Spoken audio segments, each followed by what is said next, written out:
Hai, xin chào mèo, sự sự quan tâm là người phụ nữ lạc trời đây. Đây là tem mèo, sự việc xin mèo xem video support video. Xin mèo gọi điện tặng channel si. Có, đó là sự việc đang theo đuổi khere. Dengan si di hospital jatramnya. Xin mèo tặng gọi channel si. Sự việc xin mèo có trong video. Đó là gọi điện tặng channel si. Xin mèo.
Vậy.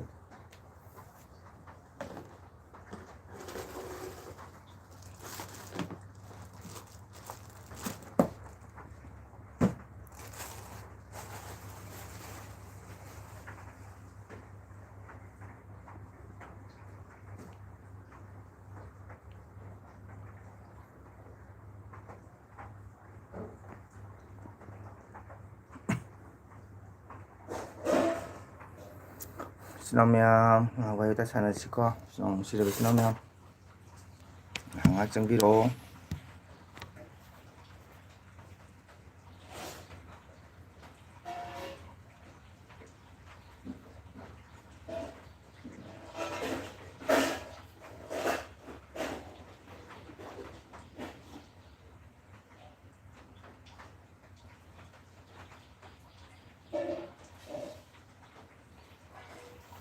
Oh, like done. Thank you.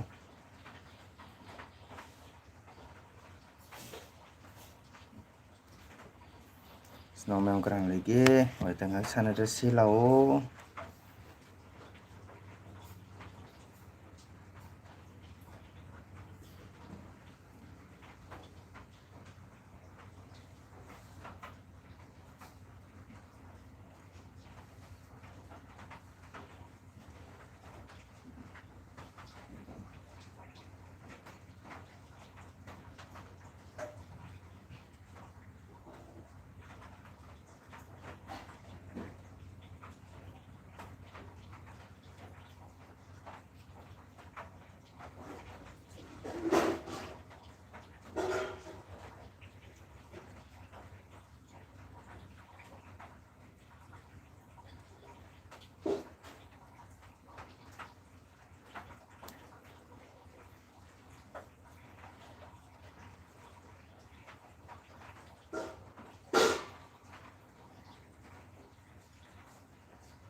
Snowman kurang lagi. Nggak support.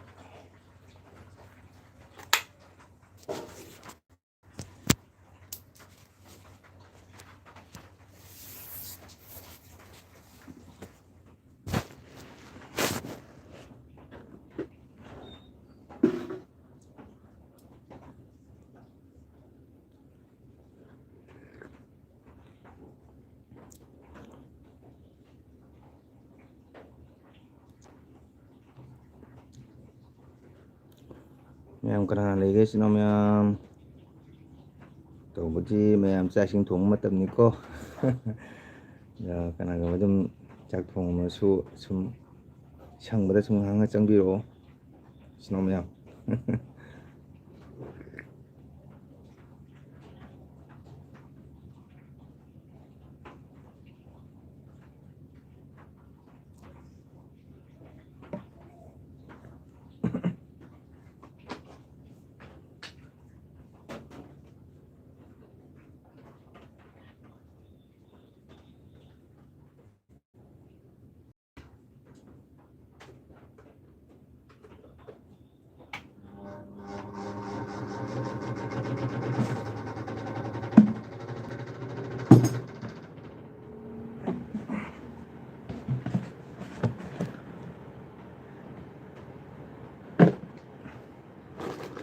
ꯀꯔꯤ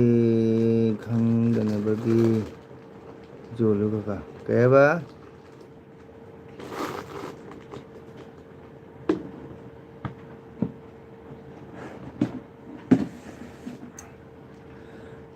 ꯔꯦꯕꯤꯇꯥ ꯆꯥꯛ ꯊꯣꯡꯉꯕꯣ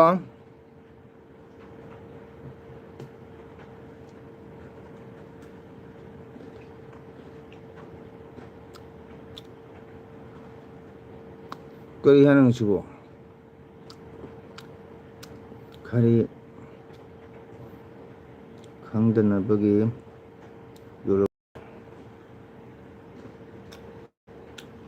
ꯆꯥꯛ ꯊꯣꯡꯉꯕꯣ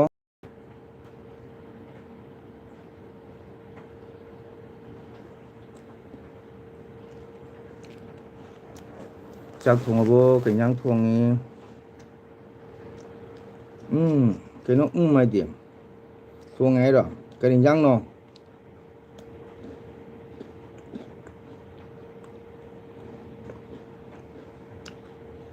ꯀꯩ ꯏꯟꯖꯥꯡ ꯊꯣꯡꯉꯤ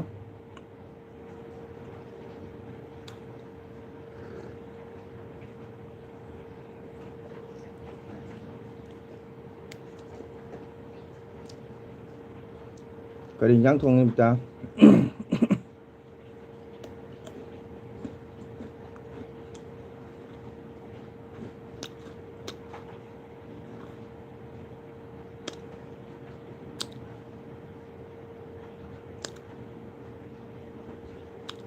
ꯑꯣ ꯈꯧꯔꯤ ꯀꯪꯗꯅꯕꯒꯤ ꯖꯣꯂꯨ ꯀꯀꯥ ꯍꯥꯏꯕ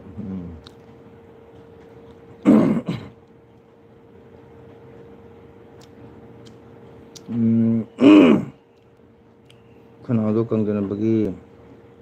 ꯆꯥ ꯊꯛꯂꯤꯔꯣ ꯍꯪꯕꯅꯤ ꯍꯣꯏ ꯍꯣꯏ ꯁꯣꯏꯔꯦ ꯀꯩꯕ ꯒꯨꯗ ꯇꯨ ꯁꯤ ꯌꯨ ꯑꯦꯒꯦꯟ ꯏꯌꯥꯝꯕ ꯊꯦꯡꯀ꯭ꯌꯨ ꯔꯣꯡꯃꯥꯏ ꯑꯣ ꯔꯣꯡꯃꯥꯏ ꯅꯨꯡꯉꯥꯏꯔꯤꯕꯣ ꯀꯃꯥꯏ ꯀꯃꯥꯏ ꯇꯧꯔꯤꯒꯦ ꯆꯥꯛ ꯏꯁꯤꯡ ꯆꯥꯔꯕꯣ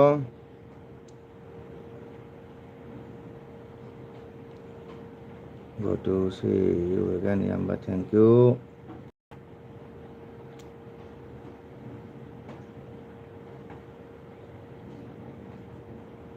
ꯑꯣ ꯏꯔꯣꯝꯕ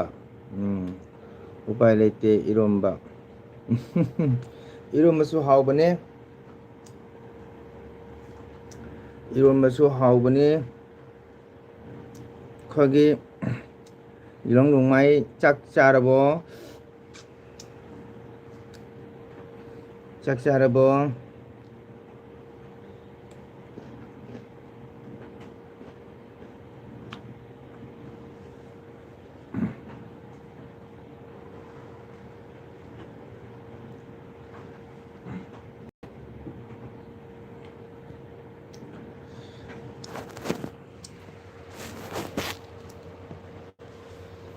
ꯅꯣꯡꯃꯥꯏ ꯆꯥꯛ ꯆꯥꯔꯕꯣ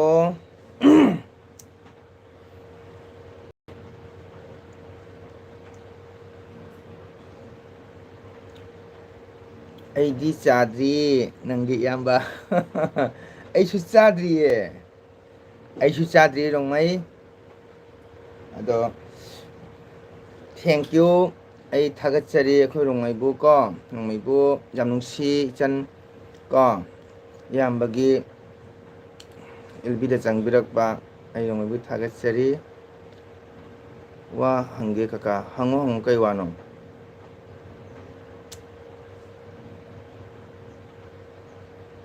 kay wano re bita hangune kay wa hange na kakada rongmei di hojik job phangdri ko job apply tawri ko rongmei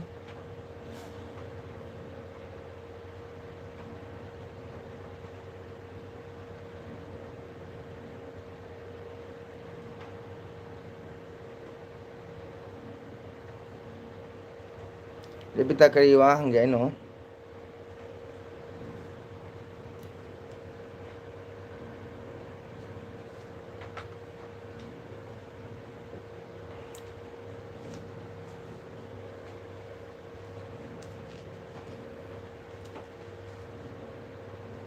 khôi rong mấy sự sẽ được cái là đi chẳng âu co khôi rong mấy lấy đi bó gì đó rong mấy lấy đi bó LV đã thuốc rồi bó lấy ra đi sự sẽ được là chẳng âu co sao đi sao cái nó जो saga काका कनाना फजगे कई तो भी साउ तो इचना ngasiba kakana इचन दा साउबा है वाओ खो ओजा लाए ओजा जे जे नमस्ते ओजा स्कूल दरो ओजा ओजा कॉलेज दरो ओजा खो ओजा कॉलेज दरो ओजा रेबिता काका के सु साउ दिदा इचना हंगबो तो इचना दि उरबनि इचना हाइबिरो काकागा दोसागा कनाना हेले तो अदो अखोइगी स्कूल दनी ओ ओजा स्कूल दे होजि क्लास हौरे को जा अखोइ रोंगमै लेबो चख्रबो लेरदि सिलचरदगा लादि लाउको यामबगिदा कोइरो यामबा वेलकम तौगनी इचनबो को यामबु नुसिरदि यामबा वेलकम तौनी रोंगमै कइगुम्बा सिलचरदगा कोइरादि लाउ को याम सिलचर हेक चली को रोंगमै लेरिबो चखरबो ओजा स्कूल दावदि क्लास हौरमनि होजि अखोइ सिगदि क्लास हौरे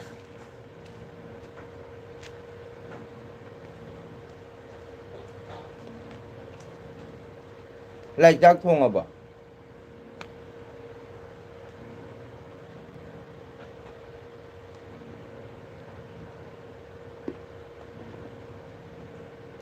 दोसागा काकासे खनना लौब्रा नत्रगा अहनसिंगना हाइनब्रा अदो आई खंगदे नंग हानायो दोसागा काकागा कनाना हेले ओ आई क्लास ऑफ लेना ओ ओ ओ होइदा ओजादी होजि रिटायर ओमने मतमने खरा खरा पठारो ओजा अखोइ रोंगमै चख्रबारा रोंगमै सिलचरा लादि कोइरादि चंगौ को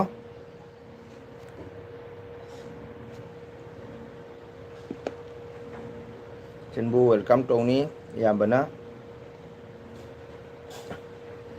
एगी क्लास ऑफ लेबा ओ ओ ओजा क्लास ऑफ लेबा होइदा ओजा ओजा दि रिटायर ओइगदमिना खरा रेस्ट तौनो फै अदो खंगना रेस्ट पीरे खंगिना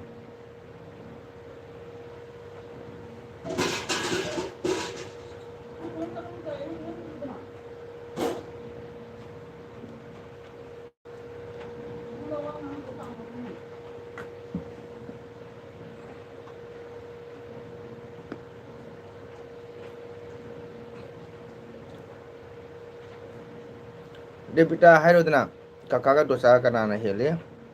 अखोइ रोंगमै लेरिबो रोंगमै चख्रा मारे रोंगमै ठोखरे याम नुंसी रोंगमै से मा आइगुना याम सपोर्ट तौरे याम नुंसी चनसे रोंगमै करिगुम्बा सिलचरदगा लादि चंगौको यामबगिदा यामबना इचनबु वेलकम तौगनी को ngarang nimidang LB thabro oja thade ngarang karen leite oja nong chui jamna duna ngarang se karen leite oja karen leitradi LB tha yam ngai te oja dedi MT su aigi di le pham duna ni su ngai ta min oja LB tha jam wai oja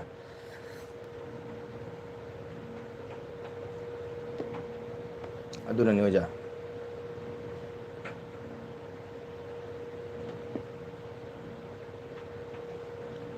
ꯔꯦꯕꯤꯇꯥ ꯊꯣꯛꯈ꯭ꯔꯕꯣ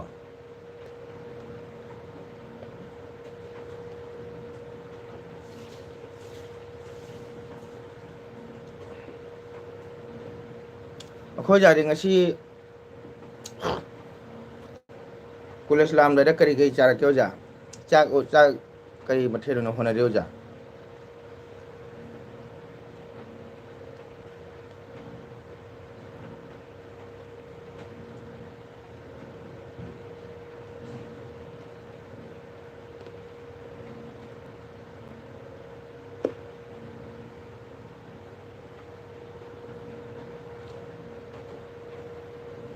ꯍꯋꯥꯏ ꯍꯣꯠꯅꯔꯦ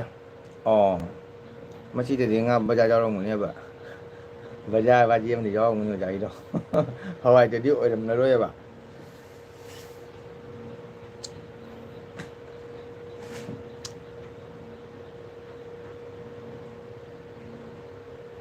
ꯍꯣꯏꯗ ꯃꯇꯝ ꯈꯔꯅꯤ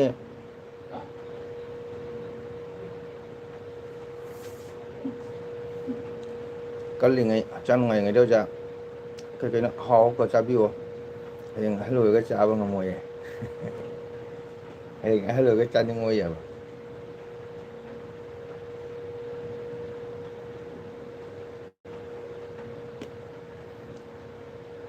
ꯉꯥꯒ ꯌꯥꯎꯗꯦ ꯗꯥꯏ ꯍꯣꯏꯗ ꯑꯣꯖꯥ ꯁꯨꯝ ꯍꯥꯏꯔꯤꯕꯅꯤ ꯉꯥꯕꯨꯗꯤ ꯅꯨꯃꯤꯠꯀꯤ ꯆꯥꯒꯗ꯭ꯔꯗꯣ ꯑꯗꯨꯁꯨ ꯍꯋꯥꯏ ꯊꯣꯡꯉꯝꯅꯤꯅ ꯃꯆꯤꯗ ꯕꯖꯥꯔ ꯑꯃ ꯀꯔꯤꯒꯨꯝꯕ ꯑꯗꯨꯝ ꯌꯥꯎꯔꯝꯅꯦꯕꯀꯣ ꯑꯩꯈꯣꯏ ꯔꯦꯕꯤꯇꯥ ꯊꯣꯛꯈ꯭ꯔ ꯃꯥꯜꯂꯦ ꯔꯦꯕꯤꯇꯥ ꯍꯥꯏꯔꯛꯑꯣꯅꯦ ꯀꯀꯥꯗꯣ ꯆꯥꯁꯦ ꯀꯅꯥꯅ ꯍꯦꯜꯂꯦ ꯍꯥꯏꯔꯛꯑꯣꯅꯦ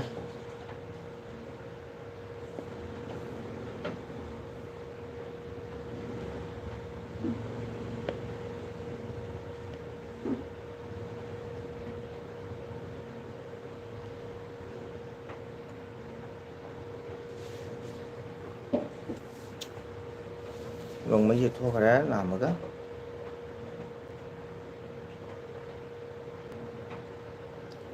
ꯃꯥꯒꯤ ꯁꯤꯅꯥꯎ ꯀꯅꯥ ꯂꯩꯒꯦ ꯂꯥꯛꯑ ꯉꯥꯛꯄꯤꯌꯣ ꯁꯞꯄꯣꯔꯠ ꯃꯌꯥꯝ ꯋꯥꯔꯤ ꯁꯥꯟꯅꯁꯤ ꯔꯦꯕꯤꯇꯥꯁꯨ ꯊꯣꯛꯈ꯭ꯔꯦ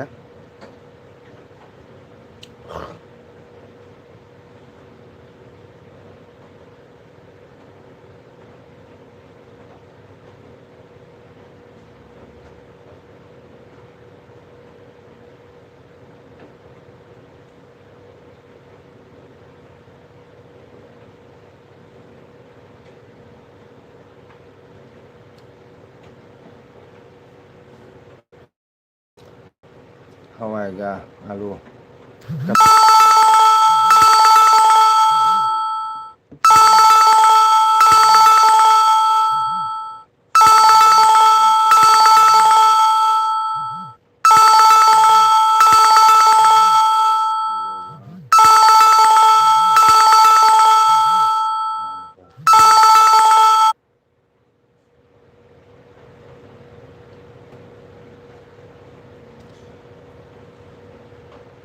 ꯈꯨꯠ ꯍꯪꯗꯅ ꯍꯥꯏꯖꯕꯅꯤ ꯀꯀꯥ ꯉꯥꯏꯍꯥꯛ ꯖꯤꯔꯥ ꯃꯣꯔꯣꯛ ꯇꯛꯂꯤꯕ हेलो हेलो এখন ফোন করছে একে এখন এই নম্বর মধ্যে কল করছে এইটো Silchar Silchar Silchar sorry thank you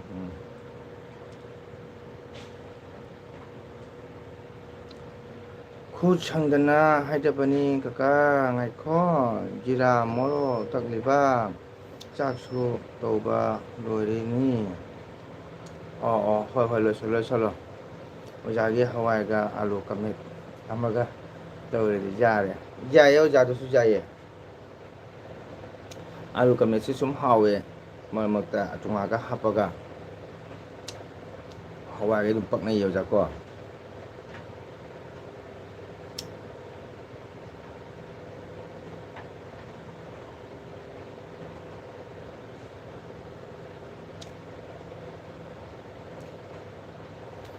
ꯀꯀꯥ ꯃꯨꯛꯕꯥꯡ ꯑꯃꯇꯪ ꯇꯧꯔꯧꯗꯅ 오, 동점. 점지. 동점. Kakak mukbang amatang torudana. 다가짜리 이게 위대 장비를 보기다 먹다 하는가 있던 다가짜리 아도 무방셰 마땀 상담 하이다라고 무방셰 아이 무방도 세 빡쳐되다 다가짜리 hitamjit hongjam like macam to biramo ko aduga ai mubang se tawbe di khale ado mata cha ba haitare ko ado mubang se mubang to be se ni so mana dire ko aduna pakche ta haitare da kakana mubang to be se aduna sum khale mi tawna hanakse kaya ta anaba yek anaba ka jaw ni ko aduna kan tawre mata sabda sungje soidana tawroke ko song isang singi pen na bitamagta pangi tawro kaka uti asang ba kong ga tawro uti asang ba se ko akhoi somda kitang paknadaba haitare hongmasu hairagasu kitang watpa ko aduna hojitin sa haigalamina uti se paknadagum tawre adobo ha pena bagi tamyangi pena bagi tamagta ai soyen tawrake ado handak se kitang anabaga jaw to ko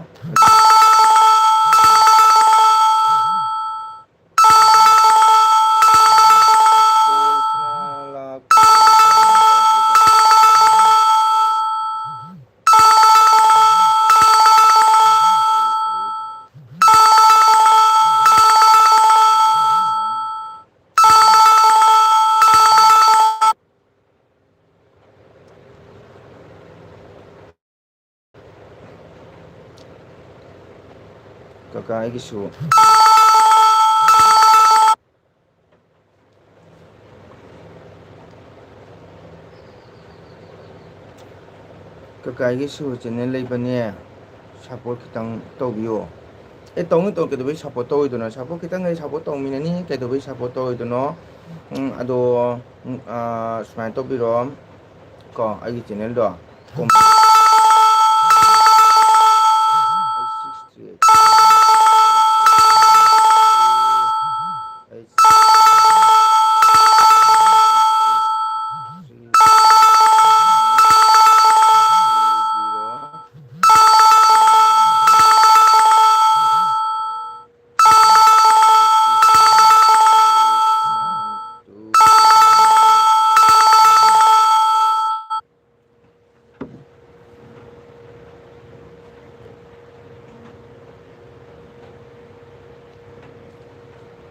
kakak channel leibane support kitang tawbiyo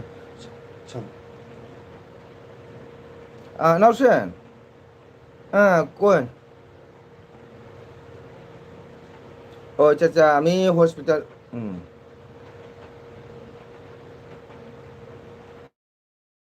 अच्छा আমি কালকে আইতে পারে কিন্তু আমি এখন মেডিলেন্টে আছে হ্যাঁ এই লাগে আমি 29 তারিখ থেকে মেডিলেন্টে আছে তুমি হ্যাঁ ও মানে কালকে আমি শিওর আইব কালকে আজকে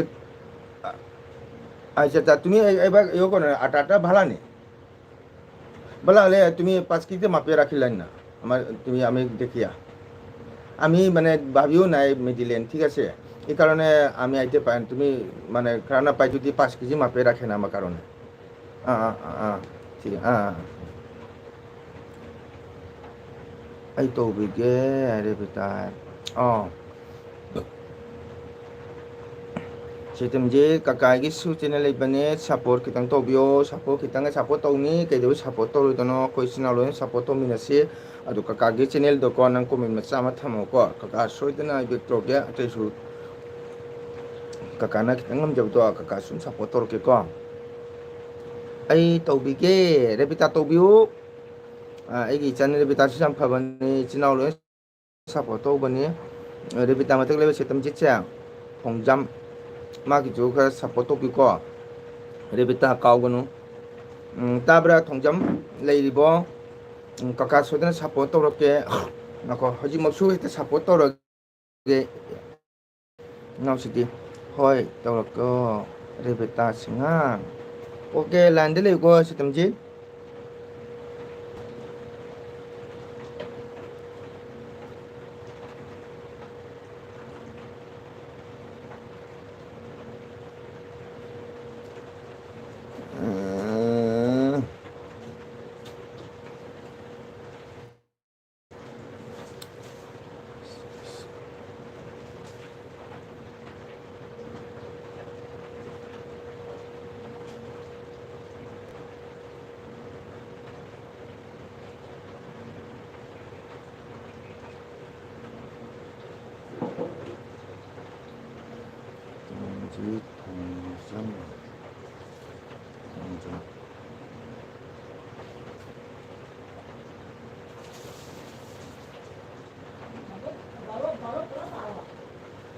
गरम खाए गरम खाए गरम खाए ताम थुई मखाए ओ विक्टर लाए विक्टिंग लाए लाइक डन ओजा थैंक यू विक्टर वेलकम थागतचरी चैनल दा चंबीबीदमक्ता सितमजीत होंजम ओके सिगा लेरमे चंगजेंगे 그냥 마시고 염장도 마시고 지금 이제 기체 나오는 채널 한번 말리고 동점 시점짓 따리 브로 시점지기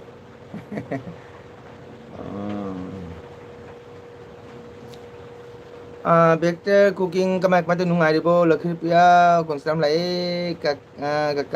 cây làm đây nó cả bố là khi bây giờ còn xem cả cây làm đây nó cả bố ai cả sar gini jadi là khi piari kerai cây làm gino kakak wan ke amatang ona se kakak ai so YouTube tauba jam pami ba phai kai die nang channel se kuidi mare hang ba ko hai kaka baby lai hai kaka kenogi che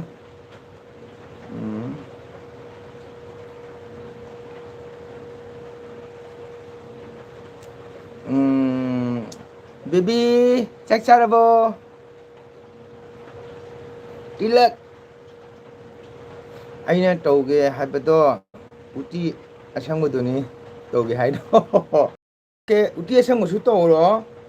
đúng cái đi khôi cái hồi giải bây sẽ tầm dít phòng dầm xe sẽ support tàu có rồi bây ta đó khôi sẽ tầm dít cái channel sẽ quy đi có bài ba chumi có sẽ tầm dít cái phòng dầm my channel pai ba kuidri kaka hangba ado support kitang tobio tawsi tawsi ke tobi tawri den support toge ai oji sap mala ni ko ai sap chakram ni degati sap chakram ni 1 2 3 kaka ai keba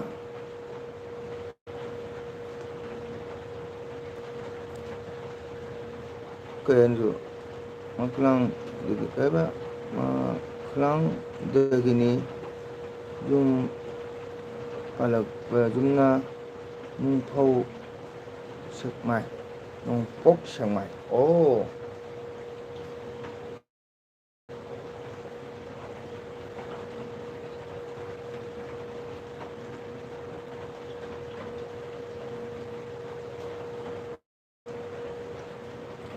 khôi gì là kịp ya cả nama sắp tao rồi mình có ꯑꯗꯨꯁꯨ ꯂꯥꯛꯈꯤꯅꯤ ꯆꯪꯉꯤ ꯑꯩ ꯍꯣꯔꯦꯟ ꯇꯧꯔꯛꯀꯦꯀꯣ ꯊꯥꯒꯠꯆꯔꯤ ꯑꯩꯈꯣꯏꯒꯤ ꯂꯛꯈꯤꯄꯤꯔꯥꯄꯨ ꯅꯣꯡꯄꯣꯛ ꯁꯛꯃꯥꯏ ꯊꯥꯒꯠꯆꯔꯤ ꯃꯅꯤꯄꯨꯔꯗꯒꯤ ꯀꯣ ꯀꯀꯥꯒꯤ ꯆꯦꯅꯦꯜꯗ ꯆꯪꯕꯤꯔꯕꯒꯤꯗꯃꯛꯇ ꯍꯥꯏꯅꯤꯡꯉꯥꯏꯇꯅ ꯊꯥꯒꯠꯆꯔꯤ ꯑꯗꯣ ꯆꯦꯅꯦꯜ ꯄꯥꯏꯔꯝꯕ ꯇꯥꯔꯒꯗꯤ ꯁꯞꯄꯣꯔꯠ ꯇꯧꯃꯤꯟꯅꯁꯤ ꯄꯥꯏꯗ꯭ꯔꯒ ꯇꯥꯔꯒꯅ ꯁꯨꯝ ꯁꯞꯄꯣꯔꯠ ꯇꯧꯕꯤꯌꯨ ꯂꯥꯏꯛ ꯁꯤꯌꯔ ꯇꯧꯕꯤꯔꯝꯃꯨ ꯁꯕꯁꯀ꯭ꯔꯥꯏꯕ ꯇꯧꯕꯤꯔꯝꯃꯨ ꯍꯥꯏꯕ ꯑꯃ ꯊꯝꯖꯒꯦꯀꯣ ꯀꯦꯕꯤꯅ ꯉꯁꯤ ꯍꯩꯔꯣꯛ ꯇꯦꯔꯥꯡ ꯂꯩꯌꯦ ꯀꯩꯕ ꯍꯩꯔꯣꯛ ꯇꯦꯔꯥꯡ ꯂꯩꯌꯦ what you do what you son do you speak English jadi lagi piana ka chak charabo live लेबा मैम ककागी चैनल से 10K जहोलसे थैंक यू सतमजीबू हानिंगाय थागतचरी अदुगा आइगी चैनल चंगबिरेबा इनाव मैमसु कोगे सतमजीत होंगजम नौना चैनल पाइजरपनी यामना चैनल यूट्यूब चैनल सिबु पामजब हाइतारे अदुना मैमनसु सपोर्ट तौबियु को मैमनसु सपोर्ट तौबियु अखोय मैते इनाव मतने को मैम सपोर्ट तौमिसि ओजा करी मतेन तौरगे आई मथेनी चाद्रिये कुकिंग आई हजिक अयुक कनो को चरा वानबा लोरगा आई हा एलबी कन तो गान एलबी चंगपनी को अदुना अदुना हा कन तो बनी दुना सिनाव कन तो बियो को अदुगा बेक्टर अइना कुकिंग दसु हाइजेनिंगी मथक्ता लेरिबने को अखोगी कय हाइतारे सैतमजीत तोंगजम को मार्क्सु सपोर्ट तौबियो कनेक्ट तौबियो दो सैतमजीता अइना हाइजेनिंग बदी बेक्टर कुकिंग एंड ब्लॉग से नंग माउना सपोर्ट तौरो अदुगा मार्क कमेंट अमा थमा मार्क सोइना बेक हलकनी को अखोय बेक्टर कुकिंग सु सपोर्ट तौबनी को ताब्रा कनो अखोय तोंगजम सैतमजीत ताब्रा तारगदी को बेक्टर कुकिंग एंड ब्लॉग से नंग माउना सपोर्ट तौरो नंग सातोर कमेंट अमा थम्बिरमो मार्क सोइतना नंगनो सपोर्ट बेक तौरकनी को गदी कनामतगी तौबिरो तौबिरो मयांगी मतेंग बदा सिदोरे कका दसु चंगलरोइदबनी हौलकनो ngang nang हाइरोक्ता इरांग लैये हाइबा ngasi wariro bibi ngasi wariro irangse बेंदौ सु लागते नुंगाइते बेंदौ थबक तिनबनी ताये कका कमेंटू कुमायना थमदोइनो एमा कमेंट कमाय थमदोना से सतुमजी कइनो ककागी चैनल दो मंगोल न ताइना लेना को मंगोल न तदा चंगागा आइगी एनी वीडियो मा जेंगागा दुगा एनी वीडियो मा जेंगा नंग कइनो तौरो हादि ककाना होजि ओना तौइसिदि ककाना होजि ओना तौइसिदि असुमाइना मेसेज इभम लेसिगा मेसेज इभम लेसे सिगा इगुदुमेबको ताब्रो ककाना इसा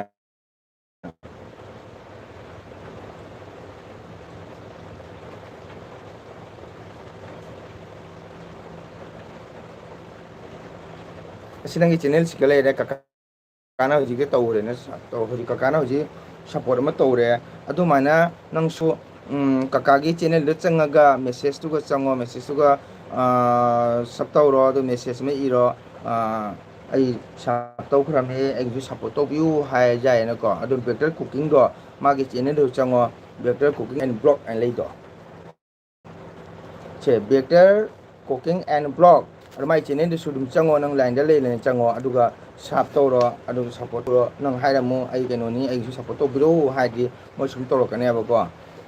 केबिना माइना अदो बेबी कई हिंजांग चाय ngasi से सतमजी ककाना से भाब तारबा कइदोबि खंगोइदोनो ककाना नो दिचे बेक्टर कुकिंग एंड ब्लॉग हाइरो कका होय हजि ककागी चैनल द लेरिसिदि ककागी एलबिदम चंगु कइनो नंगी लाइव ता लेबिरिबा मयाम ककागी चैनल से 10K जहोलसी हाइ मखादा vector cooking and blog and लेसे माजु चंगो नंग चैनल दुगा अदुगा नंग मांगोंदा कमेंट थमो साब तौरो दुगा बेक तो मना आइ सपोर्ट तो बि हाइबिरो मा सोयन तौरो कनी एको ताइन को ताये कका दुनी बेक्टर कुकिंग एंड ब्लॉग हाइरो कका होये मा होजिक लाइन द लेरिसिदिना कनो सैतमजेत होजिक लाइन द लेरिसिदि आइ एलबि द लेरिसिदि होजिक एलबि द लेरिसिदि lấy với tụi chăng ngô kaka đó đồ chana mathel pizza rồi paisa pide hai bani đồ chana phang bana kaka na phangi hai bani hoi hoi đồ cha sum hai mi da cũng phagi tàu mi da system jit thok rabo kaka na sinang bhab tarabo asi nangi channel gi nangi message to gi makha da lei su u lei sitina cha chega lei siti vector cooking and blog and lei do madu changwa ba changaga mangona sap tawro ko lei sinau myam su ko changbi rei ba sinau myam purmo khoi sinau matani ko aduna ko bibis su dungare setam jit ungam da su support to biu sinau ma sinau khobitani ai irang jawruge ko kaka ai cầu đấy adu bibi kakao am tang hayu ko chapro ko pada haina chalu ko bibi bibi tabro kakana se phajana chalu ko chapro ko pada hai chalu ko isor khora ma chalu bibi tabra yang jawruge taye ado phajana section na chalu ko isor khora ma chakadami ko isan sidi na bajade jek bajade ko ai kau le hoi chalu ro adu do phajana inga tamna chalu jenga chalu ko namina singu chalu bibi kakana je tai ko phajana chalu maramu aro chapada haina chalu ko isan sidi isor khora ma chalu ko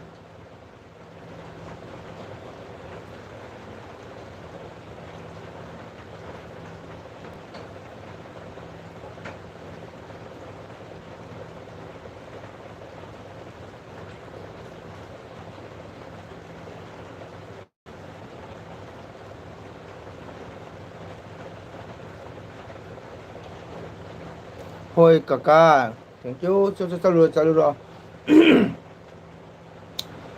myang mang thang chang go maning da maram mak dum lepu angang ina khamba yam section chakata mi ko ichen sidi chalu ro okay bye bye baby ichen bu chodana tholam bu sunu mapuna comment pi khare kaka kanada piri no kanu da pira vector da system jit vector en kanu da pira vector cooking da pirira hoi kaka aduga ne comment pirang sap tawre na ko aduga vector ko ai sun kanu sap tawbiro support tawbiu haina yu ko thongjam sap dan comment done return back okay wow thank you back the thagachari setamjil uredana ain haidra kakana lone support torkani ichan channel pari ikai baja deko akhone pari se kanoni isagi jamna charoba kan talent namani ko channel da haidi aina haijaba ngamjaba khara video khara blog khara shortcut thangatna akhone myam da miyang tamanga mise jamna charoba kanomni aduna vector cooking haret Kongjam sub done, comment done, return back okay hare. Jare ko. Sitem dina thank you kaka hare. Adun thank you di vector cooking the pig damni ko kaka na sum mayam da support ichang nangi damage support ni bane. Adun nang na nasagi vector cooking na kongjam yung nang comment do yung aba. Kongjam sub done, comment done, return back okay hare. Jadi thank you vector haina nang namu pigi damni thank you kakante kaka gi di sumno ne hari mi mayam da ko adu kai okay no problem kai de adu kaka susun to ge kaka channel di sunna comment ma cham thum go kaka ai kana support to jare ana comment num thambira mo ko kaka ta hara mo kaka soidana halakani chanda muk ta ko hoji kaka na cham to hramni ai vector sun han to ro ko to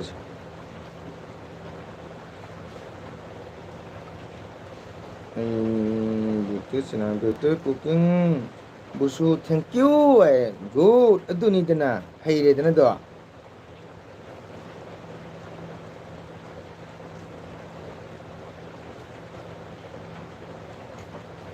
vector cooking blog ꯑꯩ ꯅꯍꯥꯟ ꯇꯧꯔꯦ ꯕꯦꯛꯇꯔꯒꯤ ꯑꯃ ꯑꯅꯤ ꯇꯧꯈ꯭ꯔꯕꯅꯤ ꯕꯦꯛꯇꯔꯗ ꯑꯩꯅ ꯕꯦꯛꯇꯔ ꯑꯃꯅꯤ support ꯇꯧꯕꯤꯈ꯭ꯔꯕꯅꯤ ꯀꯣ ꯍꯟꯗꯛꯁꯦ ꯑꯩꯁꯨ ꯆꯤꯟꯕꯅꯤꯅ ꯃꯌꯥꯝꯒꯤ ꯚꯤꯗꯤꯑꯣ ꯌꯦꯡꯕꯁꯨ ꯃꯇꯝ ꯆꯥ ꯐꯪꯗ꯭ꯔꯦ ꯀꯀꯥꯗꯩ ꯁꯞ ꯇꯧꯔꯕꯅꯤꯀꯣ ꯍꯣꯏ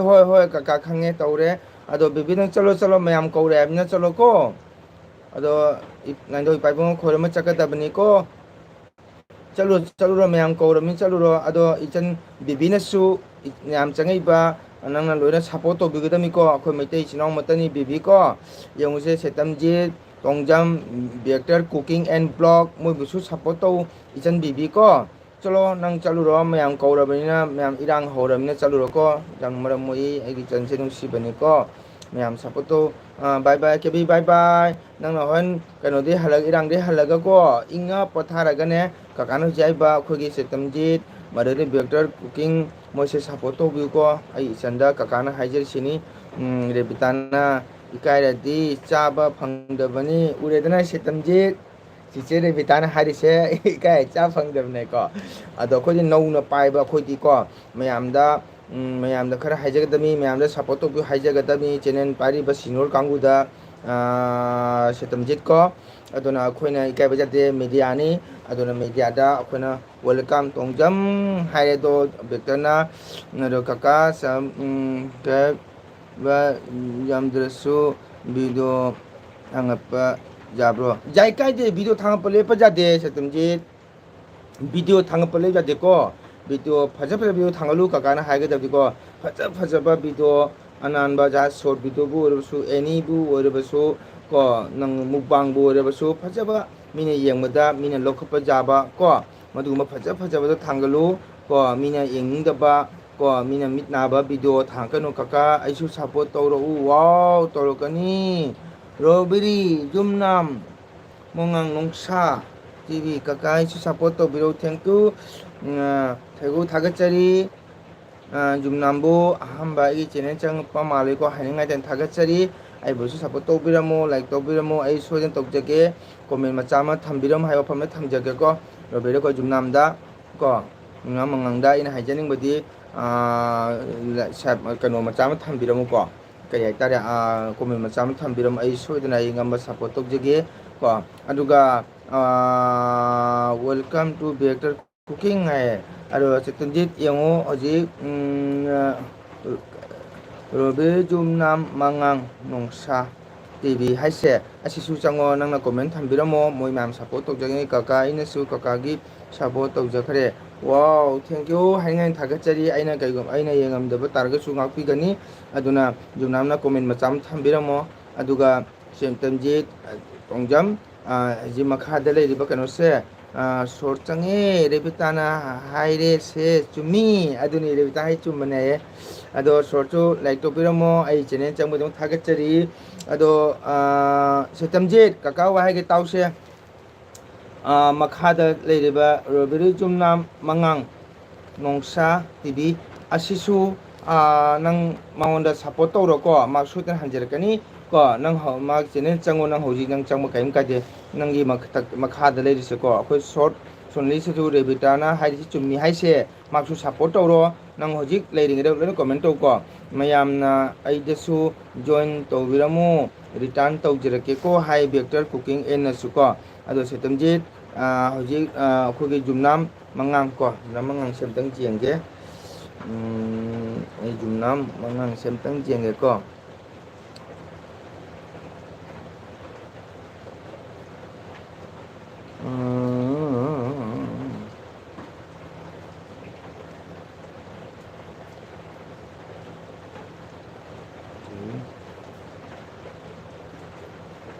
ꯌꯨꯝꯅꯥꯝ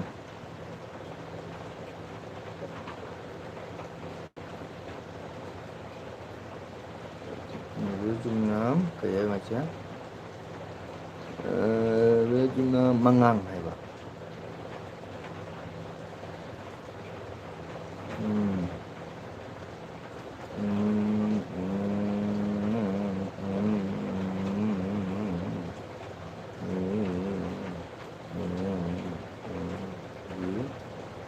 mangang kaya na sa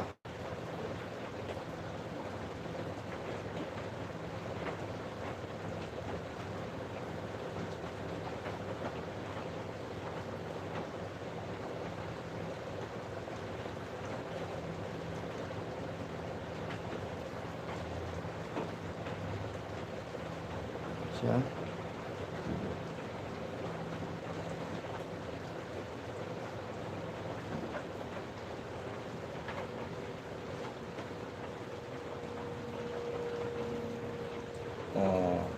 강해. Kaka aisu adum taujarake mayamgisu comment taurakpa khudingmak aisu yamba support taurake. Thank you mangangbu thagatchari ado kakadi video thangapa jabani. Hoi ado vector gasu junang gasu connect lebirogo support tauminasi khusna mango setamjit leiribra kakana haise hojiki Robert jumna mangang nongsabar TV se mang hoji comment thamo ai akhogi jumnang gi se ai changni amtang jengge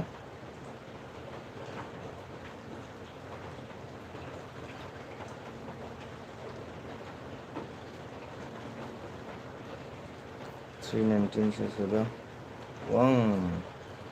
jadi dum jengge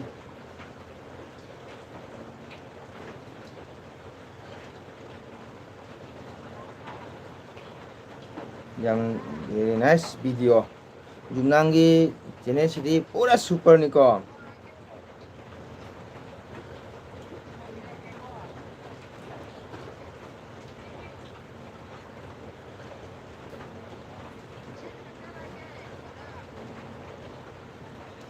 oke ai jumnamda ai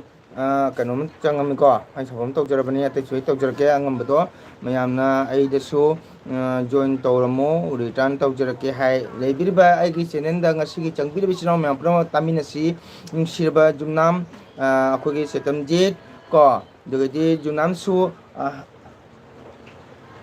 hariba akhogi vector cooking and su support tobio makti soidna asom somna support tobibega mak soidna bag halakani adubu ngasi sap toro ngasi bag tobudi jade sino mem ko aduna hayengumada sap to hayengumada bag tobekani support torkani ado jam nungai ai hoji jeng ko jumnangi video di pura super hit ni ko akhone ga changja ponte bo jumnang nangi di pura super video ni jam nungai yengbada ko ado ai ngamjaba khara sum support tawjage aduna mangal natana hygienic ba leibiriba gi channel ngasi gi changbiru sinau mya nungsiraba vector cooking maichaitamji short madugadi akhugi bb vector rebita ko madugadi sinau kb punamakna changbirebe sinau mya punamakta ko lona support tawbiu ado video su jengbiu video su yengdaba sujade ko sangba matana video khaka jengbiu aduna amana support torokte haidana aina support tawdaba madu khanbi ganu ko aidi ngasi mete chinau hine support tobo jawi aina khangbada ko aina kauna toromdaba taragadi madu aigi hoi akawba chidi tambanamde sinau myam punamak adu jumnamna haigi aigi channel si mangalate channel si mak kano tawjakare support tawjakare hai ado aina kaigoma yangamdaba sujai aduna warubo jade jumnamna su nungsibiduna warsuwana comment masama thambiramu ko yamana soidana kakana inabu support tawjarake aduga khoi short na su khoi short ko sonle manasu support tawbiu ko khoi channel ai jinoni haiba wakhanje khoi punaroi si sinau myam ko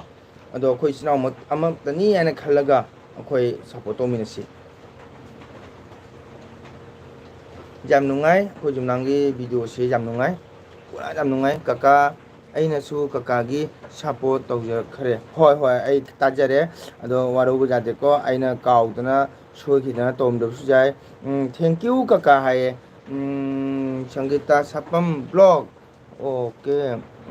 oja ai bai orege ko okay thagachari vector cooking and blog aina haringai thagachang aigi channel na changbire damakta haringai tana thagachari aduga vector nangna bai oiba targa sunga sigi laibe sinau mam purung jago support tominasi ko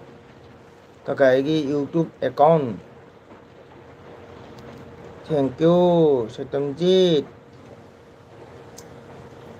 robo jumnam support tawjakhrabani wow jumnam yongse support tawhre akhogi setamjina thank you ai nyabu thagachari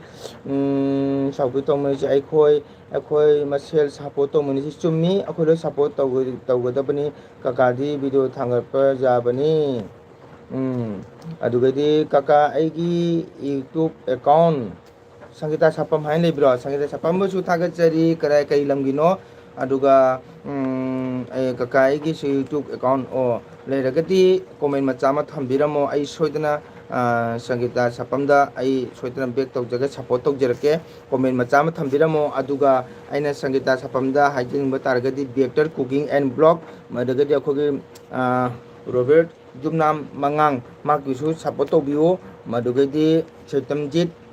Tongjam mabusu support tawbiyo ko wow aigi kasanan di bubok ai bendhou lae masu karam palege bendhou na su bendhou du maina sum tawri sini bendhou ai ngang handagi hospital da lei ado sangita sapam blog na laim cham tawbiromo comment cham thambiramo saptobe mai su sun support tawjige bendhou khara nungai ra bendhou re bitana nga sade hangami bendhou lakti aina ado kaka thank you ai khoi mai tei macha ngaktani aduna aikhoi muscle support tawna se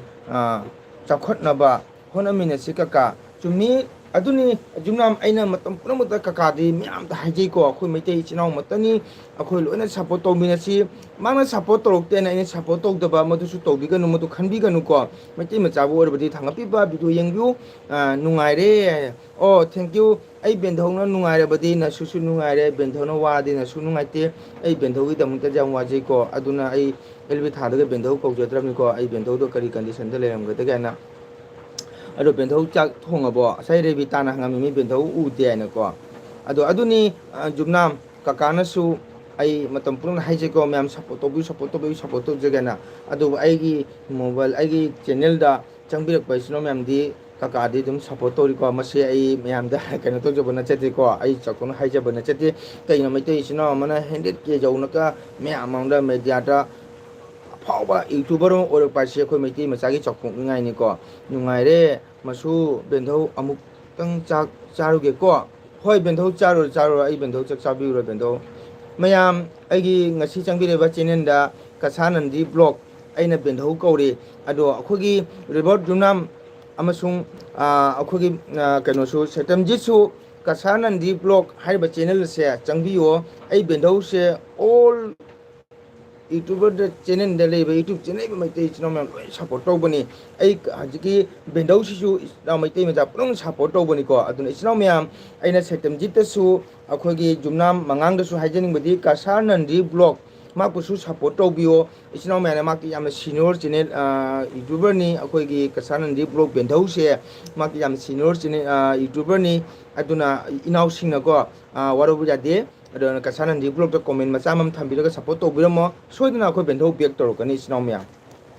setamjit tongjam tai ko akhoi sangita sapam thokra mare ma kaimda khumaktre sangita sapamna kaigumba channel paibi mata gadi nangsu mayamda support tawbiyo akhoi support toroke aduga akhogi jumna mangangsu kasanandi blog hairiba channel ase none su support tawbiyo akhoi bendho soidana support torokani sinomya masi mathajabu akhoi bendho di maitei sino jama support tawbani andak bendho anaba ek pakha jawbana andak video khara thangpa wali soidana bendho maramaka sum thangapani sino mayam aina bendho kauri ma channel di kasanandi blog habni ko aduna maitei macha masen support tawdana mitop na tawba japunate aikhoi maitei macha singse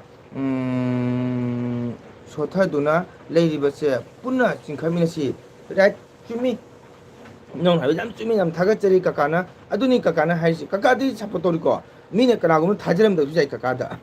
adu kakadi support tori nomutum mai chinau nomutum da kakagi mobile spabi re gan chinau singya yengbe jagni adubu kakana mati lei ko maitei chinau chinen da mathong cha da chinen di kaka support tawte ko ho aigumna support tawdraga ma chinen kano down chadoi nati ko wari ni ko adubu 100k hariba 4k harigase sap ama wapada 4k jau japonte ko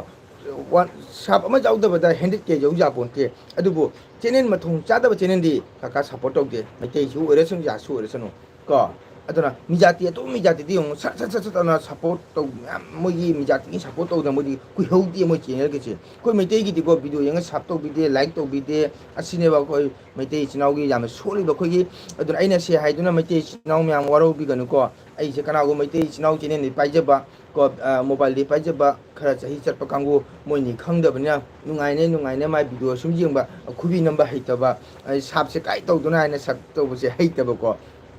ꯑꯗꯨꯅ ꯏꯆꯤꯟ ꯏꯅꯥꯎ ꯃꯌꯥꯝꯅ ꯀꯔꯤꯒꯨꯝꯕ ꯅꯨꯡꯁꯤꯕꯤꯗꯨꯅ ꯏꯆꯤꯟ ꯏꯅꯥꯎ ꯃꯌꯥꯝꯒꯤ ꯚꯤꯗꯤꯑꯣꯁꯤ ꯌꯦꯡꯕ ꯃꯇꯝꯗ ꯍꯥꯏꯗꯤꯅꯦ ꯈꯪꯗ꯭ꯔꯒꯁꯨ ꯏꯆꯥ ꯏꯁꯨꯗ ꯍꯪꯕꯤꯌꯨ ꯏꯕꯨꯡꯉꯣ ꯂꯥꯏꯛ ꯀꯥꯏ ꯇꯧꯒꯗꯣꯏꯅꯣ ꯁꯕꯁꯀ꯭ꯔꯥꯏꯕ ꯇꯧꯒꯗꯣꯏꯅꯣꯅꯦ ꯁꯤꯌꯥꯔ ꯀꯥꯏ ꯅꯝꯒꯗꯣꯏꯅꯣꯅꯦ ꯍꯥꯏꯗꯅ ꯃꯌꯥꯝꯅ ꯁꯨꯃꯥꯏꯅ ꯇꯧꯕꯤꯌꯨ ꯑꯗꯨꯅ ꯑꯩꯈꯣꯏꯒꯤ ꯀꯩꯅꯣꯅ ꯍꯥꯏꯔꯤꯁꯦ ꯌꯥꯝ ꯆꯨꯝꯕ ꯋꯥꯐꯝꯅꯤ ꯁꯩꯇꯝꯖꯤꯠꯅ ꯍꯥꯏꯔꯤꯁꯦ ꯑꯗꯨꯅ ꯁꯩꯇꯝꯖꯤꯠꯅꯁꯨ ꯑꯩꯈꯣꯏ ꯏꯅꯥꯎ ꯃꯉꯥꯡꯅꯁꯨ ꯅꯣꯡꯃ ꯀꯀꯥꯒꯤ ꯆꯦꯅꯦꯜ ꯌꯦꯡꯉ ꯈꯪꯒꯅꯤ ꯃꯣꯕꯥꯏꯜ ꯄꯥꯏꯔꯒ ꯑꯩꯗꯤ ꯁꯞꯄꯣꯔꯠ ꯂꯣꯏꯅ ꯇꯧꯔꯤ ꯁꯞꯁꯨ ꯇꯧꯔꯤ ꯚꯤꯗꯤꯑꯣꯁꯨ ꯌꯦꯡꯉꯤ ꯑꯗꯨꯕꯨ ꯑꯩꯗꯤ ꯈꯔ ꯈꯔ ꯋꯥꯠꯂꯤ ꯚꯤꯗꯤꯑꯣ ꯌꯦꯡꯕꯁꯦ ꯀꯔꯤꯒꯤꯅꯣꯗ ꯑꯩꯅꯗꯤ ꯅꯠ ꯁꯪꯀꯤꯔꯇꯟꯒꯤ ꯏꯁꯩ ꯁꯛꯄ ꯑꯃ ꯑꯣꯏꯔꯨꯕꯅꯤꯅ ꯃꯇꯝ ꯁꯪꯗꯕꯀꯣ ꯑꯗꯨꯅ ꯕꯦꯟꯊꯧꯅ ꯍꯥꯏꯔꯦ ꯑꯣꯟ ꯍꯥꯏꯔꯦ ꯔꯦꯕꯤꯇꯥ ꯃꯁꯨ ꯅꯪ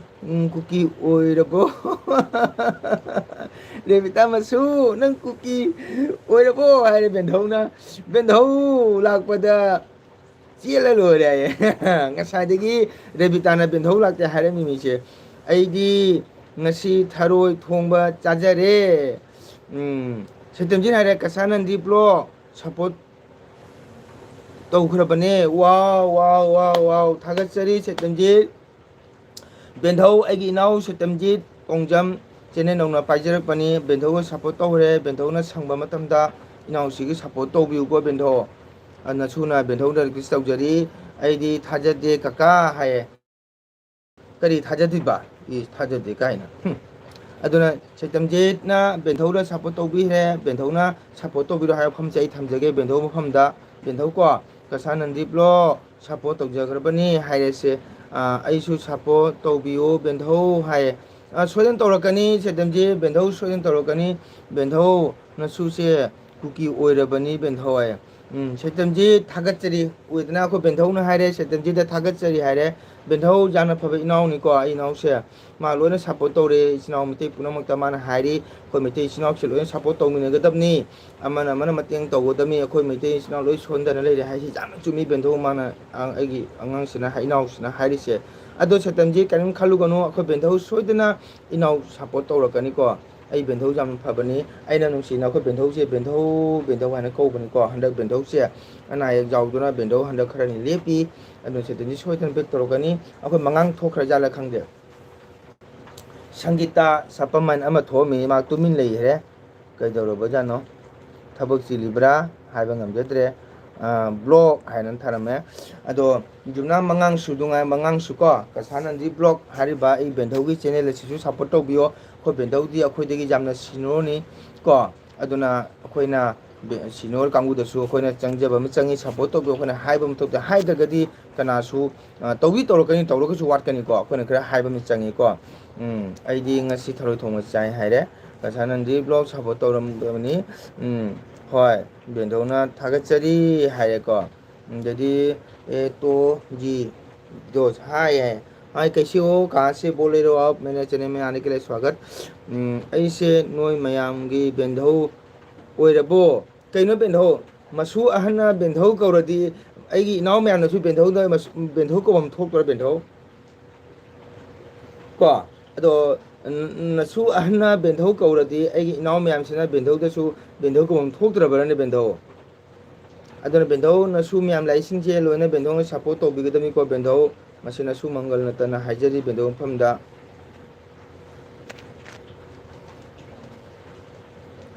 ए टू जे विदोस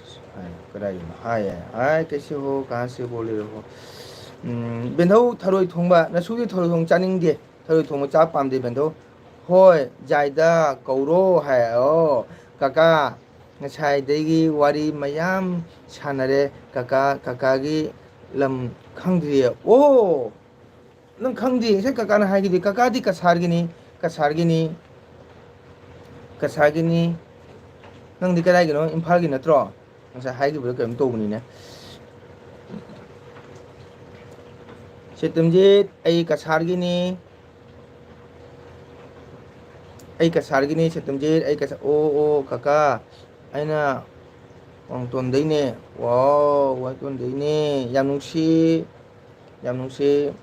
ꯏꯅꯥꯎꯅ ꯃꯅꯤꯄꯨꯔꯗꯒꯤ ꯀꯀꯥꯒꯤ ꯆꯦꯅꯦꯜꯗ ꯆꯪꯕꯤꯔ ꯀꯀꯥ ꯁꯞꯄꯣꯔꯠ ꯇꯧꯕꯤꯕ ꯀꯀꯥꯅ ꯍꯥꯏꯅꯤꯡꯉꯥꯏ ꯊꯥꯒꯠꯆꯔꯤ ꯀꯀꯥ ꯁꯣꯏꯗꯅ ꯏꯅꯥꯎꯕꯨ support ꯇꯧꯔꯛꯀꯅꯤꯀꯣ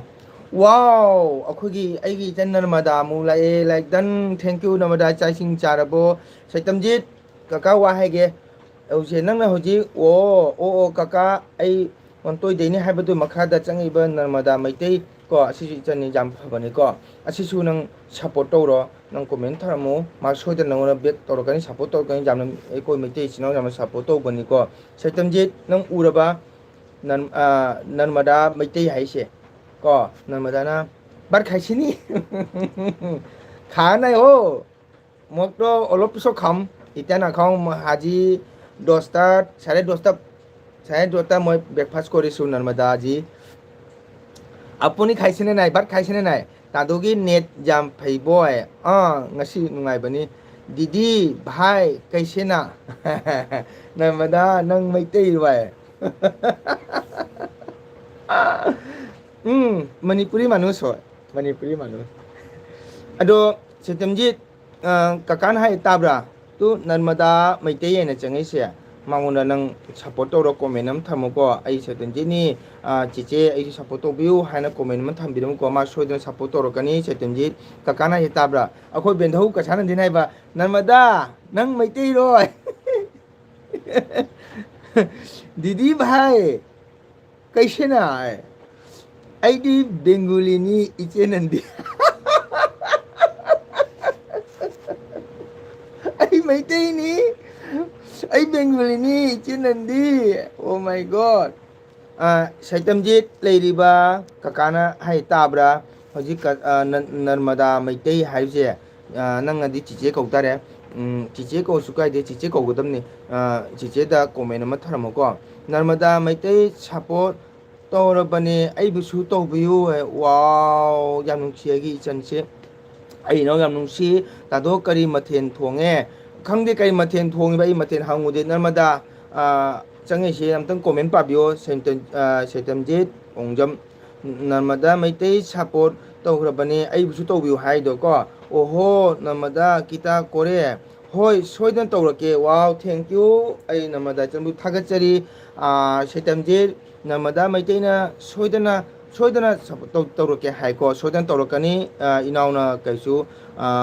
nungai taba khanganu ko thai taba tawganu soidana nangona support tawrakani ko ngasi support tawba ngasi tawba jade de hainei ko aisu jano khangde chene ni matang meyam na sum haina haibani ko adu soidana inau chitemjita soidana support tawrakani ko tarok taga kakara phone toro soidan tawrakani sibai nau ko aduna support torosu video khage jeminau khoi narmada gi ne metegi magi video sa changne jong noi kam do ge jong noi ne video thangat ingba noi khanga mo noi mai video jeng matam da hoi soidan toroke masu karino pairi do benau uthokra ba আমি এমনি আসি কেনে থাকবো আপনার তো 1 second বলার time নাই তেনা ঠিক তেনা হো লা লা লা লা লা লা লা এটা করতে লাগে কাকাগি নো সুলাইতে কাকা কে কাকাগি নাম্বার সুলাইতে কাকা এই পিরাকানে সাবা তক্তব গাঙ্গু কাকা হাইরো কাকা না সইনে হাইরাকে তাদোগি net ফারিদো মবুক Fanaa তাউরি mẫu phải nó tàu thì mình nên mà đại oh my god ai cho nên thằng phía và thằng chari sum kakana nok si ana nok pani setamji soidana supporter kani nandi maite narmada maite kasanandi blog benthau soidana rebitana so soin supporter kani ko kamaina hairok toiba kaka number su leitanai kaka gi lb da hairok kaino kaka soitana hairakani kaino aduna rebita khoi rebita tabra nang makhada leiba tadogi net pharido mabuk phana tawri minan mada hai ado saitamjit thongjam se rebita support to ko inau se nang channel paida su support to view mete sinau matani ko rebita kaka nai se ko kaka gi facebook kamaina hangge aidi facebook ti mongol singha haina leibani setemjit masuna pai do aisu kitang chage binau kwa ni kwa maru ni ba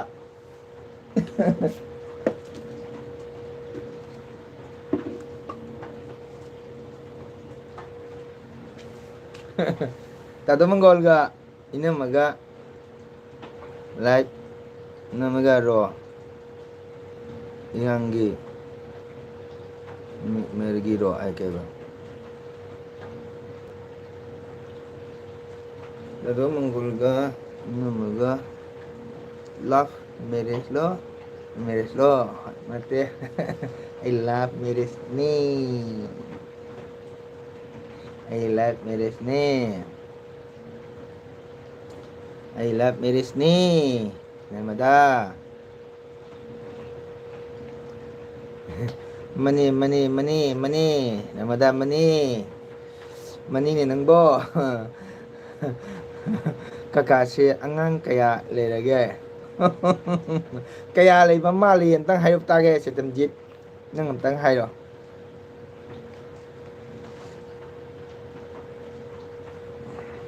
Lapis ni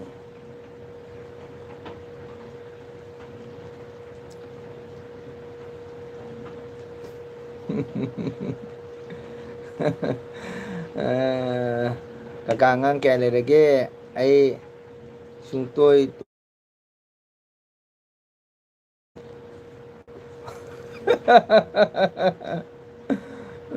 kanam tagi masu nang luhongagiro siyaliro ay khangde ay hai kare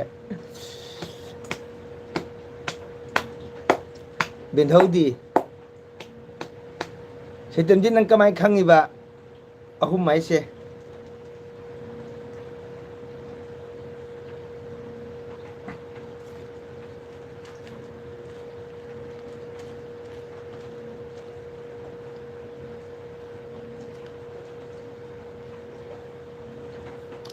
Oho tadoy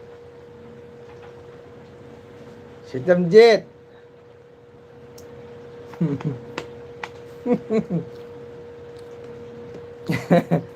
ahum cumi sitamjit ahum ni cumi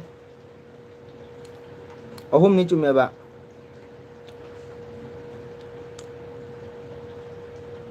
ahum ni cumi engonda haide nang phare ai bai hoi Bino ai hai judin ai hai re dana mani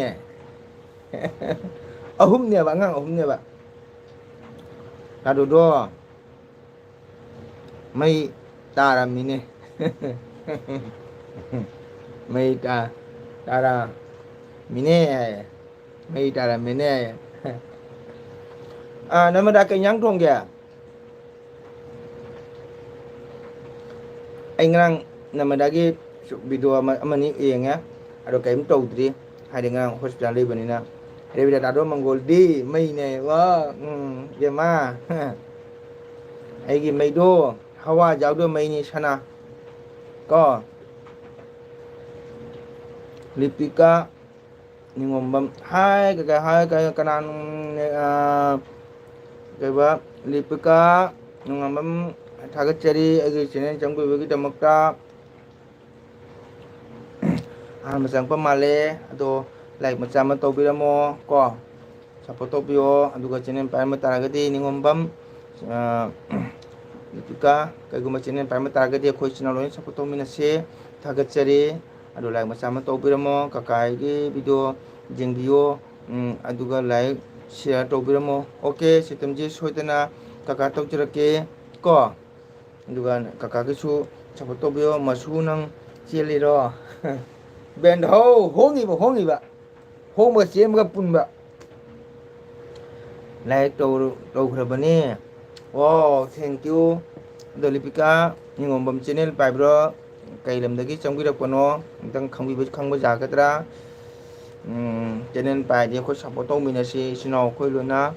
masunang chi ai biển hâu à chúng chỉ hằng đây là mà ai biển hâu chưa bo biển hâu chi li bo hong ni ba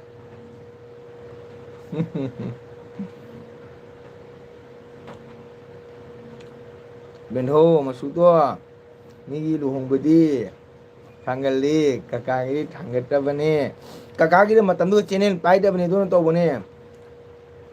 biển hâu chi la ga lu hong bane hai ri ne kakaki che adu di nang he chilong tare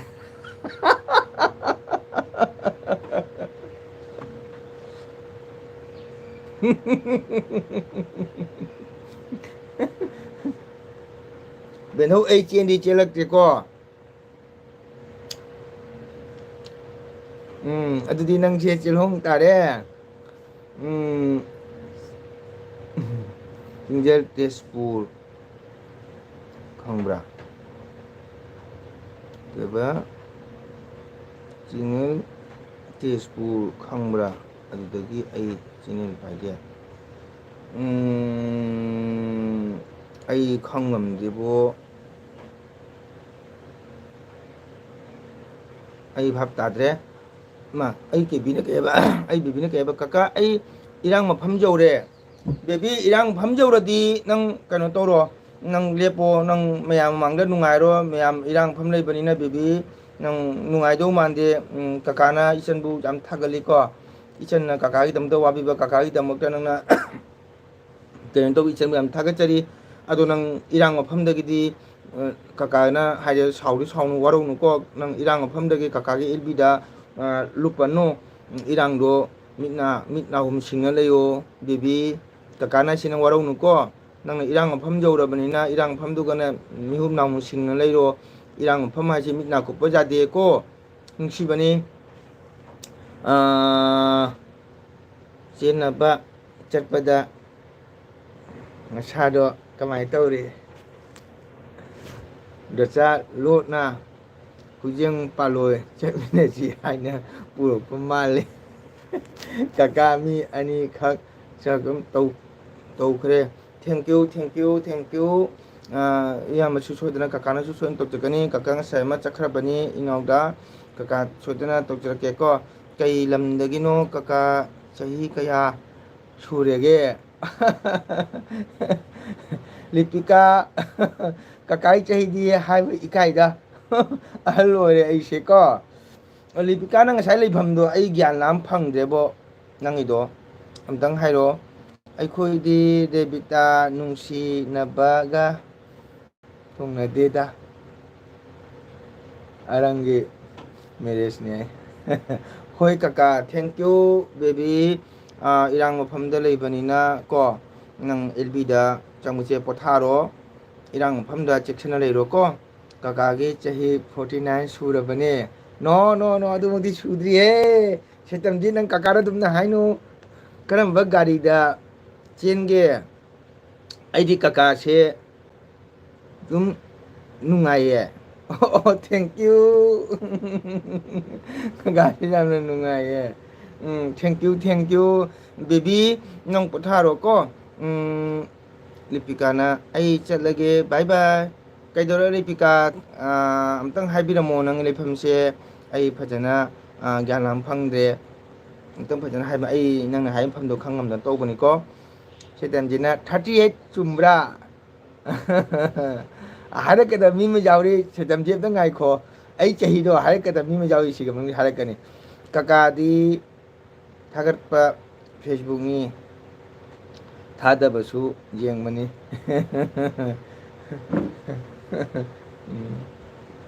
ꯁꯦꯇꯝꯖꯤ ꯀꯀꯥꯒꯤ Facebook ꯂꯩꯕꯅꯤꯀꯣ. Mongol Singh ꯍꯥꯏꯅ ꯂꯩꯕꯅꯤ. Channel Tezpur ꯈꯪꯕ꯭ꯔꯥ? ꯈꯪꯗꯦ, ꯑꯗꯨꯅ ꯍꯪꯕꯅꯦꯕ. ꯑꯩꯗꯤ ꯀꯁꯥꯔꯒꯤꯅꯤꯀꯣ. ꯀꯁꯥꯔ ꯁꯤꯜꯆꯔꯒꯤꯅꯤ. ꯕꯦꯟꯙꯧ ꯑꯩ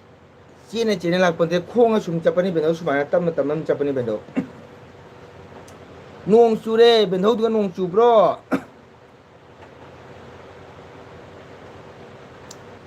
ꯑꯗꯣ ꯂꯤꯄꯤꯀꯥ ꯊꯣꯛꯑꯝꯗꯥꯏꯗ ꯋꯥ ꯑꯝꯇꯪ ꯍꯪꯍꯧꯒꯦ. ꯂꯤꯄꯤꯀꯥ ꯍꯧꯖꯤꯛ ꯀꯩꯗꯧꯔꯤꯒꯦ? ꯀꯔꯤ ꯀꯔꯤ ꯊꯕꯛ ꯍꯣꯠꯅꯕꯤꯔꯤꯕꯒꯦ? ꯖꯣꯕ ꯇꯧꯔꯤꯕ꯭ꯔꯥ? ꯀꯩꯗꯧꯕꯤꯔꯤꯕ꯭ꯔꯥ? ꯑꯝꯇꯪꯗꯤ ꯍꯥꯏꯕꯤꯔꯝꯃꯨ ꯂꯤꯄꯤꯀꯥꯅ ꯊꯣꯛꯇ꯭ꯔꯤꯉꯩꯗ. ꯂꯤꯄꯤꯀꯥ ꯍꯧꯖꯤꯛ ꯀꯩꯗꯧꯕꯤꯔꯤꯕꯒꯦ? ꯑꯝꯇꯪ ꯍꯥꯏꯕꯤꯔꯝꯃꯣ. ꯀꯀꯥ ꯁꯥꯎꯕꯤꯒꯅꯣ. ꯑꯩ ꯊꯣꯛꯑꯒꯦ. ꯗꯨꯀꯥꯟꯗ ꯑꯃꯨꯛꯇ ꯆꯠꯂꯨꯈꯤꯒꯦ ꯀꯀꯥ. ꯍꯣꯏ ꯍꯣꯏ ꯌꯥꯔꯅꯤ ꯁꯦꯇꯝꯖꯤ. ꯊꯦꯡꯀ꯭ꯌꯨ. ꯁꯦꯇꯝꯖꯤꯄꯨ ꯍꯥꯏꯅꯤꯡꯉꯥꯏ ꯂꯩꯇꯅ ꯊꯥꯒꯠꯆꯔꯤ. ꯅꯪꯅ ꯊꯕꯛ ꯀꯥꯏꯊꯣꯛꯑꯒ ꯀꯀꯥꯒꯤ ꯆꯦꯅꯦꯜꯗ ꯉꯥꯏꯍꯥꯛ ꯁꯞꯄꯣꯔꯠ ꯇꯧꯕꯤꯔꯝꯕꯗꯃꯛꯇ ꯍꯥꯏꯅꯤꯡꯉꯥꯏ ꯊꯥꯒꯠꯆꯔꯤ. ꯀꯀꯥ ꯁꯣꯏꯗꯅ ꯁꯞꯄꯣꯔꯠ ꯇꯧꯖꯔꯛꯀꯦ. Okay bye ꯁꯦꯇꯝꯖꯤꯠ. ꯆꯨꯕꯤꯗꯦ ꯍꯥꯏꯌꯦ. ꯆꯨꯕꯗꯅ ꯐꯩ, ꯆꯨꯗꯅ ꯐꯩꯗ. ꯕꯦꯟꯙꯧ ꯉꯥ ꯐꯥꯅꯅꯣ ꯈ꯭ꯋꯥꯡꯗꯣ ꯅꯥꯔꯦ. ꯀꯀꯥꯗꯣ ꯑꯉꯥꯡꯅꯤ, ꯆꯍꯤ 35 ꯐꯥꯔꯤꯕꯅꯦ. 다도 몽골디 택시다 찔리에 아이 택시가 찐데 아이 콩을 수마이 찔리 수마이 까까 사포 또비름바 까옹이 까까 까우러 시월 까우러 사주 까까는 사포면 떠오름니 까까 소든 사포 떠오르게 100% 거 다도 몽골디 택시다 찔리에 아이 택시가 찐데 거 까까 사포 또비 까옹이 까까 까우러 까까 까까 사포면 떠오르니 꼬면 주작하면 까까 소든 떠오르게 아이나디 칸바네 군차 망아 말레네 아도 숨 하이젠바 호이 까까 하우지 43 수래 거 43 years 수래 까까게 아두가 아이고 아이 이카이부 그 가사는 디블롭 벤토도니 아이 핵 마카니 망나 아드는 벤토 거우리도 거 아드는 벤토 거우버니 너무나 그냥 통게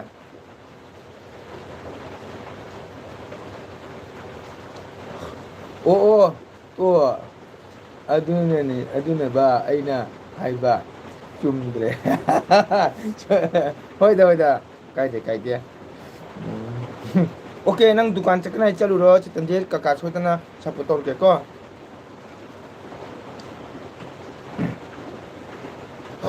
namada kanyang thongge amtang hayune nang idi kai dawni hangde hu jare ne ha ha bam to dong nang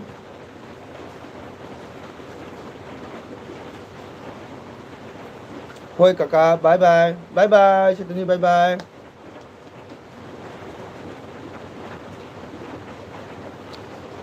kaka khongpa chatpadi samu khongthang gumna chalu chatpro samu khongthang chali 사물에 쨘버금 강아래 강버금 나따나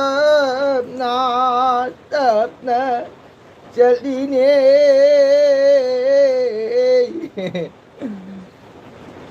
아이슈 잘라게고 아이 우이래 벤호 오이더 ngang 마수다 짝자루게 하라가 우이래 하이 와르시 까리노 벤호 주나 좀 마수 뻗하게 하러 아두마나가 하러 가노 벤호 누가이 때 성능이야 나 수나 빠이래디네 뿌라 빠이비니나 수수 그럼라 수마이나 Narmada कन्यांग थोंगे तो Mongol कांगसोय बोरा पापा ए खंगनेबा ए सुमांगी मी करिंयांग न नंग हिंयांग ना hi-fi मतनेबा हाउनीदा कांगसोय ने बोरा ने पापा ने wow मदुगा तोंगा kanji तंगा जावदने super से ऊपर आइ ओइबिम अतोंगा कांजी म जावबना yung ko ben dau se ngata mang na chak charu ki ge ha hoji chalage ui re se thajabra ma ya pung barom khai ta di hoji no ui re dra nem tak hai ro ne ma chi no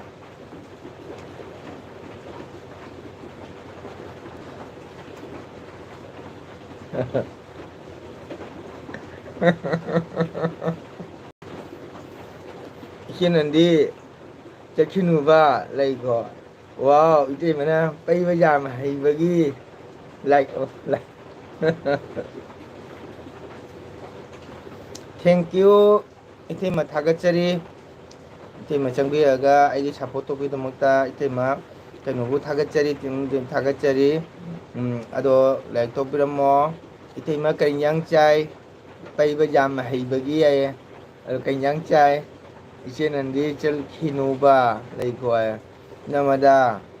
मिछे जादे कमान मिजा हजे चाक तो तंगा मि जादे हाइसिबु बेनथौन हाइदे थाजा जाब्राबा चुमना मसु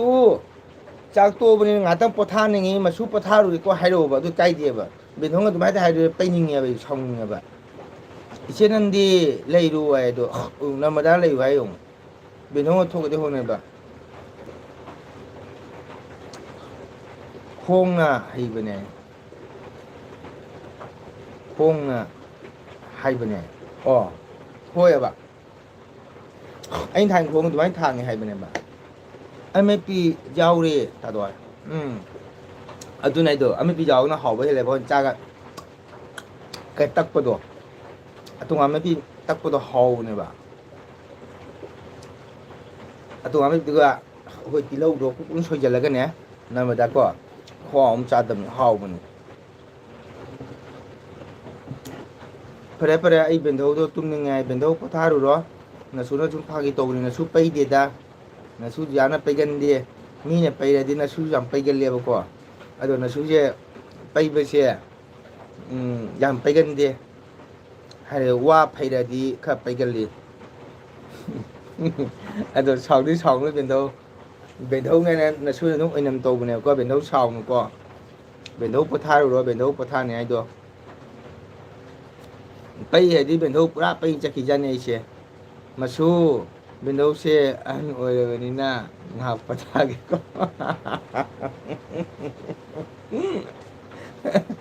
ꯕꯦꯟꯙꯧ ꯄꯣꯊꯥꯔꯨꯔꯣ ꯑꯩ ꯕꯦꯟꯙꯧꯁꯦ ꯑꯍꯜ ꯑꯣꯏꯔꯕꯅꯤꯅ ꯕꯦꯟꯙꯧ ꯉꯥꯏꯍꯥꯛ ꯄꯣꯊꯥꯔꯨꯔꯣ ꯕꯦꯟꯙꯧ ꯅꯨꯡꯁꯤꯕꯤ ꯄꯣꯊꯥꯔꯨꯔꯣ ꯅꯁꯨꯅ ꯐꯥꯒꯤ ꯇꯧꯕꯅꯤꯀꯣ ꯕꯦꯟꯙꯧ ꯅꯁꯨ ꯄꯩꯒꯟꯗꯦꯗ ꯇꯟꯖꯥ ꯌꯦꯡꯉꯒ ꯄꯩꯕꯒꯤ ꯂꯥꯏꯛꯀ ꯇꯧꯕꯤꯔꯛꯏꯗꯨꯅꯤ ꯅꯨꯡꯁꯤꯕꯤꯗꯨꯅ ꯄꯩꯒꯟꯕꯒꯤꯗꯃꯛꯇ ꯅꯨꯡꯁꯤꯗꯅ ꯂꯥꯏꯛ ꯈꯨꯕꯤ ꯃꯔꯤꯒ ꯇꯧꯕꯤꯔꯤꯗꯨ ꯎꯗ꯭ꯔ ꯕꯦꯟꯙꯧꯅꯁꯨ ꯅꯨꯡꯁꯤꯕꯁꯨ ꯃꯌꯥꯝ ꯂꯩꯃꯦ ꯑꯗꯣ ꯕꯦꯟꯙꯧꯀꯣ ꯕꯦꯟꯙꯧ ꯑꯗꯨꯃꯥꯏꯅ ꯅꯁꯨ ꯅꯨꯡꯁꯤꯕꯁꯨ ꯃꯌꯥꯝ ꯂꯩꯌꯦꯕ ꯄꯩꯕꯩꯁꯨ ꯂꯥꯏꯛ ꯇꯧꯕꯤꯔꯤꯗꯨ ꯎꯗ꯭ꯔ ꯕꯦꯟꯙꯧ ꯕꯦꯟꯙꯧ ꯍꯟꯗꯛ ꯏꯟꯒ ꯆꯤꯡꯗ꯭ꯔꯕ ꯕꯦꯟꯙꯧ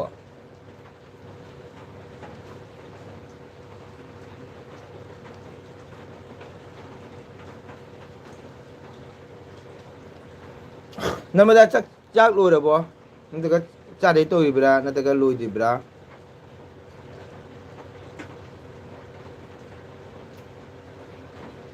ꯅꯃꯗꯥꯒꯤ ꯆꯥꯛ ꯂꯣꯏꯔꯕ꯭ꯔꯣ ꯅꯠꯇ꯭ꯔꯒꯅ ꯂꯣꯏꯗ꯭ꯔꯤ ꯖꯥꯠꯂꯥ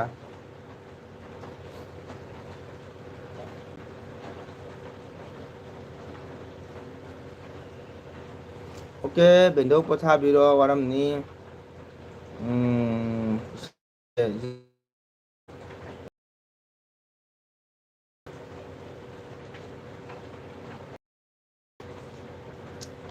ꯕꯦꯟꯙꯧ ꯑꯗꯨꯃꯥꯏꯅ ꯍꯥꯏꯕ ꯐꯠꯇꯦꯀꯣ ꯕꯦꯟꯙꯧ ꯀꯔꯤꯝ ꯇꯧꯔꯣꯏꯌꯦ ꯅꯁꯨꯅ ꯍꯥꯏꯁꯤꯅꯦ ꯑꯩ ꯕꯦꯟꯙꯧ ꯀꯔꯤꯝ ꯇꯧꯔꯣꯏꯌꯦ ꯏꯆꯦꯅꯗꯤ ꯇꯥꯅꯤꯡꯗꯦꯀꯣ ꯑꯗꯨꯅꯤ ꯅꯔꯃꯗꯥ ꯍꯤꯡꯕꯒ ꯉꯝꯗ꯭ꯔꯦꯗ ꯕꯦꯟꯙꯧꯗ ꯁꯣꯜꯂꯦ ꯕꯦꯟꯙꯧ ꯑꯗꯨꯃꯥꯏꯅ ꯍꯥꯏꯅꯤꯀꯣ ꯁꯥꯎꯅꯤꯡꯉꯤꯀꯣ ꯕꯦꯟꯙꯧ ꯅꯪ ꯁꯥꯎꯅꯤꯡꯉꯤ ꯑꯗꯨꯃꯥꯏꯅ ꯇꯧꯔꯗꯤ ꯌꯥꯝ ꯁꯥꯎꯅꯤꯡꯉꯤ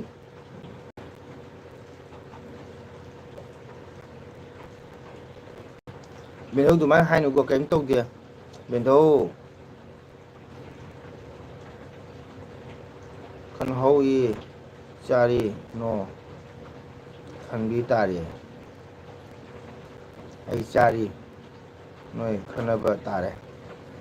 ꯑꯣ ꯔꯦꯕꯤꯇꯥ ꯉꯁꯤ ꯌꯥꯝ ꯆꯥꯛ ꯉꯟꯅ ꯆꯥꯔꯤꯅ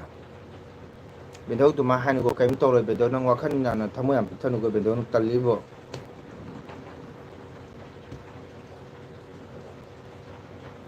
ꯅꯃꯗꯥ ꯆꯥꯛ ꯂꯣꯏꯔꯕꯣ ꯆꯥꯗꯣꯔꯕꯣ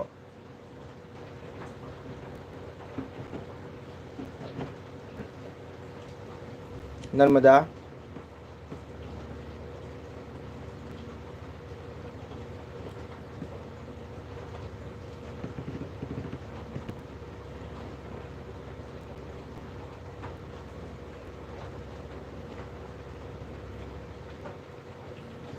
ꯆꯥꯛ ꯂꯣꯏꯔꯦ ꯗꯥꯏꯅꯤꯡ ꯇꯦꯕꯜꯗ ꯐꯝꯃꯒ ꯑꯦꯕꯤ ꯌꯥꯎꯗ꯭ꯔꯤꯅ ꯇꯥꯀꯣ ꯑꯣ ꯆꯥꯔꯣ ꯑꯗꯨ ꯅꯃꯗꯥ ꯆꯥꯛ ꯆꯥꯔꯣ ꯆꯥꯛ ꯆꯥꯔꯣ ꯆꯥꯛ ꯂꯣꯏꯔꯦ ꯗꯥꯏꯅꯤꯡ ꯇꯦꯕꯜꯗ ꯐꯝꯃꯒ ꯑꯦꯜꯕꯤ ꯌꯥꯎꯔꯤꯅꯤ ꯇꯥꯗꯣ ꯑꯗꯨꯏ ꯆꯥꯔꯣ ꯏꯆꯦ ꯃꯟꯁꯨ ꯍꯪꯉꯦ ꯑꯌꯨ ꯇꯥꯔꯣ ꯃꯪꯒꯣꯟꯅꯀꯣ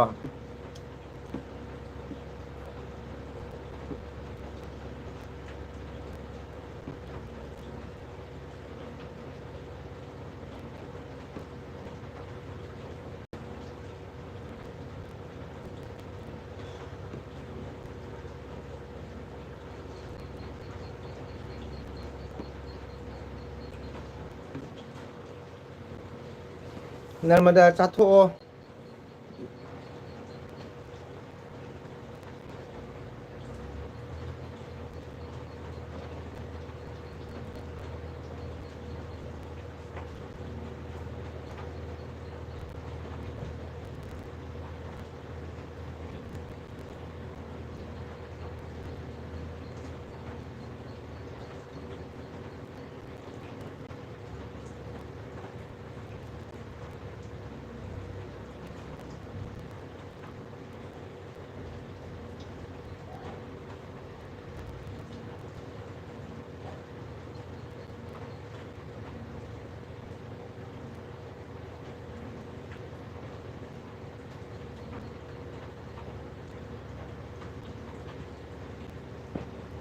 이제는디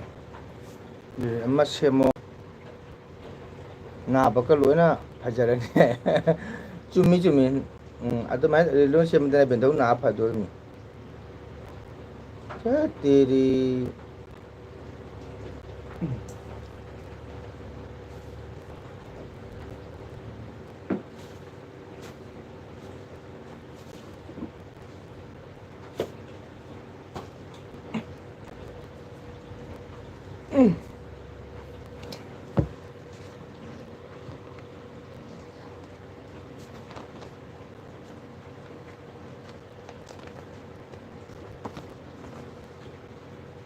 ꯑꯩꯈꯣꯏꯗꯤ ꯑꯣꯖꯥ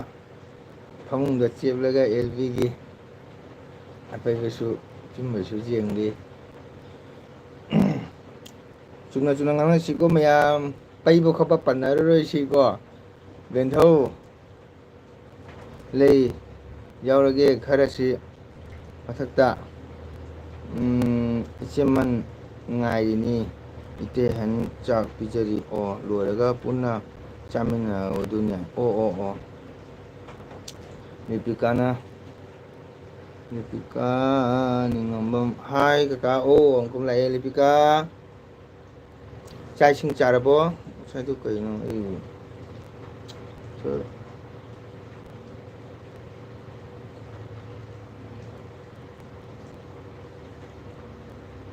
그 시스템지 토크라고 강디네 하이바이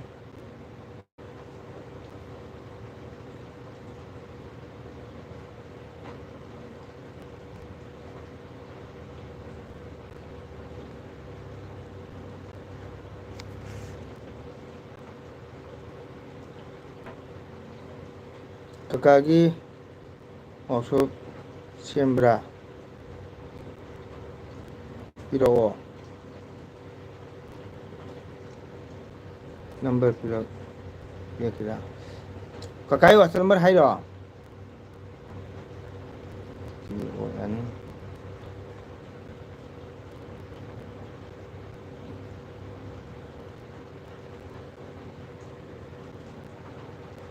Bibi kakagi WhatsApp number hai ro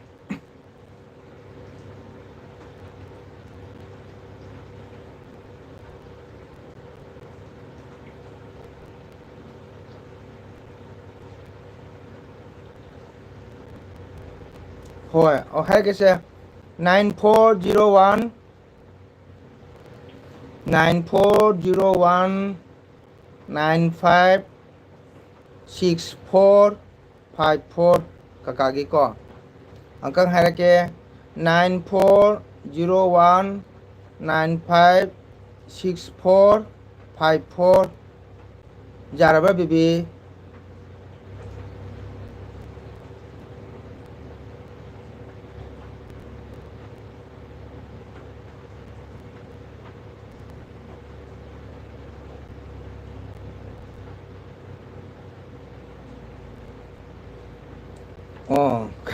kakak dukaan đấy là cái đi lâu rồi nó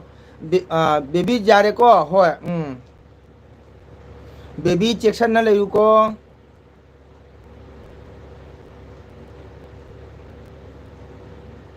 thuốc bên này nằm ở đây ấy WhatsApp number gì ấy hay thôi nè 9401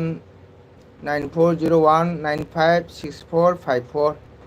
ấy number mà tụi nó WhatsApp giao tiếp có xin WhatsApp number nè baby irang mafamnina jam section leiru ko jam section leiru angang asapol leiru bane ha na angang kya lege ne Saitamjit na angang kya lege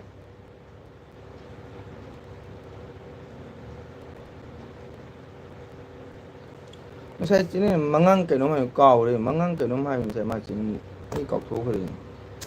thế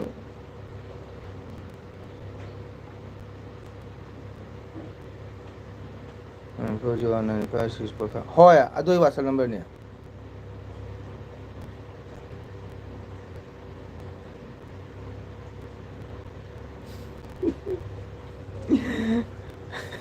ai nè thế ra cả ai đi chúng bàn mà quy đi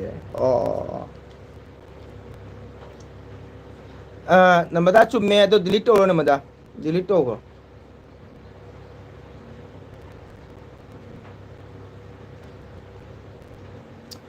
ꯉꯁꯥꯏ ꯑꯉꯥꯡ ꯇꯥꯗꯣ ꯑꯩꯁꯨ screenshot ꯂꯧꯔꯤꯅꯤ ꯑꯣ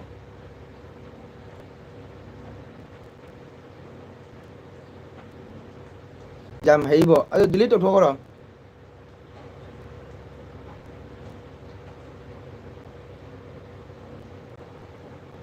ꯍꯣꯏ ꯍꯣꯏ ꯑꯗꯨ ꯅꯝꯕꯔꯗꯨꯅꯦ ꯑꯩꯈꯣꯏ ꯆꯤꯆꯦ ꯑꯅꯤ ꯂꯥꯛꯄ ꯃꯥꯒꯤ ꯃꯆꯥꯒꯤ ꯂꯧꯔꯨꯕꯅꯤ ꯑꯣ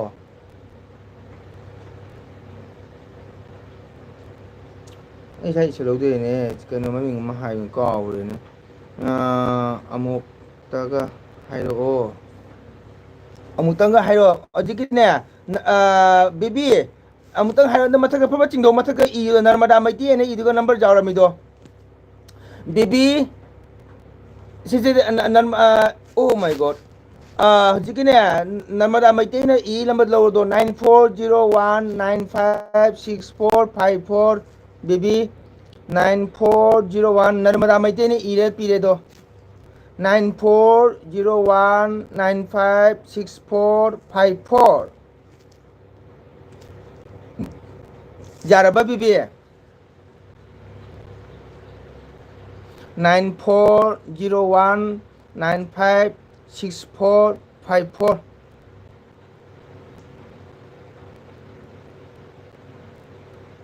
ꯋꯥꯎ ꯑꯦꯜ ꯖꯤ ꯕꯤ ꯂꯩ ꯀꯀꯥ ꯍꯥꯎ ꯀꯔꯤ ꯍꯥꯏꯒꯦ ꯅꯪꯕꯣ ꯆꯥꯛ ꯏꯁꯤꯡ ꯆꯥꯔꯕꯣ ꯉꯁꯥꯏ ꯆꯤꯅꯤ ꯑꯃ ꯆꯪꯉꯝꯗꯣ ꯀꯥꯎꯈ꯭ꯔꯦꯅꯦ ꯍꯣꯏ ꯍꯣꯏ ꯎꯔꯦ ꯎꯔꯦ ꯅꯃꯗꯥ ꯎꯔꯦ ꯊꯦꯡꯀ꯭ꯌꯨ ꯊꯥꯒꯠꯆꯔꯤ ꯉꯁꯥꯏ ꯑꯩ ꯀꯀꯥ ꯑꯩꯗꯤ ꯀꯀꯥꯒꯤ ꯅꯝꯕꯔ ꯂꯧꯔꯦ ꯑꯣ ꯀꯥꯏꯗꯦ ꯀꯥꯏꯗꯦ ꯀꯩꯁꯨ ꯀꯥꯏꯗꯦꯗ ꯏꯆꯤꯟ ꯏꯅꯥꯎꯅꯤ ꯀꯔꯤꯝ ꯀꯥꯏꯗꯦ ꯀꯀꯥ ꯀꯩꯁꯨ ꯈꯟꯗꯦ ꯀꯣ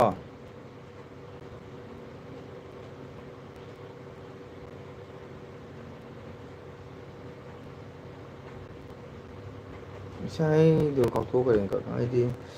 ꯆꯥꯔꯦ ꯑꯦꯜ ꯖꯤ ꯕꯤ ꯀꯩ ꯏꯟꯖꯥꯡ ꯆꯥꯏ ꯀꯀꯥꯏ ꯂꯥꯏꯛ ꯇꯧꯔꯣ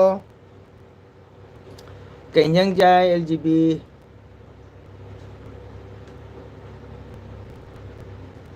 ꯀꯥꯏꯗꯦ ꯆꯦꯇꯝꯖꯤ ꯂꯧꯔꯣ ꯉꯁꯥꯏ ꯀꯩꯅꯣ ꯃꯉꯥꯡ ꯀꯩꯅꯣ ꯃꯥꯏ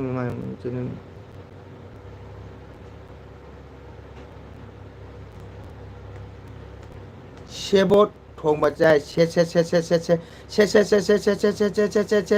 ꯕꯣꯠ ꯁꯦꯕꯣꯠ ꯊꯣꯡꯕ ꯍꯥꯎꯕꯅꯦ ꯁꯦꯕꯣꯠ ꯊꯣꯡꯕꯁꯨ ꯍꯥꯎꯕꯅꯦ ꯉꯁꯥꯏꯒꯤꯗꯣ ꯁꯤꯇꯝꯖꯤ ꯉꯁꯥꯏ ꯆꯦꯅꯦꯜ ꯑꯃ ꯆꯪꯉꯝꯕꯗꯣ ꯀꯩꯅꯣ ꯃꯉꯥꯡ ꯂꯨꯋꯥꯡ ꯇꯤꯚꯤ ꯀꯩꯅꯣꯝ ꯍꯥꯏꯗꯥꯏꯅꯦ ꯀꯥꯎꯔꯦ ꯑꯩꯕꯣ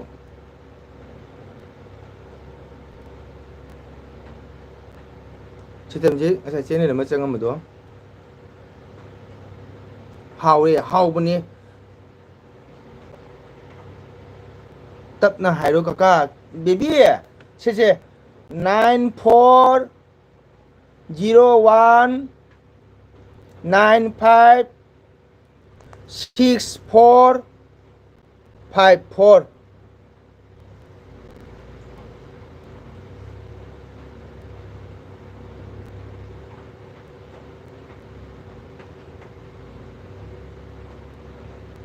ꯕꯦꯕꯤ ꯇꯥꯔꯕꯣ 9401956454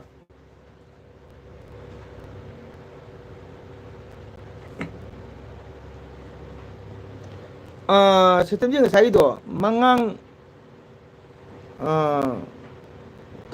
ꯀꯥꯎꯔꯦ ꯃꯥꯏꯁꯦ ꯑꯩꯁꯨ ꯑꯩꯁꯨ ꯏꯍꯧꯗ꯭ꯔꯦꯅꯦ ꯃꯉꯥꯡ ꯇꯤꯚꯤ ꯀꯩꯅꯣꯝ ꯍꯥꯏꯕꯅꯦ ꯃꯥꯏ ꯆꯦꯅꯦꯜꯗꯣ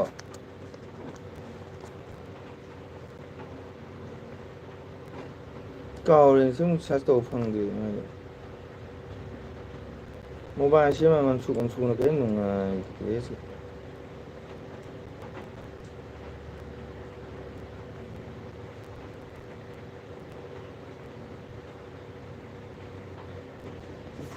ꯀꯩꯕ ꯃꯉꯥꯡ ꯂꯨꯋꯥꯡ ꯇꯤꯚꯤ ꯑꯝꯇꯪ ꯀꯩꯅꯣ 로비티 하이브라네 하이디다 mamangda 로비티 자우브라네 마이두고 amtang line de inge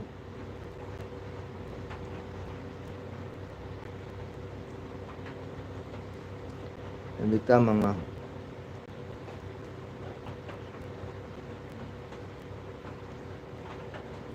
bita mangang luang hai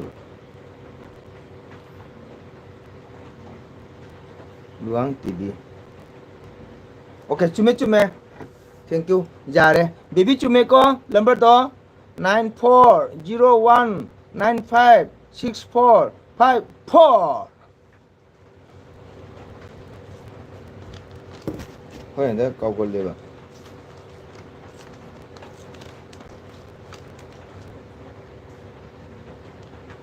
सोरे कमाय सोरे बं कमो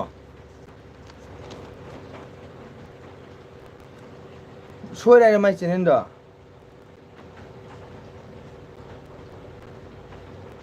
mangang luang tv robiti hai ber robita hai ber robiti hai ber sitem ji kaino soi re hai do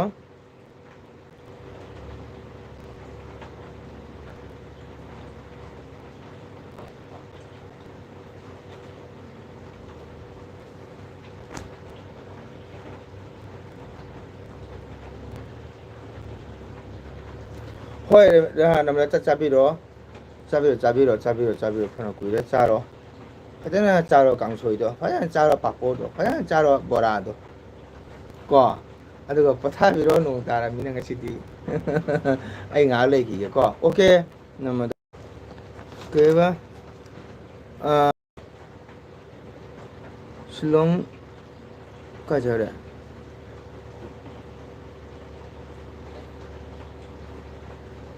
number Surya Guti Sanja de Burma Shillong 13 number Surya Guti है का चेहरा जी से तुम जीत बुआ के है no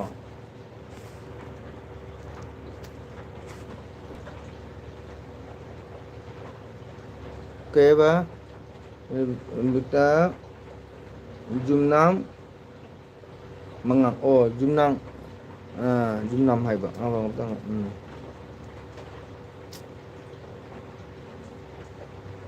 kai che kare ne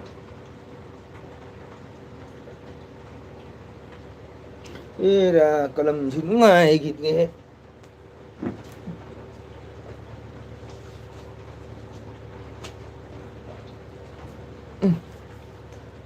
jumnang mangang hai ba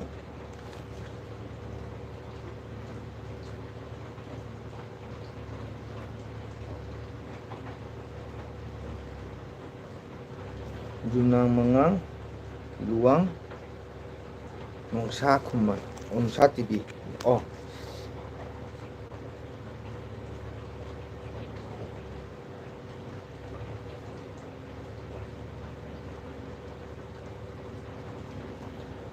Junang kita Junang mangang luang nongsa TV oke cuma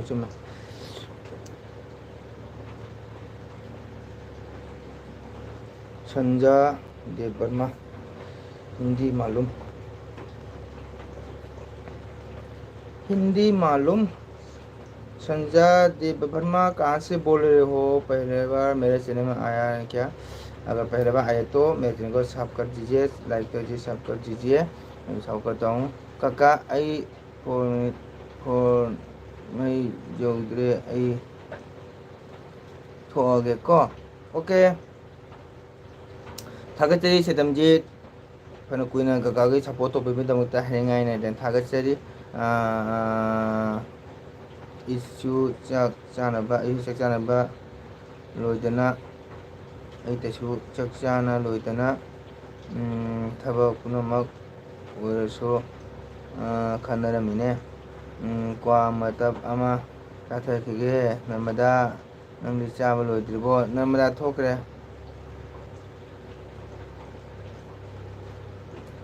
ओ हाँ त्रिपुरा में रहते हो ओ अब त्रिपुरा से बोल रहे थैंक यू देव वर्मा जी आपका चैनल है क्या 세템지나 바이 까까 바이바이 세템지 바이바이 까까 소den support तौरके 바이바이 까까 करी लमगिनो बिश्वजीत सिंह काका करी लमगिनो आई कसारगिनी अदुगा बिश्वजीत कई लमगिनो अहाम चंगबिरप माले अहाम चंगबिरगदी लाइक मचा म तौबियो अदुगा चैनल पाइबीबा तारगदी सपोर्ट तौमिनसी आइगी सपोर्ट तौबिरमो हाइजनिंगी अदुगा सेtemजी बाय बाय अदुगा अखोगी देव वर्मा जी आप त्रिपुरा से बोल रहे हो बहुत धन्यवाद स्वागत करती हूँ अगर आपका चैनल है तो मैं भी सपोर्ट करती हूँ मैं भी सपोर्ट करो ठीक है जीजीत सिंह ऐसु कसा सिजगिनी हाँ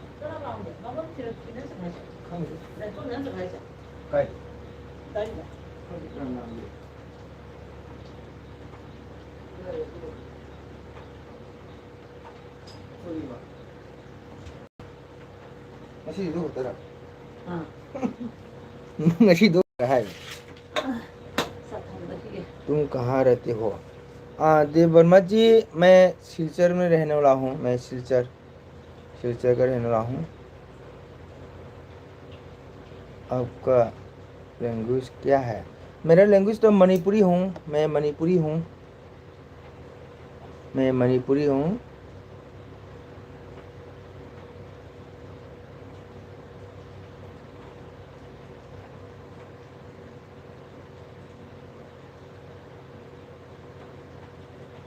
जी वर्मा जी आपका चैनल है क्या अगर चैनल है तो हम लोग मिलकर सपोर्ट करेंगे ठीक है आप भी मेरे को सपोर्ट करो कैबा रुबिता जुमनाम मंगांग luang nusa tv haiba LGB kaka ngarang tournament huye bolgi ꯑꯩꯈꯣꯏꯅ ꯀꯌꯥ ꯑꯗꯨꯒꯤ एलिवेट तौगनी चंगलपनी वाओ थागचरी थैंक यू ब्रदर वेलकम देवमा जी थोइए बोलगी अखोइगिना कया अदुगी सेलिब्रेट तौगनी चंगलपनी ओ मतम लेबदा आईगी एलजीबी माई पापो वयु को मेरा भाई चैनल है ओ अब तो चैनल नहीं है ना आपको भी चैनल है क्या देवमा जी आपका भी चैनल है क्या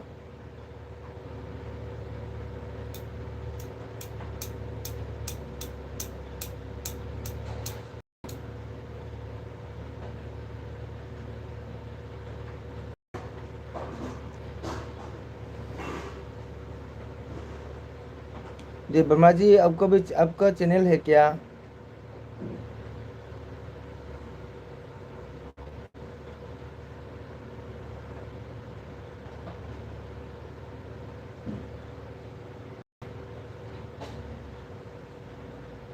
काका फुल सपोर्ट तौजरी थैंक यू एलजीबी नंगी फुटबॉल खेनादो मतिक चाना मी मोइनबो खनो को हयें इंटरनेशनल चंगबंग मेबा मयाना सखंबा को फजना होनो फजना मतिक चाना हैनबो होनो फुटबॉल सानाबा इसे हक्चांग फ मथौ ताय हक्चांग स्ट्रांग मथौ ताय चाबा थप मथौ ताय को काका हदि सानबगा हैते ngamde काका दि याम किगल्लेबा को साना खोनबसे खोंग टेकद्रा खुद टेकद्रा न को नो फुटबॉल सानो कांगु सिद पापो काउसनबनि को ओके काका ओके बाय बाय जीबी आईगी बेबी दो हजी आई बेबी के भी आई बेबी दो मयाम इरांग हौरतना इरांग थोरे आईगी चनपी दो कमाय तोइबा खंगदेने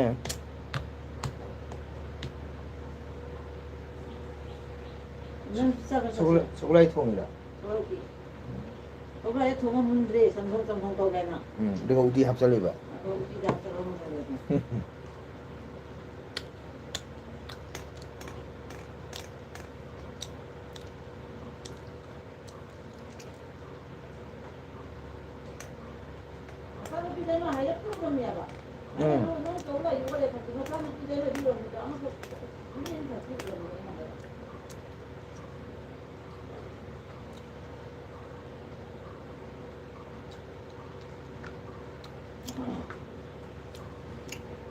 वर्मा जी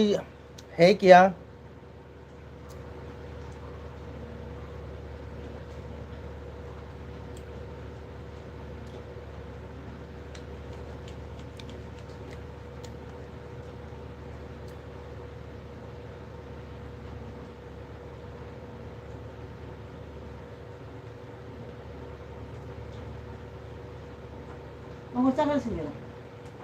저거 아니네 떨려도. 짰어 너무도.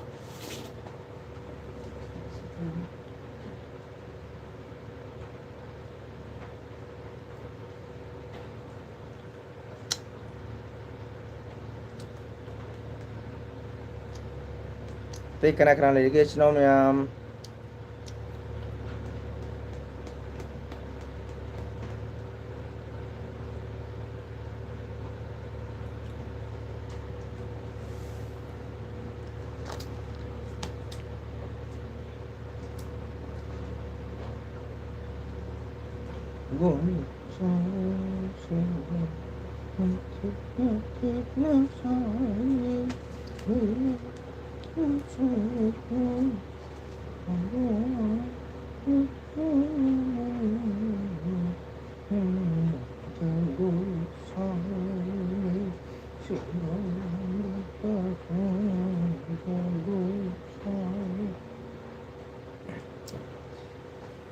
Sekarang lagi mayam.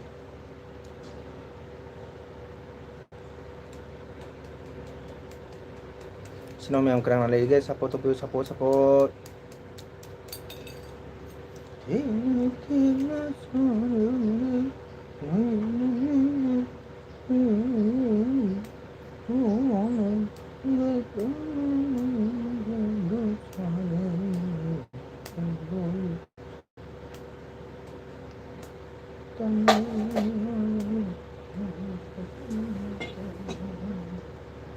Kamu ay dahil mo ang sasira niya.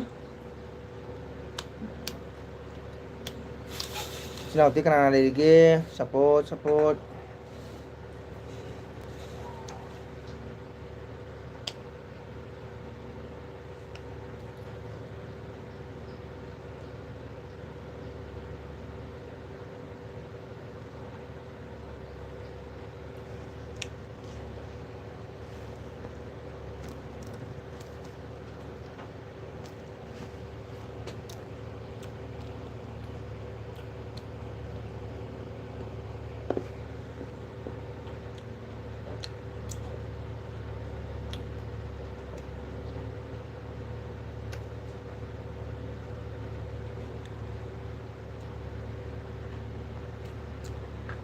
Kalau mahal cak mana betul itu. Ini tahu. Cak.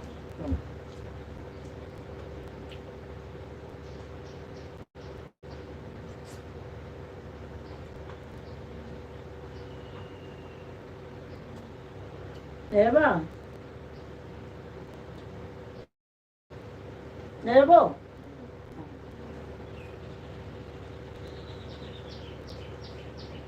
Kanano controlling dia.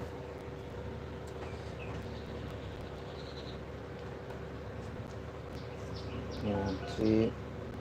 6 8 6 7 1 4 3.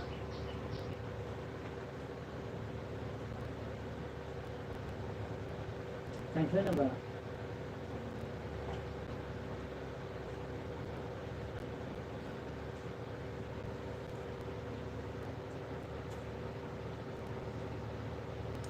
Hello? Kana? Oh. Oh my god, kakana elvi dhadu kakbane ko. Nang irang phone kamai toy du nang to isina. Oh. Oh lady. Ngasi do kakagi se leite ba ko. ꯑꯗꯨꯒꯗꯤ ꯑꯅꯥꯕꯁꯨ ꯉꯁꯤ ꯆꯠꯇ꯭ꯔꯦ ꯅꯣꯏꯒꯤ ꯗꯣꯟꯆꯥ ꯑꯣꯏꯅ ꯆꯠꯈ꯭ꯔꯦꯕꯀꯣ ꯍꯣꯁꯄꯤꯇꯥꯜꯗꯅꯦ ꯑꯗꯨꯗꯤ ꯍꯌꯦꯡꯒꯤ ꯏꯁꯩꯗꯨꯒꯗꯤ ꯉꯁꯤꯗꯤ ꯅꯣꯡꯁꯨ ꯆꯨꯔꯕꯅꯤꯅ ꯑꯩ ꯆꯠꯂꯔꯣꯏ ꯍꯛꯆꯥꯡ ꯅꯨꯡꯉꯥꯏꯇꯦ ꯑꯩ ꯉꯥꯛꯇꯪ ꯂꯥꯏꯠ ꯊꯥꯒꯦꯅ ꯊꯥꯔꯤꯕꯀꯣ ꯍꯥ ꯎꯔꯕꯣ ꯉꯥꯏꯈꯣꯅꯦ ꯏꯔꯥꯡꯗꯣ ꯀꯃꯥꯏꯅ ꯍꯧꯔꯤꯅꯣ ꯑꯝꯇ ꯍꯥꯏꯔꯛꯎ ꯑꯣ ꯃꯣꯏ ꯑꯃꯗꯣ ꯑꯣ ꯅꯣꯏ ꯃꯤ ꯀꯌꯥꯝ ꯊꯣꯛꯏꯕ ꯍꯧꯖꯤꯛ ꯑꯣ ꯅꯣꯏ ꯈꯨꯟꯗ꯭ꯔꯣ ꯀꯩ ꯅꯣꯏ ꯈꯨꯟꯗꯨ ꯃꯤꯡ ꯀꯩ ꯍꯥꯏ ꯍꯩꯔꯣꯛ ꯍꯩꯔꯣꯛ ꯍꯩꯔꯣꯛ ꯆꯥꯛ ꯆꯥ ꯊꯣꯛꯏꯃꯤꯀꯣ ꯅꯪ ꯑꯣ ꯑꯩꯗꯤ ꯀꯤꯖꯩꯕꯣ ꯁꯩꯇꯕꯗꯨꯗꯤꯕꯣ ꯀꯀꯥꯗꯤ ꯌꯥꯝ ꯀꯤꯒꯜꯂꯦꯕ ꯑꯗꯨꯃꯥꯏꯅ ꯇꯧꯕꯗꯣꯀꯣ ꯑꯗꯨꯅ ꯑꯩꯈꯣꯏ ꯁꯤꯗꯁꯨ ꯅꯍꯥꯟꯋꯥꯏ ꯊꯣꯛ ꯇꯧꯔꯤꯗꯨꯅꯤꯅꯦ ꯏꯔꯥꯡꯁꯦ ꯍꯧꯖꯤꯛ ꯂꯣꯏ ꯍꯟꯖꯤꯟꯅꯔꯦꯀꯣ ꯑꯁ ꯑꯣ ꯑꯁ ꯅꯨꯃꯤꯠ ꯀꯌꯥꯝ ꯌꯥꯝ ꯊꯣꯛꯏꯕ ꯑꯁ ꯀꯤꯖꯩꯕꯣ ꯅꯣꯏ ꯅꯪꯗꯤ ꯌꯥꯝ ꯊꯧꯅꯥ ꯐꯔꯤꯅꯦꯕꯣ ꯀꯀꯥꯗꯤꯁꯨ ꯏꯔꯥꯡꯒ ꯊꯣꯛꯑꯗꯤꯅꯦ ꯈꯠꯅ ꯆꯩꯅꯒ ꯑꯩ ꯊꯣꯛꯀꯟꯗꯦꯕ ꯑꯩ ꯀꯀꯥꯒꯤ ꯅꯝꯕꯔꯗꯩ ꯇꯧꯔꯛꯀꯦ ꯑꯁꯤꯅ ꯑꯇꯣꯞꯄ ꯅꯝꯕꯔꯅꯦꯕꯀꯣ ꯑꯁꯤꯗꯤ ꯌꯥꯔꯣꯏ ꯀꯀꯥ ꯅꯪ ꯇꯧꯔꯛꯏ ꯉꯁꯥꯏ ꯑꯩꯅ ꯄꯤ ꯅꯝꯕꯔꯗꯨꯒꯔ ꯑꯩꯗꯣ ꯅꯝꯕꯔꯗꯣ ꯅꯦꯠ ꯈꯔ ꯅꯨꯡꯉꯥꯏꯇꯕꯅꯤ ꯀꯀꯥꯒꯤ ꯅꯝꯕꯔ ꯑꯃ ꯍꯥꯏꯔꯛꯀꯦꯁꯦ ꯅꯪ ꯍꯥꯏꯕ ꯇꯥꯒꯗ꯭ꯔꯥ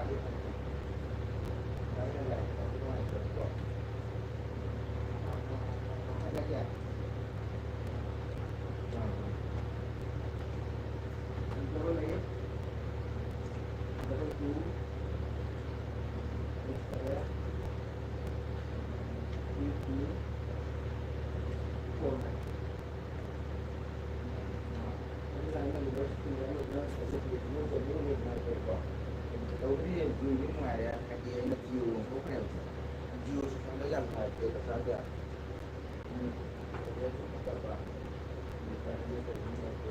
ꯑꯣꯀꯦ ꯑꯗꯨ ꯕꯤꯕꯨꯒꯤꯅ ꯀꯃꯥꯏꯅ ꯅꯪꯒꯤ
ꯑꯁ ꯀꯀꯥ ꯇꯧꯔꯦ ꯐꯠꯇꯦ ꯍꯥꯏꯅꯤ ꯀꯀꯥ ꯐꯠꯇꯦ ꯍꯥꯏꯅꯤ ꯀꯀꯥ ꯐꯔꯦ ꯍꯥꯏꯕ ꯋꯥꯔꯤꯅꯤꯗ ꯑꯗꯨꯗꯤ ꯃꯤꯗꯨꯅꯗꯤ ꯏꯁꯩ ꯇꯝꯕꯤꯀꯣ ꯃꯈꯥꯗ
tầm chỉ ôi cả cái tổ kia có chẳng một tuần tàu lâu dài ní ok bye được đi u được bao gì à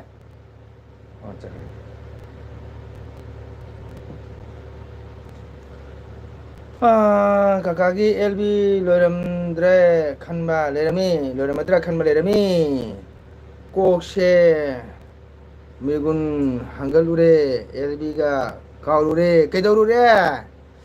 kakase pakhang dumaina number ga piribo kaim khalun sana ichan matani nungsiba ichan matani manipurgi isai sakpi matani ko ngahak mokhogi irang horokpa moi herok haidu ko duga moi thorni haidana ma isai sai jam phai mengka isai sakpi do duga isai tamme ichan ni cha matani ne ko nungsidna ichan gai di jadi laisram blog na aigisu hangu hairi ke heba laisram blog na aigisu hangu hairi hangu ga nang youtube channel ma pai ro keno kaka ji hai pai ro na keno khasu su thum ni re cha cha thum chale cha ka sang re da laisram blog na aigisu hangu hairi hangu Betul jauh tu. Ni baik sih mana dia buat? Jas ni kan. Saya pun ada suruh musim ni baik sih. Yang kagak kau ganti dalam gitu. Siapa betul? Kagak.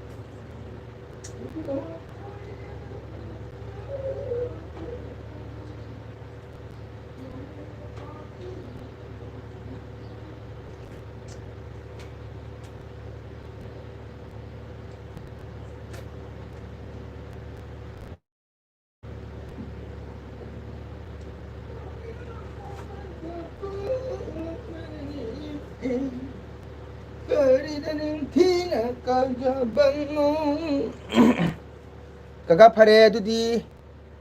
aisu thoge hoi bebe bye bye wanam ni chanchu ngatang thore mayang irang duga oke nga potharo nang hon class sakadro ojagi ojani makta bebe horen ojani gi makta sakadro nang isai tamba dumdang haira moduga bye werasi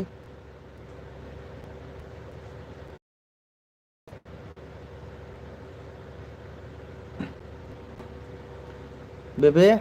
horen ojagi makta isai tam sakadro kaino na ka kaya pakasanana ka चलो रोए पका सनाना छक पे same ले बजाम फजे बनी ने baby तारीबो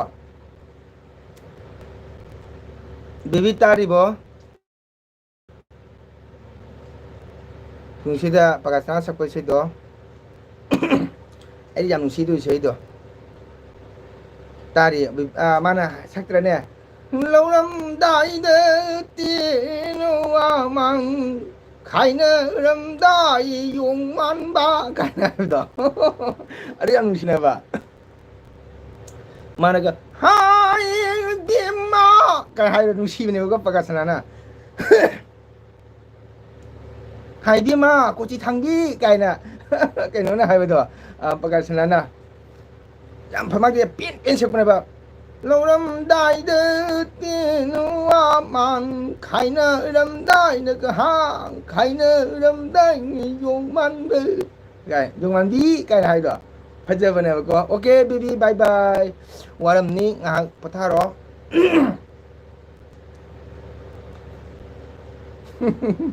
cái này kita harap kami pam ji bego su bisa je kunung se sakpa mereka ke khongdong parba jam pami kakadi pena khongba jam pami adubu adum no onse logdre kakadi khongdong parba sapga do jam pami aba mereka di pena khongba do adu su kakapa pami yang nungsi mereka di kari hai khongdong parba daga khoi kari hai keno do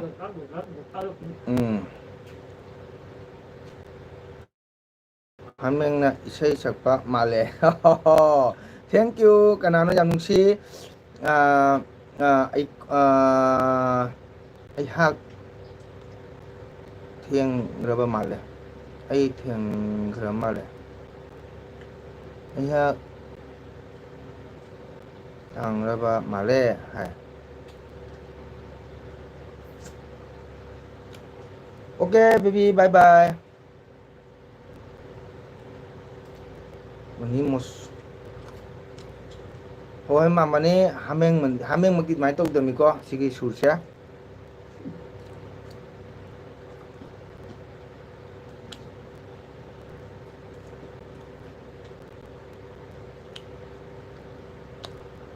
mayam karang lai peke ai solution to ge chai sing cha ma chak cha ro ge chak lam me mayam sinau ai khakta oiram le kai oiram nang khakta kai oiram again nilbi thongnam naton dudi kai dore nilbi da o ai se uring hingsa bi na thungure ma du di sathina narure de hidak homeopathic hidak sabde phare oni mos na ha ha ha hainure okay kunung sei haiba ko maitegi net isai haiba sidi hoi kapagi khonjel suni ha pangi bing gunjam mala ang bima iban ko watai khumong ko gunjam mala pok pan thau pok pa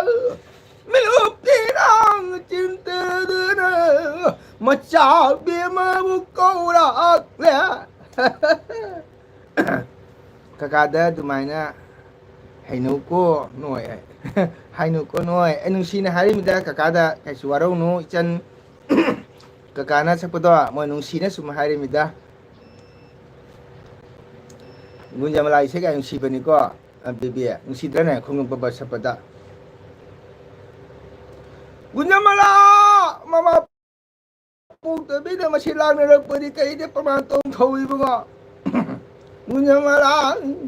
mama pukte bina yupa ni naga ngoma tang ngora ba sutsara ngoma buktana tabang am jetra bi gunyamala hina kamale to ning thawi ba gaina phajja bane bare bibin to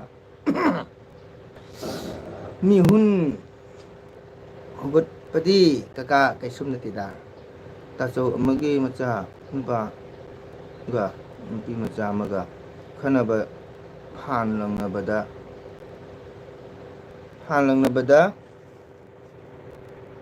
kaya ba kai chang din amagi macha na paga aga hanlang na bada nga do khambada phangdo kota thomba dugi chaluba olmai pima okay hai angang singdo Puram lini Purun angang ni dina oja phajare wow thank you phaji dum kap se ka mem to tam ja amatanga bibi le bo ai bibi thoga mare hameng na isai sakpadi ni law na sakpani khangbro karamba angang buno ango hai na dum nungsina gona phagi tawre mi da chino mayam ai gona nungsina sum phagi tawre mi Ichimngi idoning thong Ichimna ko ta madi Yawa pang pirang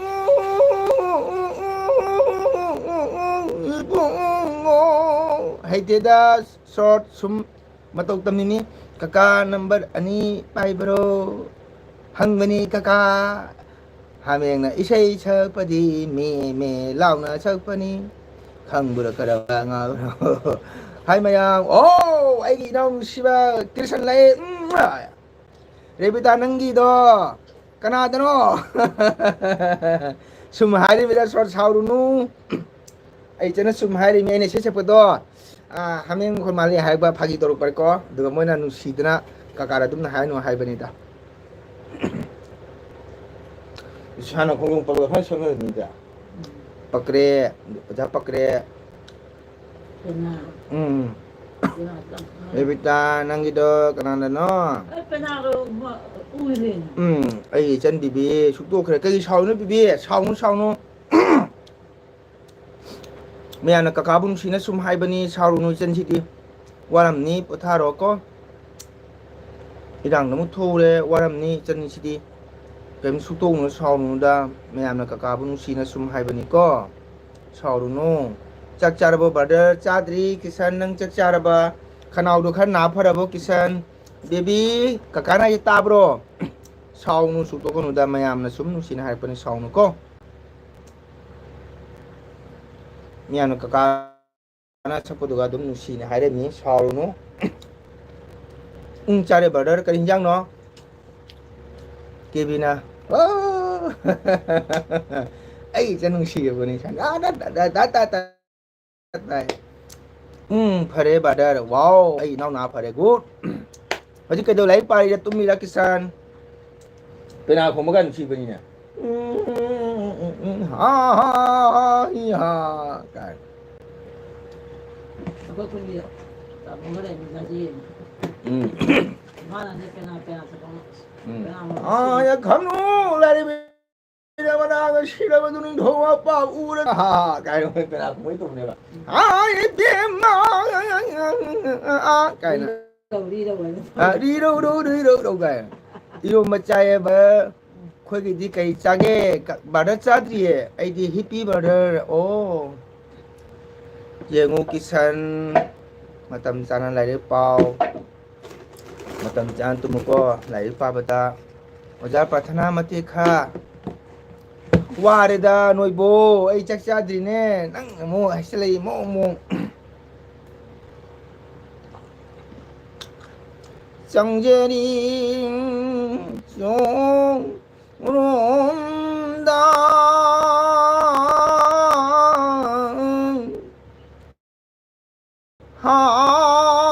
Krishna Chaitanya boarding ꯇꯩꯁꯜꯂꯨ ꯏꯁꯩ ꯁꯛꯅ ꯗꯤ ꯅꯨꯡꯉꯥꯏꯅ ꯂꯩꯔꯦ ꯗꯥꯛ ꯂꯩ ꯍꯥꯏꯅ ꯅꯨꯡꯉꯥꯏꯇꯕ ꯇꯧꯔꯗꯤ ꯅꯍꯥ ꯑꯣꯏꯔꯗꯤ doctor ꯐꯅꯕ ꯕ꯭ꯂꯣꯔꯤꯡ ꯇꯦ ꯐꯕ꯭ꯔꯣ ꯁꯦ ꯕꯦꯕꯤꯗꯥꯁꯤ ꯕ꯭ꯂꯣꯔꯤꯡ ꯇꯦ ꯐꯕ꯭ꯔꯣ 정렬이 쏘른다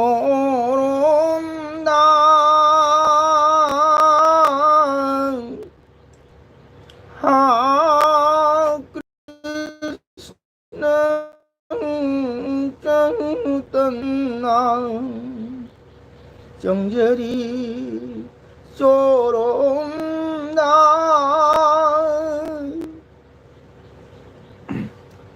정자 밤 lấy ra đi tu lệ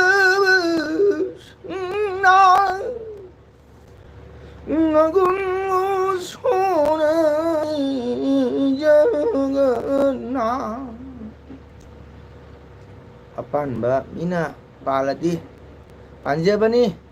kanadano ka hayadana 이세이 파자바 아마 삭비로바 닐비 동암 매암 라이크 또비우 매암 사포 또비우 삽 또비우고 아이가 카나다바 미 락트레 락체니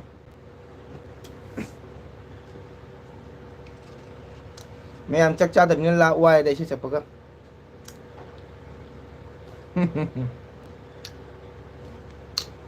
정자방의 자리에 정자방의 자리에 또 식는 나라에는 또 식나 너군 무손에 이제나 정제리 쪼롬는 가까이노 짜리 두부 에나 에나 가까이노 짜리 두부 땡큐 야 다가짜리 가까이 째네나 정비더먹다 웰컴 그리고 가까이 라이크 macam 또비라모 숨 팜팜나네 그리기는 좀 짜이 너 과마 띠는 짜 비스쿠 마띠 만남 ꯁꯨꯝ ꯃꯇꯝ ꯂꯦꯟꯕ ꯑꯦꯌꯥꯔ ꯆꯥꯛ ꯆꯥꯔꯕꯣ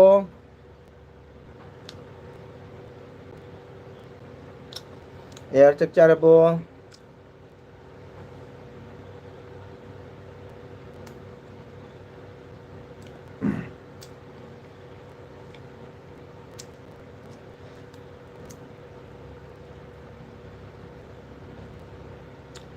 ꯀꯀꯥ ꯀꯩꯅꯣ ꯆꯥꯏꯗꯨꯕꯣ ꯑꯍꯥꯎꯕ ꯄꯣꯠ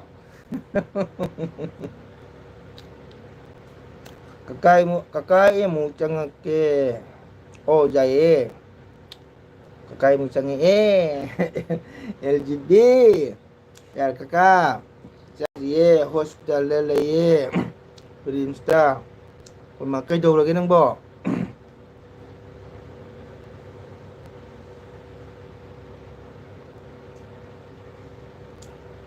ꯍꯣꯁꯄꯤꯇꯥꯜꯗ ꯂꯩꯌꯦ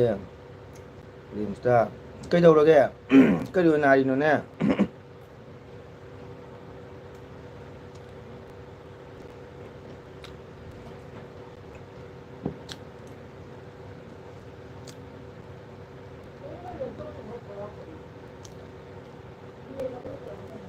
ꯍꯥ ꯅꯣꯡ ꯄꯤꯇꯤ ꯄꯤꯇꯤ ꯆꯨꯕꯗ ꯇꯨꯞꯄ ꯂꯥꯛꯄ ꯑꯣꯏꯔꯝꯒꯅꯤꯗꯅ ꯒꯥꯔꯤ ꯀꯥꯔ ꯆꯠꯂꯝꯃꯅꯤꯅ ꯅꯪ ꯀꯩꯗꯧꯔꯒꯦ ꯑꯦꯌꯥꯔ ꯅꯪꯕꯣ ꯐꯕꯅꯦ ꯑꯣ ꯇꯩꯒꯦ ꯇꯩꯒꯦ ꯆꯥꯅꯤ ꯕꯣꯔꯗꯤꯡ ꯂꯩꯕ꯭ꯔꯥ ꯕꯣꯔꯗꯤꯡ ꯂꯩꯕ꯭ꯔꯥ ꯀꯩ ꯀꯩꯗꯧꯔꯦ ꯍꯥꯏꯅꯣ ꯑꯁꯤ ꯕꯣꯔꯗꯤꯡꯁꯦ ꯐꯩ ꯍꯥꯏꯅꯦ ꯀꯀꯥꯒꯤ ꯁꯥꯒꯩꯁꯦ ꯀꯩ ꯁꯥꯒꯩꯅꯣ ꯑꯦꯜ ꯖꯤ ꯕꯤ ꯀꯀꯥ ꯁꯥꯒꯩꯗꯤ ꯆꯥꯟꯗꯝꯅꯤ ꯆꯥꯟꯗꯝ ꯅꯪ ꯊꯣꯔꯛꯑꯕꯣ ꯀꯀꯥꯏ ꯁꯥꯒꯩꯗꯤ ꯆꯥꯟꯗꯝꯅꯤꯀꯣ ꯌꯨꯕꯤ ꯊꯥꯎ ꯁꯔꯨ ꯌꯥꯎꯕꯅꯤꯅ ꯀꯥꯟꯅꯕꯅꯤ ꯇꯩꯒꯦ ꯇꯩꯒꯦ ꯇꯩꯒꯦ ꯏꯆꯟ ꯍꯥꯏꯕ ꯇꯩꯒꯦ ꯍꯣꯔꯦꯟ ꯂꯩꯔꯛꯀꯦ ꯕꯁꯀꯥꯅꯤꯗꯒꯤ ꯗꯥꯛ ꯇꯥꯔꯦ ꯅꯨꯡꯉꯥꯏꯇꯦ ꯑꯩꯒꯤ ꯅꯠꯇꯦ ꯃꯃꯥꯒ ꯄꯥꯕꯨꯡꯒ ꯆꯦꯛ ꯀꯥꯞ ꯂꯥꯛꯂꯝꯕꯅꯦ ꯑꯣ ꯑꯣ ꯔꯤꯝꯁꯁꯦ ꯀꯥꯏꯗꯅꯣ ꯒꯨꯍꯥꯇꯤꯗꯔ ꯀꯥꯏ ꯒꯨꯍꯥꯇꯤ ꯑꯣ ꯁꯣꯔꯤ ꯃꯅꯤꯄꯨꯔ ꯑꯣ ꯃꯅꯤꯄꯨꯔ ꯔꯤꯝꯁ ꯍꯣꯁꯄꯤꯇꯥꯜꯗ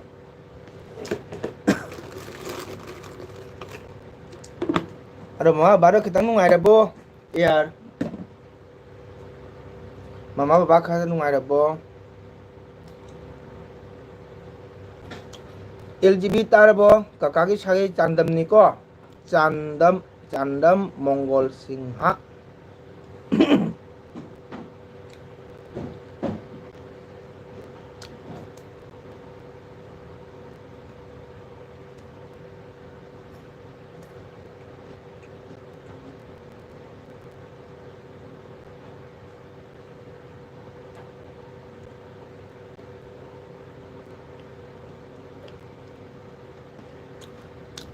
ꯀꯀꯥꯁꯦ ꯀꯩ ꯂꯝꯗꯩꯅꯣ ꯌꯥꯔ ꯀꯀꯥꯗꯤ ꯀꯁꯥꯔ ꯂꯝꯗꯒꯤꯅꯤꯀꯣ ꯀꯀꯥꯗꯤ ꯀꯁꯥꯔꯗꯒꯤꯅꯤ ꯏꯅꯥꯎꯗꯤ ꯃꯅꯤꯄꯨꯔꯒꯤꯅꯤꯅꯀꯣ ꯗꯣꯆꯥꯅ ꯀꯀꯥꯁꯦ ꯀꯥꯟꯆꯤ ꯄꯤꯖꯕ꯭ꯔꯥ ꯈꯪꯗꯦ ꯀꯀꯥꯗꯤ ꯂꯣꯟꯆꯥꯛ ꯂꯥꯛꯇ꯭ꯔꯤꯉꯩꯗꯁꯨ ꯀꯥꯟꯆꯤ ꯌꯥꯝ ꯄꯥꯝꯃꯤꯌꯦ ꯔꯦꯕꯤꯇꯥ ꯑꯦꯌꯥꯔ ꯀꯀꯥ ꯀꯁꯥꯔꯒꯤꯅꯤ ꯑꯦꯌꯥꯔ ꯇꯥꯕ꯭ꯔꯥ ꯀꯀꯥ ꯀꯁꯥꯔꯒꯤꯅꯤ ꯑꯩ ꯑꯦꯜ ꯖꯤ ꯕꯤ ꯊꯣꯛꯈ꯭ꯔꯕ ꯈꯪꯗꯦ ꯑꯦꯜ ꯖꯤ ꯕꯤ ꯀꯀꯥ Chandam ꯁꯥꯒꯩꯅꯤꯀꯣ ꯆꯥꯟꯗꯝꯅꯤ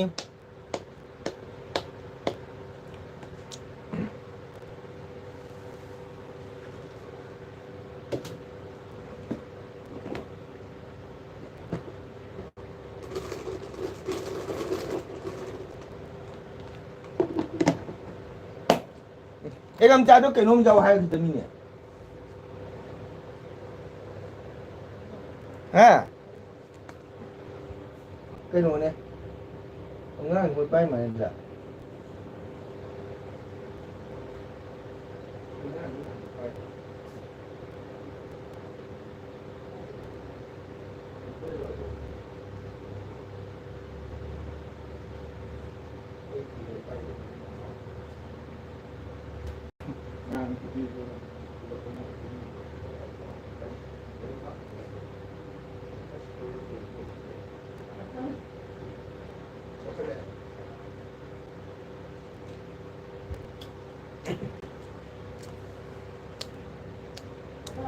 LGB 토크르보 에어 까까 까사데기니 에어는 호지 음식이 토라보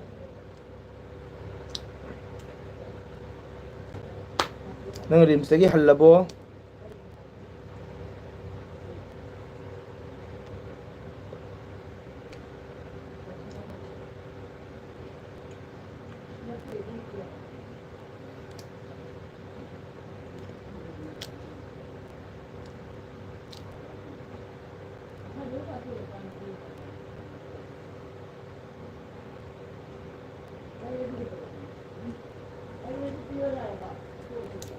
mèo lườm đá xin ngáo support Tokyo mèo ngáo là Tokyo xin ông mèo support ấy chắc làm chale xin ông mèo kakase cây ninh bờ phục ly maya hàng cái ní tao đi đó cái đi đó kaka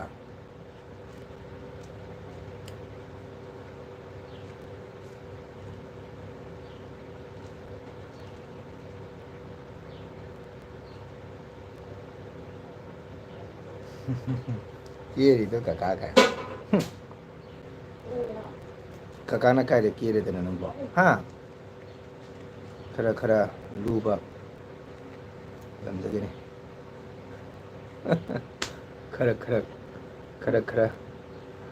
khara lau ba làm gì này kia để cái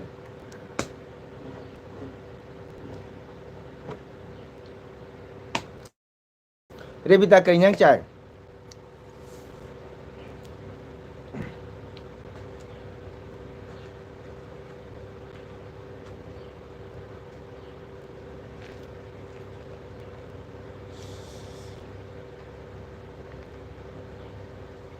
Ano phóng tù ba?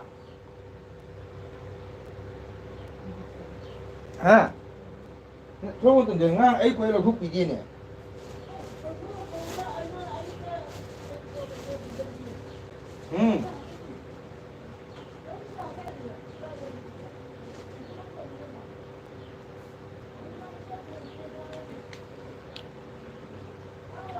Ha.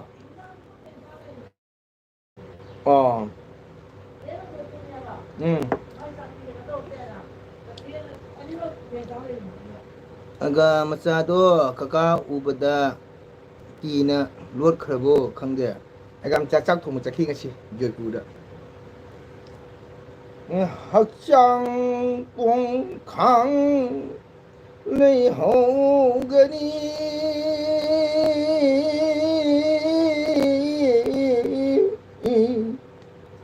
Hawaii chiếc lá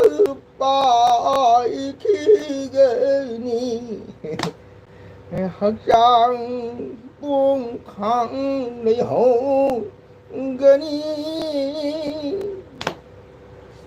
ai smile khak to ge no sino mya em ma bu phao ngom ho rồi ở một kham ya rồi Revita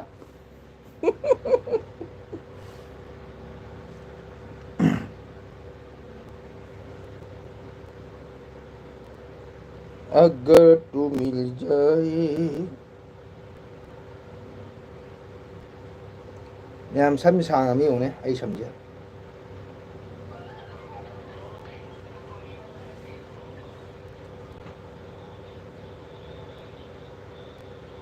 ꯇꯞꯅ ꯍꯥꯏꯌꯣ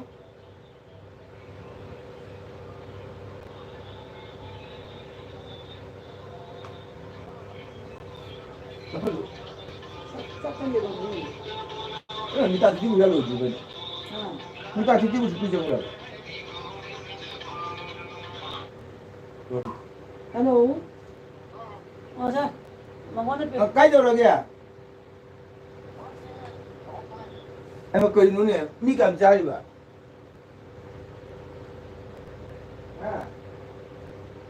hello hello hello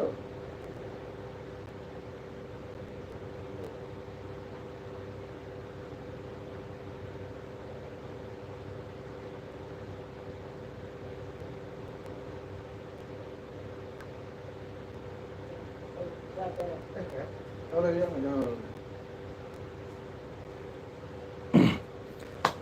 Re beta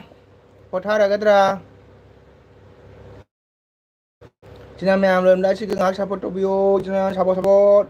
kana kana lege ke আছে আসেন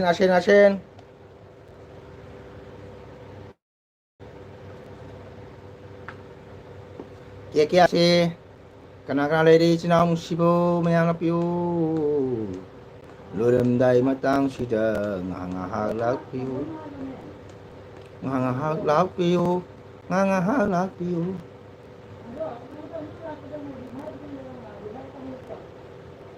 cái nó đi revive đi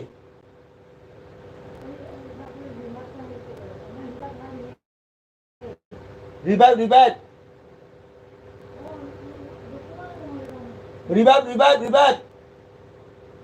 thì cho năng apa itu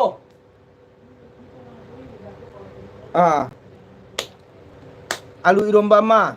tahu deh papa nama jauh deh kamen baja mang ngari kara wow chắc pulami he devita nang mà thế là kakak chắc làm mê kakak na chân ghi thawai hak chang pai đi kakak ichang ghi thawai pai khi ganu pai ga da ba oi ra ba su amu hana la la u nung chi ra bi chiết la ai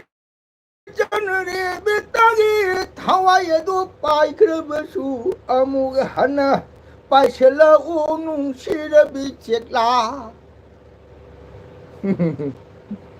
na changi thawai hakchang pai ri kaka phajare kaka isai do pai ga da ba oi da ba chum pai da na halau ichangi thawai manga do chiet la gum na bài này nghe su bài đời bị đã chẳng lỡ u thảo ai chỉ năng u nhận gì ở đây đấy cả cái gì rồi sini nungai bài đấy sini nào cũng mà có qua đủ cái gì đấy su awa cái gì đấy su thằng cái gì đấy su cấp cái gì đấy su asumai na sini nào mấy anh gấu nó cái bài sana basi jam nungai awa su kauri ko sinong mèo có nên harau kem lên mình bác đầu khơi mèo pun na này mình sẽ pay ngay rồi xí có lúc mình pay bao hồi đi này kakak cứ pay cái lên đâu kakak nó pay besi quy đi sát sát pay thôi giờ có pay besi pam đi kakak gì không là được pay cái lên cái nào nó pay besi hay được kakak nó xí nó xung hai được bên này có pay cái đó dosa kakak sana bakara wale dosana wakalam kakana modeling ama ana badi kamai na tau lagi kakak ana basi dia bita jadre ko ai bung silba dokter mana di puro hai bani dokter mana kai hai di maksu hai nó là lungs kidney heart liver dismiss ya deh oxygen pam tu na oxygen tu na uang ngang mana ko oxygen na mapang do oxygen je mi amat tahu tu na cuma tahu aduh kali hari ni kita nahan de 29 days je pasal jauh mana nang corak pi aina ko case counter dang na badan ya nang dham ba 26 27 jo ꯍꯥꯏꯗꯤ only bed charge, doctor charge, oxygen charge, ꯑꯗꯨꯒ ꯍꯤꯗꯥꯛꯀꯤꯗꯤ ꯍꯥꯏ ꯉꯝꯗꯦ ꯀꯌꯥꯃꯨꯛ ꯆꯪꯒꯗꯕ. ꯑꯗꯨꯒ ꯑꯩꯅ total ꯉꯔꯥꯡꯐꯥꯎ ꯄꯥꯕꯗ 23, 25, 50,000, ꯍꯣꯏꯅꯦ 57,000 ꯃꯨꯛ ꯁꯨꯔꯅꯤ ꯑꯩꯅ ꯈꯟꯖꯕꯗ ꯉꯔꯥꯡ ꯐꯥꯎꯗꯤ. ꯉꯔꯥꯡ ꯅꯍꯥꯟ ꯄꯨꯡ 8:30, 8 ꯐꯥꯎꯗꯤꯀꯣ ꯍꯤꯗꯥꯛꯀꯤ ꯊꯥꯗꯕꯗ ꯑꯇꯩ ꯑꯥꯎꯠꯀꯤ ꯆꯠꯂꯤꯕ ꯈꯣꯔꯆꯣ ꯄꯨꯆꯣ ꯆꯥꯕ ꯊꯛꯄ ꯊꯥꯗꯕꯤꯗꯅ ꯍꯥꯏꯖꯔꯤꯕꯗ ꯆꯥꯕ ꯊꯛꯄ ꯊꯥꯗꯕꯤꯗ. ꯍꯣꯏ ꯑꯗꯨꯁꯨ ꯄꯥꯕ ꯌꯥꯏ, ꯀꯩ ꯄꯩꯁꯥ ꯆꯪꯉꯤ ꯀꯧꯕꯅꯤꯀꯣ. ꯒꯥꯔꯤ ꯈꯔꯆꯣ ꯅꯨꯃꯤꯠꯀꯤ ꯆꯠꯂꯤ, ꯑꯞ ꯗꯥꯎꯟ ꯆꯠꯊꯣꯛ ꯆꯠꯁꯤꯟ, ꯒꯥꯔꯤ ꯊꯥꯎ ꯆꯥꯏ, ꯑꯗꯣ ꯄꯨꯊꯅꯕꯩ ꯍꯥꯏꯕꯅꯤ. ꯑꯗꯣ ꯃꯆꯥꯅꯤꯄꯥ ꯉꯔꯥꯡ ꯑꯥꯔꯃꯤꯗꯣ ꯍꯜꯂꯛꯑꯦ. ꯃꯈꯥ ꯇꯥ ꯃꯣꯏꯅ ꯈꯪꯈ꯭ꯔꯦ. ꯀꯩꯗ ꯃꯣꯏꯒꯤꯗꯤ ꯃꯃꯥ ꯃꯄꯥꯅꯤꯅ ꯊꯝꯒꯅꯤ ꯊꯝꯃꯣ ꯃꯣꯏꯅ ꯈꯪꯈ꯭ꯔꯦ. ꯀꯀꯥꯗꯤ ꯊꯝꯅꯤꯡꯗꯦ, ꯅꯆꯟꯒꯤ ꯊꯋꯥꯏ ꯄꯥꯏꯔꯗꯤ ꯑꯋꯥꯕ ꯀꯣꯛꯂꯕꯅꯤ ꯀꯀꯥ. ꯅꯅꯥꯗꯣ ꯊꯔꯛꯀꯅꯤ, ꯁꯦꯠ ꯄꯥꯏꯒꯅꯦ, ꯁꯤ ꯄꯥꯏꯒꯅꯤ ꯍꯥꯏꯅ ꯁꯦꯠ ꯄꯥꯏꯒꯅꯤ ꯁꯨꯃꯥꯏꯅ ꯊꯛꯀꯦ. ꯅꯅꯥ ꯅꯪ ꯌꯥꯝ ꯄꯥꯏꯅꯤꯡꯕ꯭ꯔꯥ ꯅꯪ? ꯄꯥꯏꯍꯟꯒꯦ ꯍꯥꯏꯕꯗꯣ ꯃꯨꯗꯨꯔꯥ ꯄꯨꯅꯝꯇꯪ ꯂꯥꯛꯑꯣꯕ ꯅꯪ. ꯄꯥꯅꯤꯄꯨꯔꯤ ꯄꯤꯖꯔꯒ, ꯄꯨꯁꯀꯥ ꯄꯤꯖꯔꯒꯅꯦ, ꯄꯥꯅꯤꯄꯨꯔꯤ ꯄꯤꯖꯔꯒ ꯅꯅꯥꯗꯣ ꯑꯝꯇꯪ ꯄꯥꯏꯍꯟꯒꯦ ꯍꯥꯏꯕ ꯅꯪ ꯊꯋꯥꯏꯗꯣ. ꯈꯪꯕ꯭ꯔꯥ? ꯑꯝꯇꯪ ꯄꯥꯏꯍꯟꯒꯦ ꯅꯪ ꯊꯋꯥꯏꯗꯣ.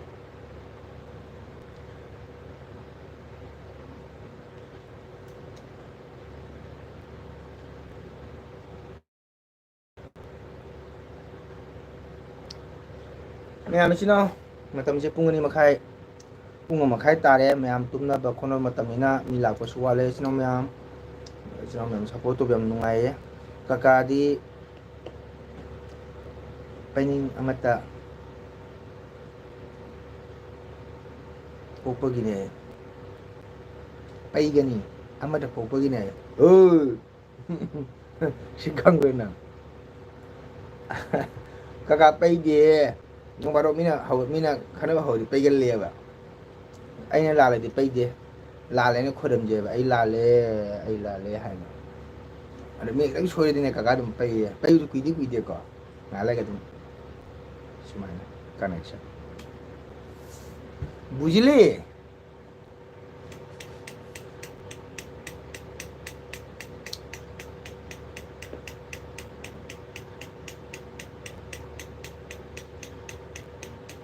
ꯌꯣꯡꯆꯥꯛꯒꯤ ꯀꯩꯕ ꯃꯅꯨꯡꯁꯤꯡ ꯂꯥꯛꯇ꯭ꯔꯕꯣ? ꯂꯥꯛꯑꯦ. ꯅꯍꯥꯟꯗꯒꯤ ꯌꯣꯡꯆꯥꯛꯒꯤ ꯃꯅꯥꯎꯅꯨꯄꯤꯒ ꯃꯅꯥꯎꯅꯨꯄꯥꯒ ꯂꯩ. ꯏꯅꯥꯎꯅꯨꯄꯤꯒ ꯏꯅꯥꯎꯄꯥꯒ ꯀꯣ. ꯑꯗꯨꯒ ꯃꯆꯦꯗꯤ ꯂꯩꯇꯦ, ꯃꯆꯦ ꯃꯅꯤꯄꯨꯔ ꯆꯠꯈꯤ. ꯃꯣꯏꯗꯤ ꯅꯍꯥꯟ ꯗꯦꯠ 19 ꯂꯩꯔꯛꯏꯅꯦ. ꯏꯅꯥꯎꯅꯨꯄꯤꯒ ꯏꯅꯥꯎꯄꯥꯒ ꯏꯅꯦꯕꯣꯛꯀ. ꯉꯁꯤ ꯉꯔꯥꯡꯗꯤ, ꯉꯁꯤꯗꯩꯗꯤ ꯃꯣꯏ ꯃꯕꯨꯡ ꯑꯇꯣꯝꯕ ꯂꯩꯖꯔꯅꯤ. ꯀꯀꯥꯗꯤ ꯆꯠꯇꯦ. ꯂꯥꯛ 1 ꯆꯪꯅꯤ ꯃꯣꯏꯅ ꯊꯥꯗꯣꯛꯄꯗ. ꯗꯦꯕꯤꯇꯥ ꯑꯗꯨꯝꯕꯨꯗꯤ ꯆꯪꯉꯣꯏꯗ. ꯀꯔꯤꯒꯨꯝꯕꯉꯁꯤ ꯍꯌꯦꯡ ꯄꯨꯊꯣꯛꯑꯗꯤꯅꯦ, ꯂꯥꯛꯃꯨꯛꯇꯤ ꯆꯪꯉꯣꯏꯗ. ꯍꯥꯏꯗꯤ ꯀꯀꯥ ꯍꯤꯁꯥꯞꯇ ꯉꯔꯥꯡ ꯐꯥꯎꯕꯗꯤ 55-56 ꯁꯨꯃꯥꯏꯅ ꯂꯩꯍꯧꯔꯦꯕ. ꯅꯤꯉꯣꯜꯁꯤꯡꯅ ꯇꯧꯔꯦ. ꯍꯣꯏ, ꯃꯇꯥꯡ ꯃꯇꯝꯗꯅꯤꯅꯀꯣ. ꯉꯁꯥꯏꯒꯤ ꯃꯕꯨꯡꯗꯣ ꯑꯃꯅ ꯃꯌꯨꯝꯗ ꯂꯧ ꯁꯨꯕ, ꯑꯃꯅ ꯑꯥꯔꯃꯤꯗ ꯂꯩꯕ, ꯑꯗꯨ ꯁꯨꯇꯤ ꯐꯪꯗꯕꯀꯣ. ꯁꯨꯇꯤ ꯐꯪꯗꯕꯗꯨꯅꯁꯨ ꯃꯈꯣꯏꯅ ꯑꯗꯨꯝ ꯍꯣꯠꯅꯕꯅꯦ.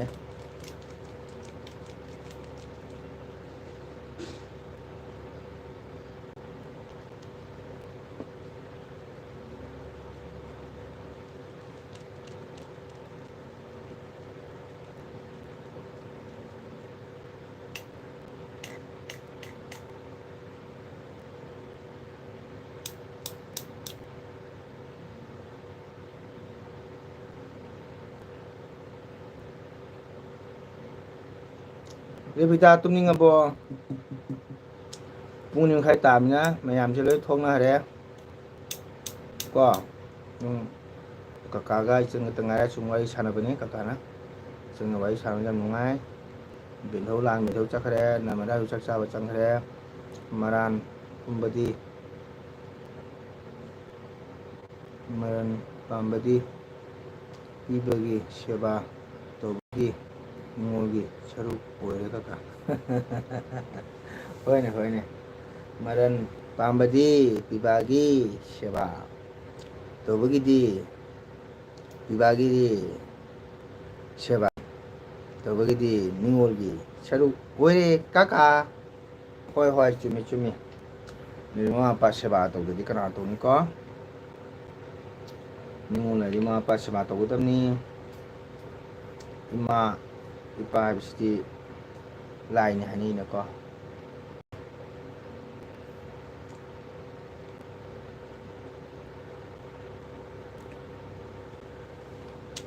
ꯑꯗꯨꯅ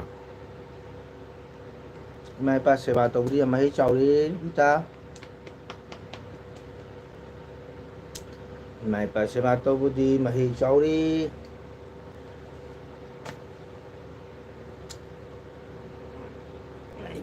ꯍꯥꯟꯅꯗꯤ ꯁꯨꯃꯥꯏꯅ ꯇꯧ ꯍꯧꯖꯤꯛ ꯐꯪ ꯂꯥꯛꯇꯦ ꯍꯛꯆꯥꯡꯁꯦ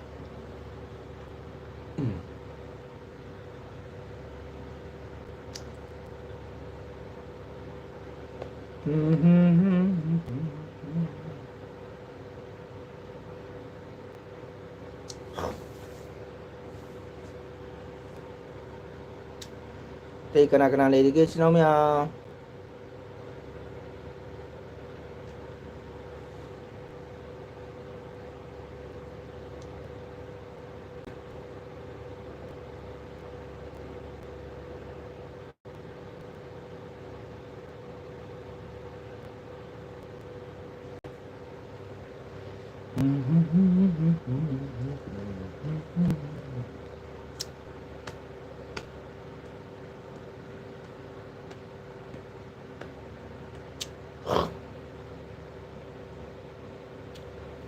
ꯀꯅꯥꯅꯣ ꯁꯤꯅ ओली भाई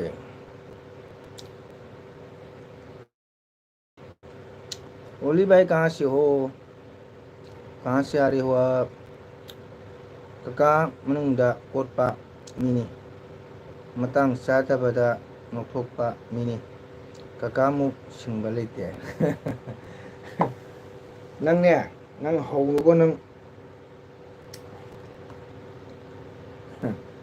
कका तुम्हारे मंग कोते को कका जामा सिंपल ने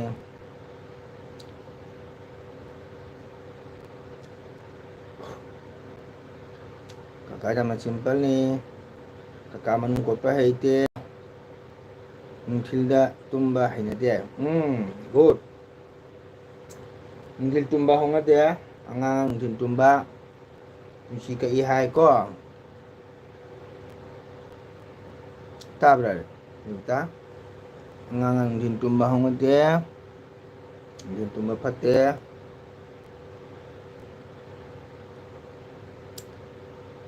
नुंथिल तुम्बा पुंसि कई हाय बनी ꯑꯩꯗꯤ ꯂꯣꯏꯅ ꯄꯨꯡꯇꯨꯝ ꯇꯨꯝꯍꯜꯂꯦ ꯐꯠꯇꯦ ꯐꯠꯇꯦ ꯑꯉꯥꯡ ꯅꯨꯡꯊꯤꯜ ꯇꯨꯝꯕꯁꯦ ꯀꯣ ꯉꯁꯤꯒꯤ ꯋꯦꯗꯔ ꯇꯜꯂꯤꯕꯣ ꯅꯣꯡ ꯊꯤ ꯃꯪ ꯑꯁꯨꯝ ꯂꯩꯌꯦ ꯇꯜꯂꯦ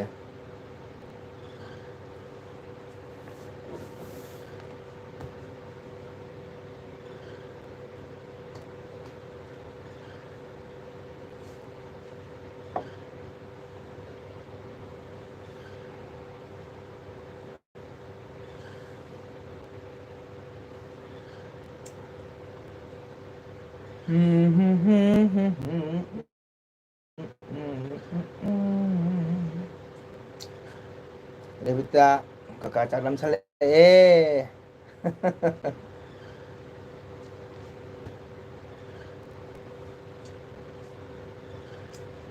kakak cak lam sale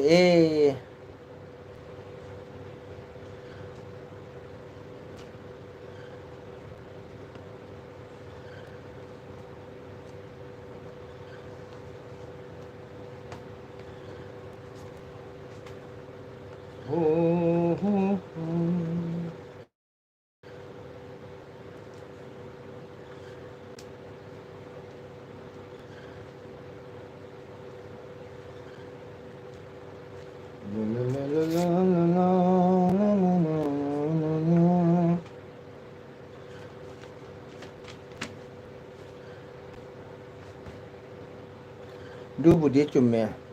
ꯑꯍꯤꯡ ꯁꯦꯕꯥ ꯇꯧꯕꯁꯦ ꯐꯩꯅꯦ ꯑꯍꯟ ꯁꯦꯕꯥ ꯇꯧꯕꯁꯦ ꯐꯩꯅꯦ ꯏꯄꯥ ꯏꯃꯥ ꯃꯤꯠꯅ ꯎꯕ ꯂꯥꯏꯅꯤ ꯍꯥꯏꯔꯤꯅꯦ ꯆꯨꯝꯃꯦ ꯑꯗꯨꯅꯦ ꯀꯀꯥꯅ ꯍꯥꯏꯁꯦ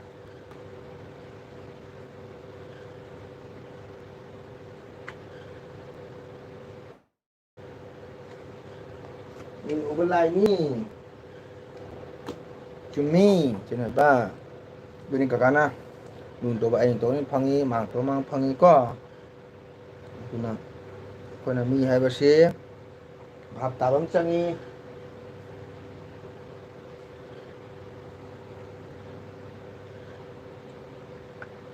ꯚꯥꯞ ꯇꯥꯕ ꯑꯃ ꯆꯪꯉꯤ ꯑꯗꯨꯅ ꯅꯤꯉꯣꯜꯒ ꯄꯤꯕꯥꯒ ꯃꯥꯟꯅꯕ ꯌꯥꯗꯦ ꯀꯣ ꯅꯤꯉꯣꯜ ꯍꯥꯏꯁꯤꯗꯤ ꯃꯤ ꯃꯤꯗꯧꯅꯤ ꯄꯤꯕꯥꯅ ꯌꯨꯝꯗ ꯂꯩꯍꯧꯒꯗꯧꯅꯤ ꯑꯗꯨꯅ ꯄꯤꯕꯥ ꯏꯕꯨꯡ ꯏꯄ꯭ꯋꯥ ꯌꯥꯅꯕ ꯆꯠꯄ ꯃꯊꯧ ꯇꯥꯏ ꯏꯆꯟ ꯏꯅꯝꯃ ꯅꯨꯡꯁꯤ ꯆꯥꯟꯅ ꯂꯩꯕ ꯃꯊꯧ ꯇꯥꯏ ꯑꯗꯨꯇꯅ ꯅꯤꯉꯣꯜꯒꯤ ꯄꯨꯟꯁꯤꯗ ꯑꯐꯕ ꯑꯣꯏ ꯀꯣ ꯑꯗꯨꯅ ꯅꯤꯉꯣꯜ ꯍꯥꯏꯕꯁꯤꯗꯤ ꯃꯣꯏꯃꯨꯛ ꯇꯣꯟꯕ ꯂꯩꯇꯦ ꯃꯣꯏꯃꯨꯛ ꯅꯨꯡꯉꯥꯏꯕ ꯂꯩꯇꯦ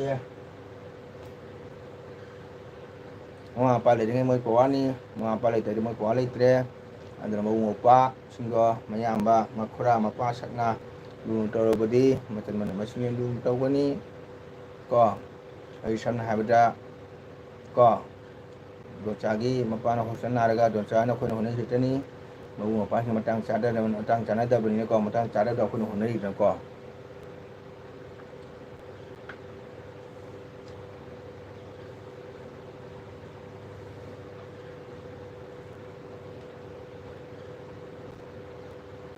ꯁꯤꯅꯤ ꯀꯔꯤ ꯍꯥꯏꯅꯤ ꯔꯦꯕꯤꯇꯥ ꯃꯤꯑꯣꯏꯕꯒꯤ ꯃꯄꯣꯛ ꯍꯥꯏꯕꯁꯤꯗꯤ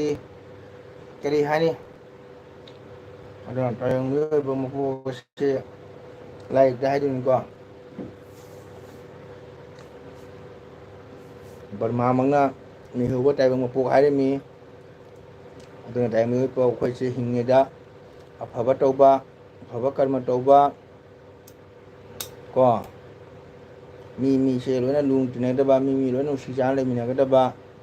ꯑꯗꯨꯗꯨꯅ ꯑꯐꯕ ꯑꯣꯏ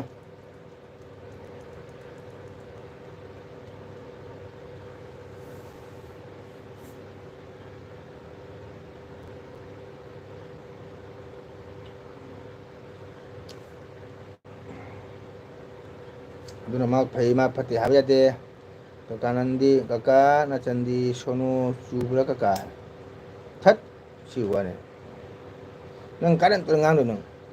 ꯅꯪ ꯀꯩꯗꯧꯔꯒꯦ ꯅꯪ ꯑꯗꯨꯛ ꯐꯖꯅ ꯏꯆꯤꯟ ꯏꯅꯥꯎ ꯋꯥꯔꯤ ꯁꯨꯅꯩꯁꯤꯕꯨ ꯀꯔꯤꯗ ꯁꯣꯅꯣ ꯆꯨꯔꯒꯦ ꯅꯪꯕꯣ ꯅꯨꯡꯉꯥꯏꯇ꯭ꯔꯣ ꯀꯀꯥꯒ ꯋꯥꯔꯤ ꯁꯥꯟꯅꯔꯤꯁꯦ ꯀꯀꯥꯒꯁꯨ ꯑꯗꯨꯝ ꯉꯥꯡꯅꯩ ꯁꯪꯅꯩ ꯀꯀꯥꯁꯨ ꯅꯣꯛꯏ ꯅꯪꯁꯨ ꯅꯣꯛꯏ ꯑꯁꯤꯅꯤ ꯅꯨꯡꯉꯥꯏꯕ ꯍꯥꯏꯗꯣ ꯏꯆꯤꯜ ꯏꯅꯥꯎꯒꯤ ꯅꯨꯡꯉꯥꯏꯕ ꯍꯥꯏꯁꯦ ꯁꯤꯅꯤ ꯁꯨꯃꯥꯏꯅ ꯂꯣꯏ ꯅꯨꯡꯁꯤ ꯆꯥꯟꯅ ꯂꯩꯒꯗꯕꯅꯤ ꯍꯥꯏꯔꯤꯕ ꯀꯀꯥꯅ ꯍꯥꯏꯁꯦ ꯀꯣ ꯅꯪ ꯅꯨꯡꯁꯤꯔꯝꯗ꯭ꯔꯗꯤ ꯀꯀꯥꯅ ꯅꯪꯒ ꯋꯥꯔꯤ ꯁꯥꯟꯅꯒꯗ꯭ꯔꯣ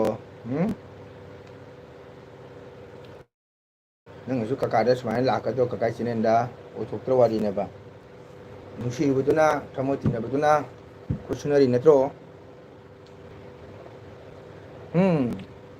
ꯅꯨꯡꯁꯤꯔꯨꯕ ꯈꯪꯅꯔꯨꯕꯗꯨꯅ ꯋꯥꯔꯤ ꯁꯨꯅꯔꯤꯃꯤ ꯁꯞꯄꯣꯔꯠ ꯇꯧꯔꯛꯏꯃꯤ ꯅꯪꯅ ꯀꯀꯥꯗ ꯑꯗ ꯀꯀꯥꯅꯁꯨ ꯅꯨꯡꯁꯤꯔꯝꯗꯗꯤ ꯏꯆꯟꯕꯨ ꯂꯨꯅ ꯇꯧꯒꯗ꯭ꯔꯣ ꯁꯤꯇꯅꯦꯕ ꯋꯥꯔꯤ ꯍꯥꯏꯕꯨ ꯋꯥꯔꯤ ꯀꯔꯤꯝ ꯂꯩꯇꯦ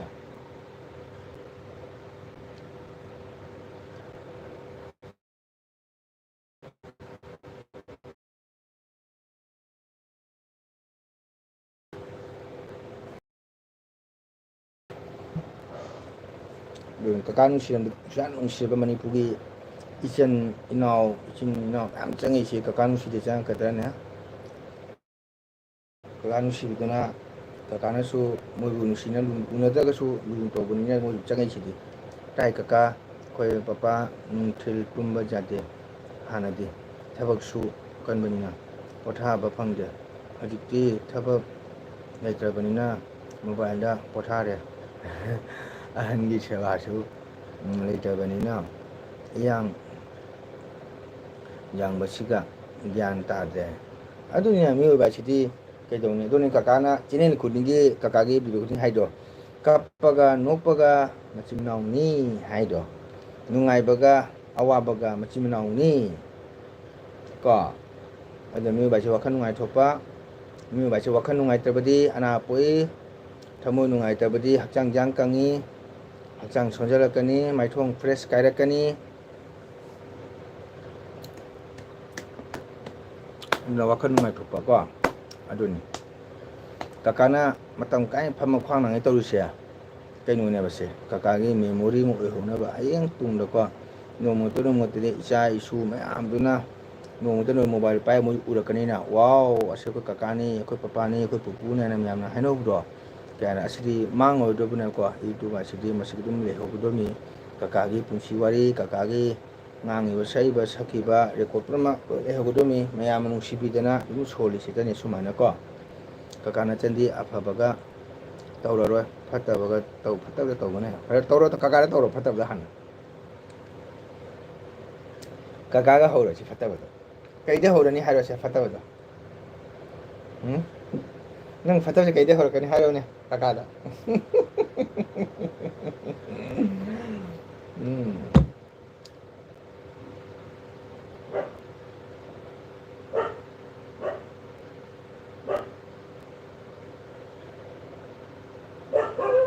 ꯍꯣꯏꯗ ꯁꯨꯃꯥꯏꯅ ꯈꯔ ꯅꯣꯛ ꯁꯨꯃꯥꯏꯅ ꯈꯔ ꯉꯥꯡꯅ ꯈꯣꯠꯇ ꯑꯗꯨꯝ ꯃꯇꯝ ꯂꯦꯟꯕ ꯑꯗꯨꯝ ꯅꯨꯡꯉꯥꯏꯊꯣꯛꯄꯅꯦ ꯍꯥꯏꯇꯥꯔꯦꯀꯣ ꯑꯩꯕꯨꯗ ꯑꯆꯨꯝꯕ꯭ꯔꯥ ꯑꯗꯣ ꯍꯥꯏꯔꯣꯅꯦ ꯀꯔꯤ ꯅꯨꯃꯤꯠ ꯂꯥꯛꯀꯅꯤ ꯃꯣꯗꯨꯔꯥꯄꯨꯔꯗ ꯄꯨꯁꯀꯥ ꯆꯥꯕ ꯑꯩꯕꯨꯗ ꯍꯥꯏꯔꯣꯁꯦ ꯄꯨꯁꯀꯥ ꯆꯥꯕ ꯀꯔꯝ ꯀꯥꯟꯗ ꯂꯥꯛꯀꯅꯤ ꯍꯥꯏꯔꯣ ꯂꯥꯏꯁ꯭ꯔꯝ ꯕ꯭ꯂꯣꯛꯇ ꯉꯁꯥꯏ ꯑꯌꯨꯛꯇ ꯆꯪꯕ ꯃꯤ ꯈꯪꯕꯇ ꯗꯨꯅ ꯇꯧ ꯇꯜꯂꯦ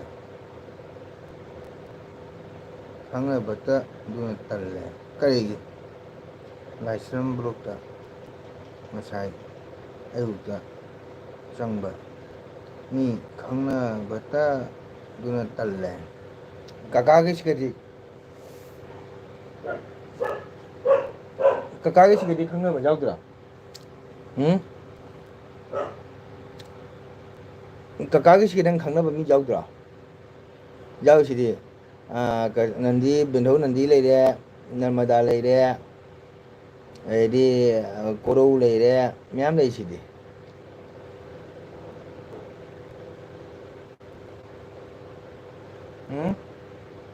ꯈꯪꯅꯕ ꯃꯌꯥꯝ ꯂꯩꯁꯤꯗꯤ ꯅꯔꯃꯗꯥ ꯂꯩꯔꯦ ꯑꯗꯩꯗꯤ ꯕꯦꯟꯙꯧ ꯅꯟꯗꯤ ꯂꯩꯔꯦ ꯀꯣꯔꯧ ꯂꯩꯔꯦ ꯕꯦꯕꯤ ꯂꯩꯔꯦ ꯖꯤꯕꯤ ꯂꯩꯔꯦ ꯃꯌꯥꯝ ꯂꯩꯁꯤꯗꯤ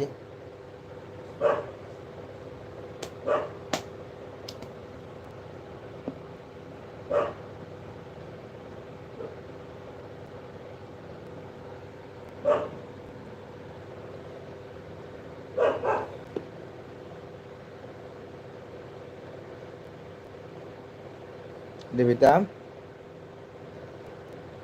ꯈꯪꯅꯕ ꯅꯃꯥꯟꯅꯕ ꯆꯪꯉꯛꯏꯔꯣ ꯅꯪ ꯅꯃꯥꯟꯅꯕ ꯆꯪꯉꯛꯏꯔꯥ ꯍꯪꯉꯤꯕ ꯉꯁꯥꯏ ꯂꯥꯏꯁ꯭ꯔꯝ ꯕ꯭ꯂꯣꯛꯇ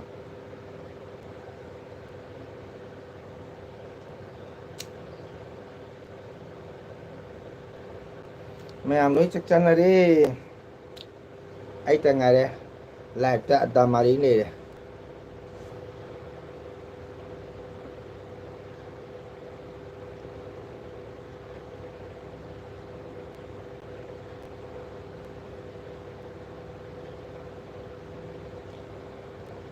ꯀꯨꯀꯤ ꯑꯣꯟꯗꯣꯔꯕꯅꯦ ꯀꯨꯀꯤ ꯑꯣꯟꯗꯣꯔꯦ ꯔꯦꯕꯤꯇꯥ ꯀꯨꯀꯤ ꯑꯣꯟꯗꯣꯔꯦ ꯑꯩꯈꯣꯏ ꯔꯦꯕꯤꯇꯥ ꯀꯨꯀꯤ ꯑꯣꯟꯗꯣꯔꯦ ꯃꯣꯏꯅꯥꯕꯨ ꯅꯍꯥꯔꯣꯟꯁꯤꯡꯅ ꯍꯥꯠꯆꯈꯤꯅꯤ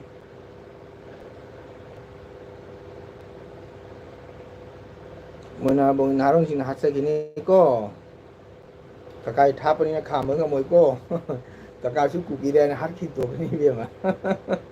ꯅꯪ ꯈꯥꯝ ꯆꯪꯕꯗ ꯅꯪꯁꯨ ꯀꯨꯀꯤꯔꯥ ꯍꯥꯏꯅ ꯍꯥꯠꯈ꯭ꯔꯦ ꯇꯣꯛꯑꯦꯅꯦ ꯀꯀꯥꯗꯤ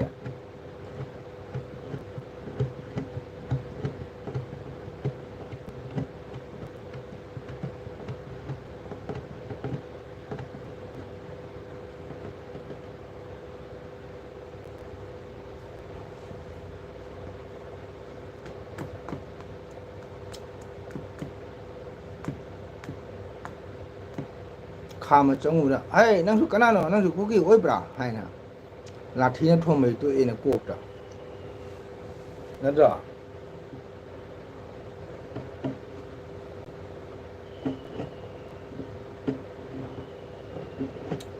라티는 톰을 또 해도 그래비다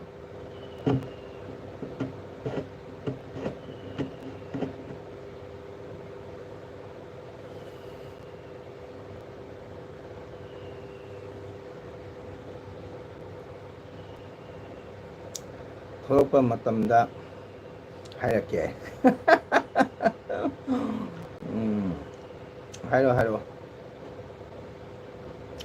그까는 이세리 까지 안 해야 이세리 좀 뜬다요 잠드레 그까수 보실라니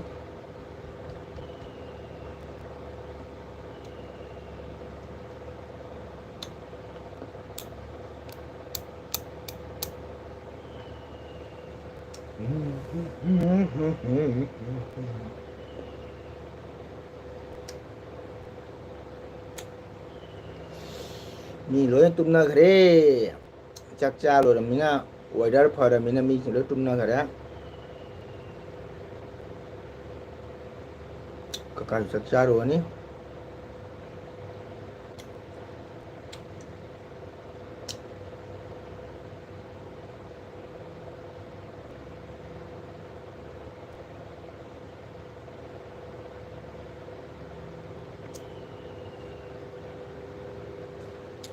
Kakasu cakcaro ni debita kakasu lo isalani ngang ngang su thagan to karen lai tena ja de karen lai tena mobile ke battery jaw do ngang chong mana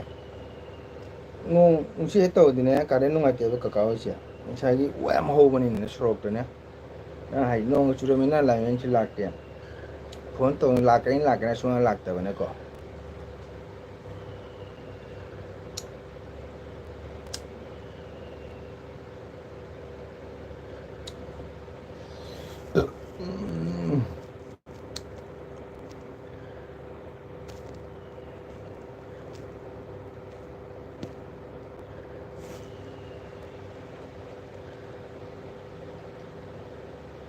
그가싱나 강나바 내사비니나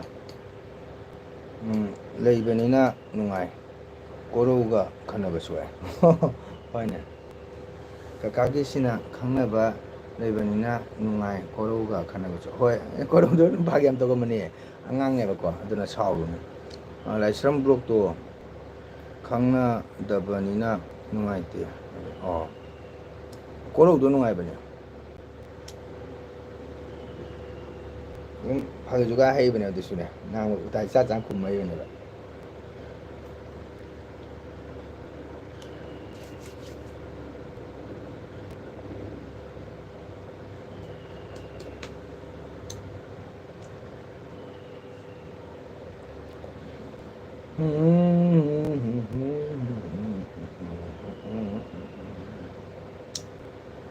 Ngang dia kita karen kali tapi ni swakan je anu ngai tikam dah tu.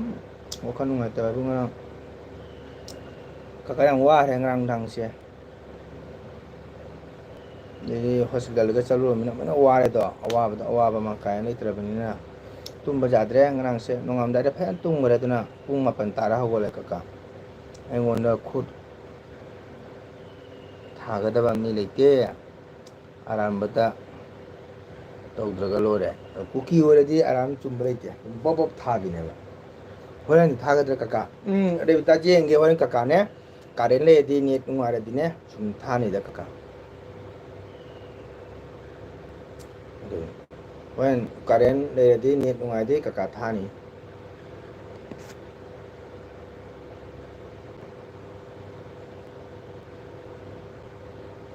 kaka chak lam me pungani ta do de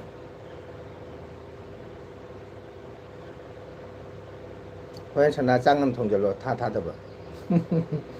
chak thong le di lv de yeng nu ngai te ne ko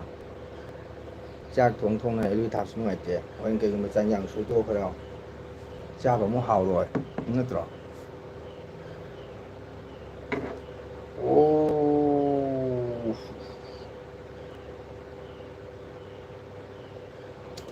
와레다 팜바수 시주 쿠암이고 ꯈ꯭ꯋꯥꯡ ꯅꯥꯁꯜꯂꯛꯀꯅꯤ ꯅꯤꯡꯒꯣꯡ ꯅꯥꯀꯠꯂꯛꯀꯅꯤ ꯅꯨꯡꯊꯤꯜ ꯇꯨꯝꯕ ꯍꯩꯅꯔꯤꯁꯤ ꯀꯔꯤꯒꯤꯅꯣ ꯈꯪꯗꯦ ꯍꯣꯏꯅꯦ ꯉꯁꯥꯏꯒꯤ ꯀꯩ ꯍꯥꯏꯇꯥꯔꯦ ꯍꯩꯅꯔꯤꯁꯤ ꯀꯔꯤꯒꯤꯅꯣ ꯈꯪꯗꯦ ꯍꯥꯏꯗꯤ ꯀꯩ ꯍꯥꯏꯇꯥꯔꯦ ꯑꯩꯈꯣꯏꯒꯤ ꯆꯥꯛ ꯆꯥꯔꯕꯅꯤꯅ ꯊꯕꯛꯇꯣ ꯂꯩꯇꯦꯅꯀꯣ ꯑꯗꯨ ꯉꯥꯛꯇꯪ ꯑꯗꯨꯝ ꯐꯝꯅꯤꯡꯕ ꯑꯗꯨꯗꯤ ꯉꯁꯥꯏ ꯃꯤ ꯍꯥꯏꯁꯤꯗꯤ ꯐꯃꯨꯡ ꯀꯥꯈꯠꯂꯗꯤ ꯃꯣꯟꯒ ꯍꯦꯛ ꯀꯣꯛ ꯊꯝꯅꯗꯤ ꯃꯤꯠꯁꯤ ꯑꯗꯨꯝ ꯎꯏꯊꯔꯛꯏꯅꯦꯀꯣ ꯑꯗꯨ ꯍꯦꯕꯤꯠꯇꯣ ꯂꯩꯔꯗꯤ ꯁꯨꯝ ꯇꯨꯝꯅꯤꯡꯉꯛꯄ ꯍꯥꯏꯇꯥꯔꯦ ꯀꯅꯥꯒꯨꯝꯕꯅ ꯊꯥꯏꯅ ꯑꯍꯟꯁꯤꯡꯅ ꯆꯥꯛ ꯇꯣꯛꯑꯒ ꯐꯃꯨꯡ ꯀꯥꯈꯠꯂꯒ ꯉꯥꯏꯍꯥꯛ ꯉꯥꯏꯍꯥꯛ ꯄꯣꯊꯥꯏ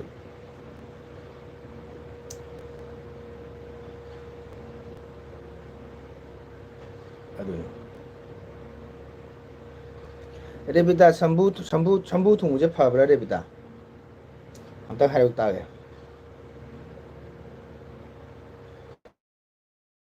ꯑꯩꯈꯣꯏ ꯁꯝꯕꯨ ꯊꯨꯡꯕꯁꯦ ꯐꯕ꯭ꯔꯥ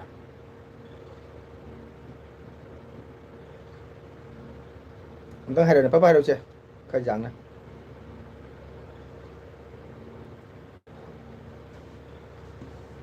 ꯑꯩꯈꯣꯏ ꯍꯛꯆꯥꯡꯗ ꯁꯝꯕꯨ ꯊꯨꯡꯕꯁꯦ ꯐꯕ꯭ꯔꯥ ꯍꯥꯏꯕ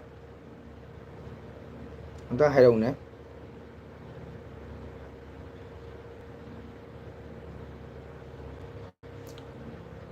ꯑꯣ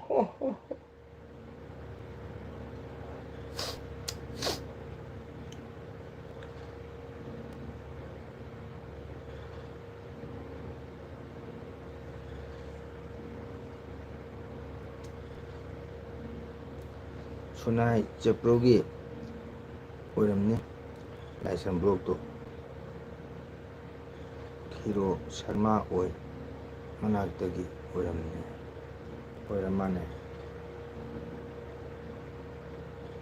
ꯂꯥꯏꯁ꯭ꯔꯝ ꯕ꯭ꯂꯣꯛꯇ ꯍꯥꯏꯔꯣ ꯑꯣ ꯑꯅꯥꯕ ꯃꯅꯥꯛꯇꯗꯤ ꯆꯠꯂꯣꯏꯗ꯭ꯔꯣ ꯀꯀꯥ ꯑꯩ ꯆꯠꯂꯔꯣꯏ ꯗꯣꯟꯆꯥ ꯆꯠꯈ꯭ꯔꯦ ꯃꯣꯏ ꯃꯤ ꯂꯥꯛꯑꯕꯅꯤꯅ ꯀꯀꯥ ꯆꯠꯄ ꯇꯜꯂꯦ ꯋꯥꯏ ꯀꯀꯥ ꯍꯣꯁꯄꯤꯇꯥꯜꯗꯣ ꯐꯥꯔꯁ ꯐ꯭ꯂꯣꯔꯗꯩꯅ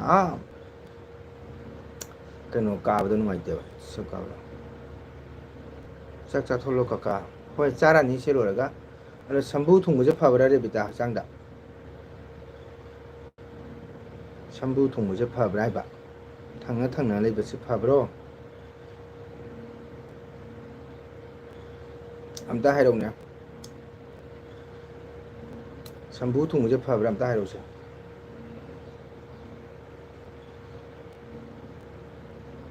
ꯆꯥꯛ ꯊꯣꯡꯕꯗ ꯋꯥ ꯑꯣꯏꯅ ꯈꯟꯗꯦ ꯀꯀꯥ ꯍꯥꯏꯌꯦ ꯑꯣ ꯍꯣꯏꯗ ꯁꯨꯝ ꯊꯣꯡꯕꯩ ꯍꯦꯕꯤꯠ ꯂꯩꯈꯤꯕꯅꯤꯅ ꯀꯔꯤꯝ ꯈꯪꯗꯕ ꯑꯗꯣ ꯍꯛꯆꯥꯡꯗ ꯁꯝꯕ꯭ꯔꯨ ꯊꯨꯡꯕꯁꯦ ꯐꯕ꯭ꯔꯥ ꯍꯥꯏꯕ ꯀꯀꯥꯅ ꯍꯪꯉꯤꯁꯦ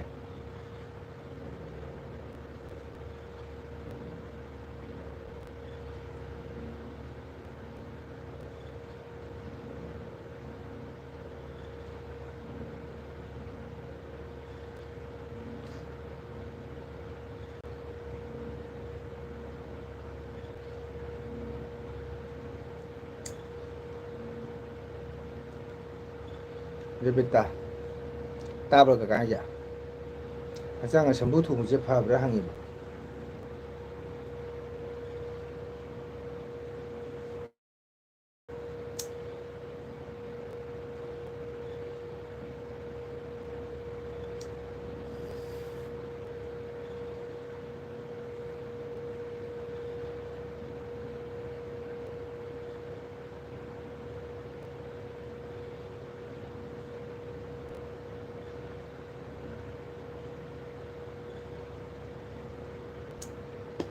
ꯔꯦꯕꯤꯇꯥ ꯂꯩꯔꯤꯕꯣ ꯌꯥꯝꯗ꯭ꯔꯦ ꯃꯤꯅꯤꯠ ꯑꯃꯇ ꯉꯥꯏꯔꯦ ꯀꯀꯥꯅ ꯏꯁꯩ ꯁꯛꯄ ꯃꯤ ꯑꯣꯏꯔꯒ ꯅꯆꯟ ꯈꯪꯒꯗ꯭ꯔꯣ ꯅꯪ ꯈꯪꯉꯝꯒꯅꯤ ꯅꯪꯁꯨ ꯑꯍꯟ ꯈꯔ ꯂꯣꯏꯅꯔꯛꯄꯅꯤ ꯃꯃꯥ ꯃꯄꯥ ꯂꯣꯏꯅꯔꯛꯄꯅꯤ ꯈꯪꯉꯝꯒꯗ꯭ꯔꯥ ꯍꯪꯉꯤꯃꯤꯗ ꯀꯀꯥꯅ ꯈꯪꯉꯗꯤ ꯅꯉꯣꯟꯗ ꯍꯪꯉꯛꯀꯗ꯭ꯔꯅ ꯈꯪꯗꯅ ꯁꯨꯝ ꯍꯪꯉꯛꯏꯃꯤꯅ ꯅꯪ ꯈꯪꯉꯝꯒꯗ꯭ꯔꯥ ꯍꯥꯏꯅ ꯏꯁꯩ ꯁꯛꯄ ꯃꯤ ꯄꯨꯝꯅꯃꯛ ꯂꯣꯏ ꯈꯪꯉꯗꯤ ꯀꯔꯤ ꯋꯥꯔꯨꯗꯣꯏꯒꯦ ꯇꯥꯏꯕꯪꯄꯥꯟꯁꯦ ꯋꯥꯐꯝ ꯂꯩꯇꯦꯕ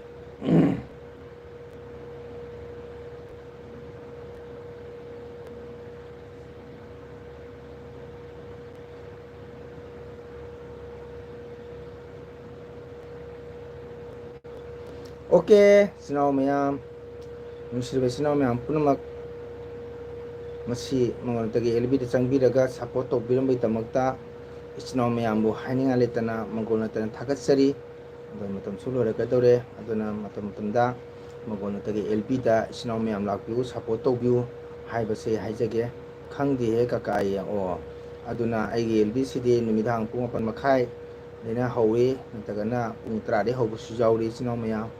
ꯑꯌꯨꯛ ꯃꯣꯔꯅꯤꯡ ꯑꯣꯏꯔꯒꯅ ꯄꯨꯡ 10 ꯅꯠꯇ꯭ꯔꯒ 11 ꯁꯤꯒꯩ ꯍꯧꯔꯤ ꯀꯣ ꯑꯗꯨꯝ ꯅꯨꯡꯁꯤꯔꯕ 이치나오 ꯃꯌꯥꯝꯅ ꯉꯁꯤ ꯏꯁꯥ ꯊꯕꯛ ꯀꯥꯏꯊꯣꯛꯄꯤꯔꯒ ꯃꯤꯀꯨꯞꯇꯪ ꯑꯣꯏꯔꯁꯨ ꯃꯪꯒꯣꯟꯒꯤ LBꯗ ꯆꯪꯕꯤꯔ ꯁꯞꯄꯣꯔꯠ ꯇꯧꯕꯤꯔꯝꯕꯒꯤꯗꯃꯛꯇ ꯃꯪꯒꯣꯟꯅ 이치나오 ꯃꯌꯥꯝꯕꯨ ꯍꯟꯅ ꯊꯥꯒꯠꯆꯔꯤ ꯀꯥꯎꯕꯁꯨ ꯉꯝꯃꯣꯏ ꯑꯩꯅ ꯀꯣ ꯑꯗꯨꯒ ꯃꯔꯛ ꯃꯔꯛꯇ ꯁꯪꯕ ꯃꯇꯝꯗ ꯑꯗꯣꯝꯅ ꯃꯉꯣꯟꯗꯒꯤ ꯍꯩꯇꯅ ꯊꯥꯒꯠꯆꯕ ꯌꯥꯝ ꯁꯤꯝꯄꯜ ꯑꯣꯏꯔꯕ ꯑꯩꯒꯤ ꯚꯤꯗꯤꯑꯣꯗꯨꯁꯨ ꯁꯨꯝ ꯌꯦꯡꯕꯤꯔꯦ ꯍꯥꯏꯒ ꯂꯥꯏꯛ ꯁꯤꯌꯔ ꯁꯕꯁꯀ꯭ꯔꯥꯏꯕ ꯇꯧꯕꯤꯌꯨ ꯍꯥꯏꯕ ꯋꯥꯐꯝꯁꯦ ꯑꯩ ꯃꯌꯥꯝ ꯊꯝꯖꯒꯦ ꯑꯩ ꯃꯇꯝ ꯄꯨꯝꯅꯃꯛꯇ ꯁꯤ ꯌꯥꯝꯅ ꯍꯥꯏꯖꯩ ꯁꯞꯄꯣꯔꯠ ꯇꯧꯕꯤꯌꯨ ꯍꯥꯏꯕꯁꯦ ꯀꯔꯤ ꯃꯔꯝꯒꯤꯅꯣꯗ ꯃꯌꯥꯝꯅ ꯁꯞꯄꯣꯔꯠ ꯇꯧꯕꯤꯔꯒ ꯃꯌꯥꯝꯅ ꯁꯕꯁꯀ꯭ꯔꯥꯏꯕ ꯇꯧꯕꯤꯔꯒ ꯃꯌꯥꯝꯅ ꯂꯥꯏꯛ ꯇꯧꯕꯤꯔꯒꯅꯤꯀꯣ ꯑꯩꯈꯣꯏꯅ ꯅꯨꯡꯉꯥꯏꯕ ꯐꯥꯎꯖꯔꯤꯕ ꯋꯥꯈꯜ ꯅꯨꯡꯉꯥꯏꯖꯔꯤꯕ ꯑꯗꯩꯗꯤ ꯍꯔꯥꯎ ꯅꯨꯡꯉꯥꯏꯖꯔꯤꯕ ꯑꯃꯁꯨ ꯚꯤꯗꯤꯑꯣ ꯊꯥꯡꯒꯠꯄꯒꯤ ꯏꯟꯇꯔꯦꯁ ꯍꯛꯆꯥꯡꯗ ꯐꯥꯎꯔꯤꯕ ꯀꯣ ꯆꯥꯛ ꯆꯥꯕ ꯊꯥꯗꯣꯛꯑꯒ ꯆꯥꯛ ꯂꯥꯝꯃꯒꯁꯨ ꯂꯥꯝꯅ ꯐꯝꯃꯒ ꯑꯩꯅ ꯃꯌꯥꯝꯗ ꯚꯤꯗꯤꯑꯣ ꯌꯦꯡꯍꯟꯖꯔꯤꯕ ꯁꯤꯌꯔ ꯇꯧꯖꯔꯤꯕꯁꯦ ꯃꯌꯥꯝꯒꯤ ꯃꯇꯦꯡꯗꯩꯅꯤ ꯃꯌꯥꯝꯅ ꯁꯞꯄꯣꯔꯠ ꯇꯧꯕꯤꯗꯕ ꯇꯥꯔꯒꯗꯤ ꯑꯩꯅ ꯚꯤꯗꯤꯑꯣ ꯊꯥꯡꯒꯠꯄꯒꯤ ꯀꯩꯁꯨ ꯀꯥꯟꯅꯕꯁꯨ ꯂꯩꯇꯦ where are you from brother my from sister ꯑꯗꯨꯅ 이치나오 ꯃꯌꯥꯝ ꯄꯨꯝꯅꯃꯛꯄꯨ ꯊꯦꯡꯛ ꯌꯨ ꯑꯗꯨꯅ 이치나오 ꯃꯌꯥꯝ ꯊꯥꯒꯠꯆꯔꯤ ꯑꯗꯨꯅ ꯃꯇꯝ ꯄꯨꯝꯕꯗꯁꯨ ꯁꯞꯄꯣꯔꯠ ꯇꯧꯕꯤꯅꯤ ꯍꯥꯏꯕ ꯋꯥꯈꯜꯗꯤ ꯊꯥꯖꯩ ꯑꯗꯣ ꯉꯁꯤꯒꯤꯗꯤ ꯃꯪꯒꯣꯟꯅꯇꯒꯤ LBC ꯑꯁ꯭ꯋꯥꯏꯗ ꯂꯣꯏꯁꯤꯟꯖꯔꯒꯦ ꯅꯨꯡꯁꯤꯔꯕ ꯑꯩꯒꯤ ꯏꯆꯟ ꯔꯦꯕꯤꯇꯥ ꯕꯥꯏ ꯕꯥꯏ ꯑꯣꯏꯔꯒꯦ ꯀꯀꯥꯁꯨ ꯕꯥꯏ ꯕꯥꯏ 이치나오 ꯃꯌꯥꯝ ꯕꯥꯏ ꯕꯥꯏ